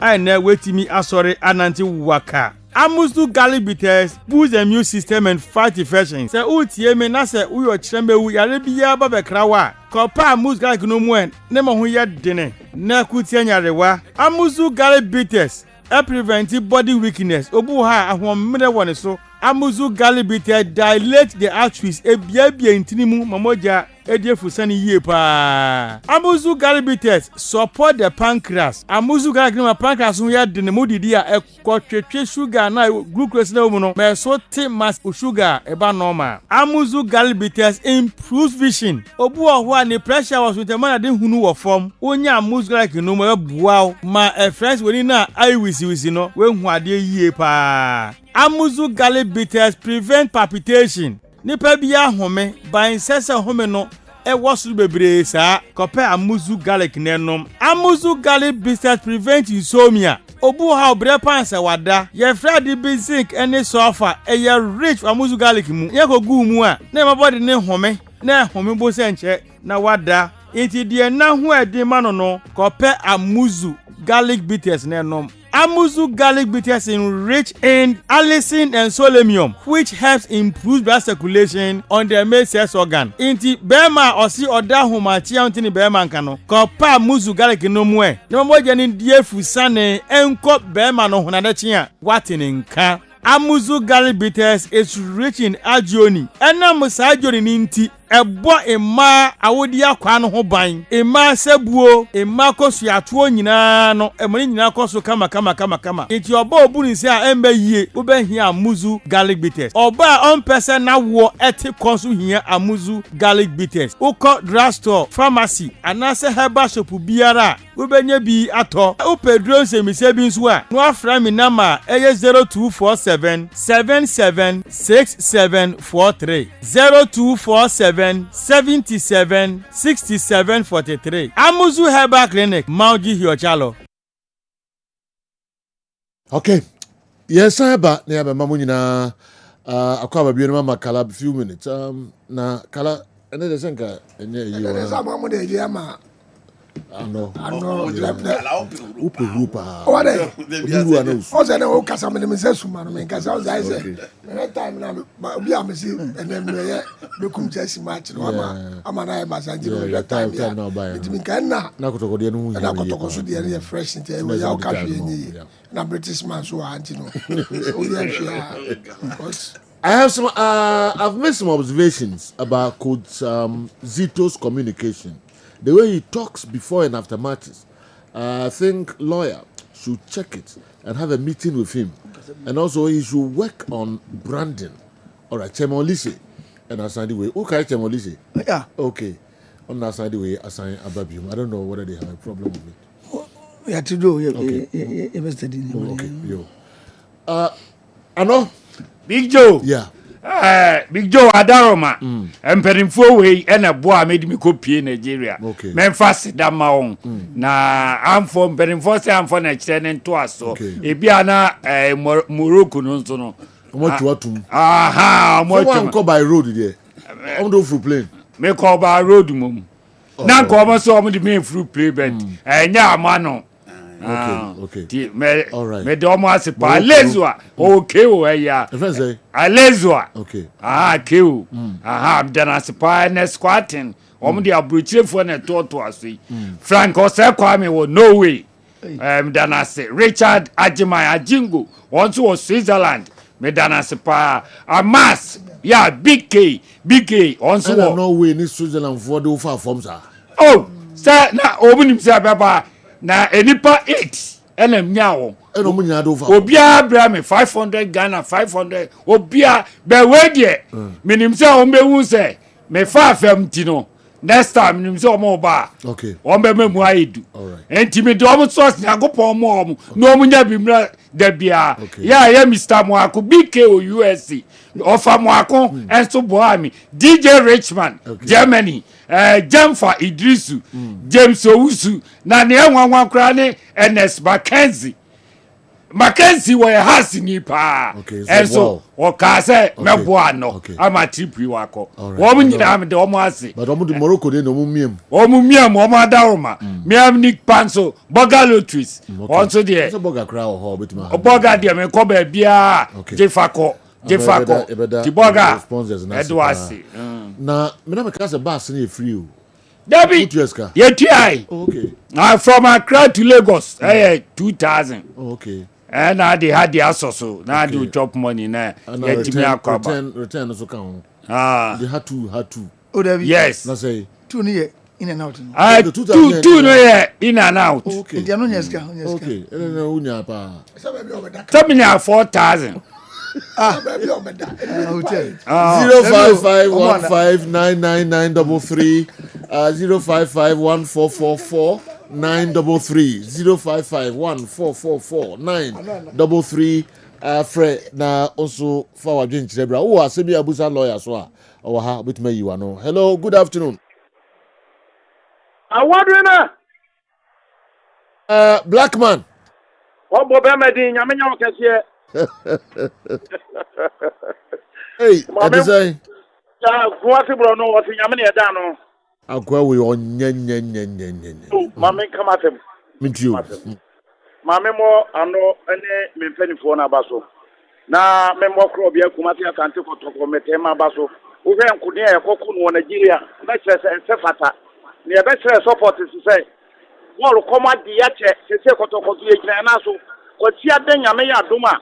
Mo bia ntrafie wo yira fane bra wo gela sonisa na o manyina form bra for stadium ne mehwe ball no na ni se kotoko no ye be fira adom akwa adom ana fa bu sensors no so ye be sira mepanifo se o ma ne mra park ho na o mo nye bi no o mu nyina nya kwanya na o mu nye bi na mo akotoko ne fe ntoma panfra me da fe I hope so me maso ma o makasa be ma o ticket in stadium kona ko twa no gate Dabi na me de me po ticket o mi a mi sika o moto ma me de korre ni ticket in free me hoda on Dabi me pe se de me pe se me pe okay na o se obi anfa na yire ana na girl one na o de ne call do to aduane na na o se me de me guess don so ti meti me bi a ono wo be ya aduane Black man. Okay, you're fine. No, NCR na me fa calls fufro. Hello, good afternoon. Yes sir. Me ma yo. Ajuso. Umi akwa Christmas ni me gasa free kuma sin share so. Okay, go meet you. Sejo ala wi me mo abaso na gasa agubon sha wo bo juma pa onu abejo fo ni na lawyer safudu ko so me tiane pa na ni so mi afo Canada ni na Japan fa program ni agro. Ojo pa ma me tiane pa ni kuma se me la central minister. Na ye so me so kuma se ba la sports stadium no. Omo wani ko se na be wi ni tam na ye timi ti akan ho.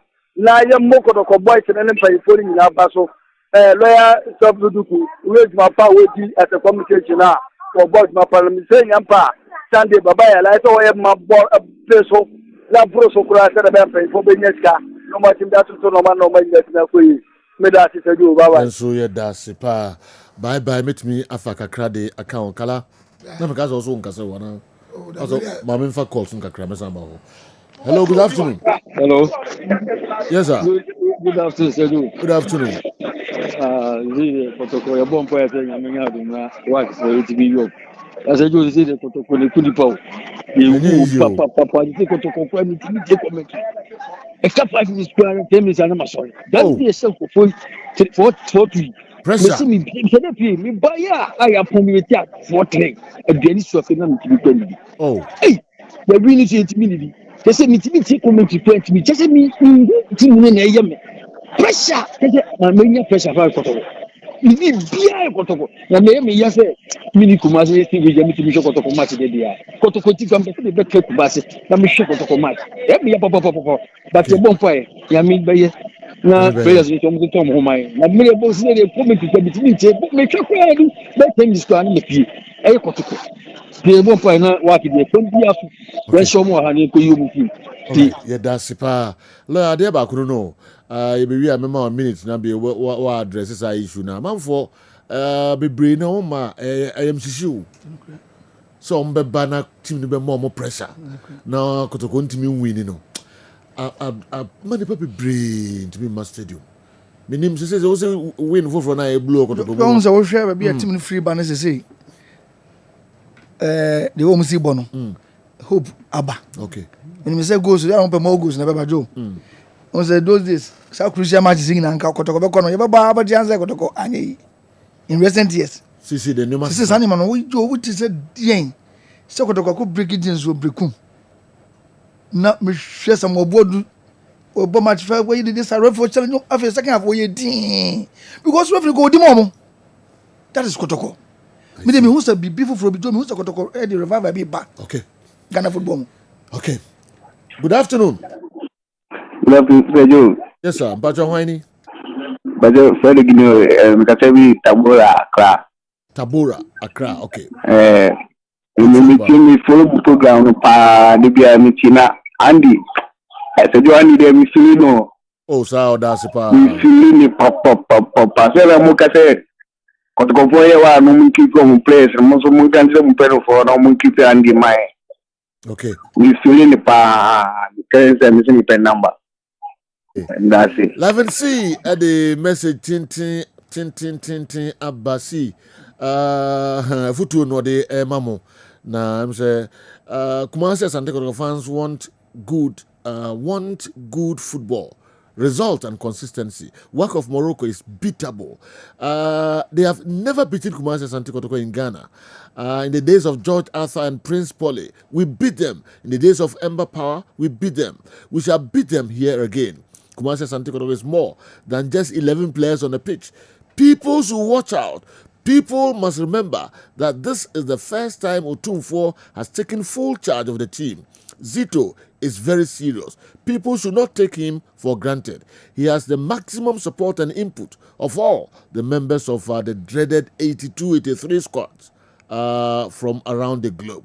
11C, Jumaura, Ankasa, and so are brilliant. Okay, Yenibesia, Malamus, the Don Futa. What's he saying? Oh, too bad. Malamus, they by late. And then your wife, Aisha, birthday. Aisha, Malamus, the Don Futa, and the wife. Young wish you happy birthday. Show who's your wife. Na Malamus, no here, ye pa, and also ye papa, and my color, or birthday. Yes, you want to Joe, and they, yeah, referee, Maxwell Hansen. Maxwell Hansen, okay. Maxwell Hansen, and then birthday. Okay. You know Maxwell Hansen on the TV. Maxwell Hansen, okay. Happy birthday, Maxwell. Maxwell Hansen. The logistician. Okay. The logistician. Obi did birthday. Who's why then? Maxwell Hansen. Happy. Mon friends, Obodibi. Oh yeah. And now, and that's how you referee to tobacco. Anita Eastwood or Sojani. Okay. Referee Sojani. Wow. Anita Eastwood. Okay. Wow. Oh, nice. Bema Camp, Bema Camp.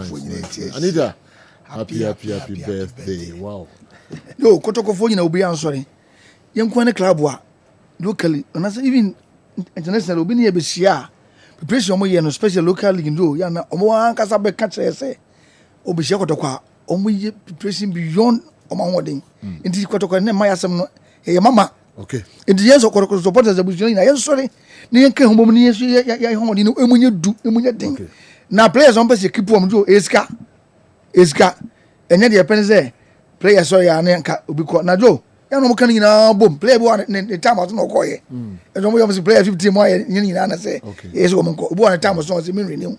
It was the other contract now. As soon no call. Ubu was the men's happy near the dinner. Okay, Sunday. And then Nanajua Boachua birthday. Nanajua Boachua, and then your birthday. Nanajua Boachua were Brampton, Ontario, Toronto, Canada. We free or family, especially Chili Chills, Kessben Media. Najua Boachua. Also we so happy birthday. Wow. And that's some good work. Kala and we here now Otafita Vrano. Nanajua Boachua happy birthday. Sanso and Samuel Adu Jamfi. And then also birthday, head of Kessben Media, Technical. Sammy, and then Sammy birthday. Wow. Sammy P2 and then birthday. Why didn't I was out? Kofon Numa, what do you remember? This Sammy your birthday. This is not acceptable. Yes. Happy birthday. Okay, Sammy, I wish you happy birthday. You also we a good boy. Time bia. Bia and come for Yes, I did. Yeah. Assembly anyone can then come in will be catch up, papa. Happy birthday, Sammy. I don't go punch around now on your Kessben. Don't leave any stone unturned. Expression for the day. Yes. Yakramo, DJ. Okay. K.A. Class on America. All right. But still, more you bomb on your papa and some get to a crowd. But Yanka. All right. Let me add much now, Kramo. Pause.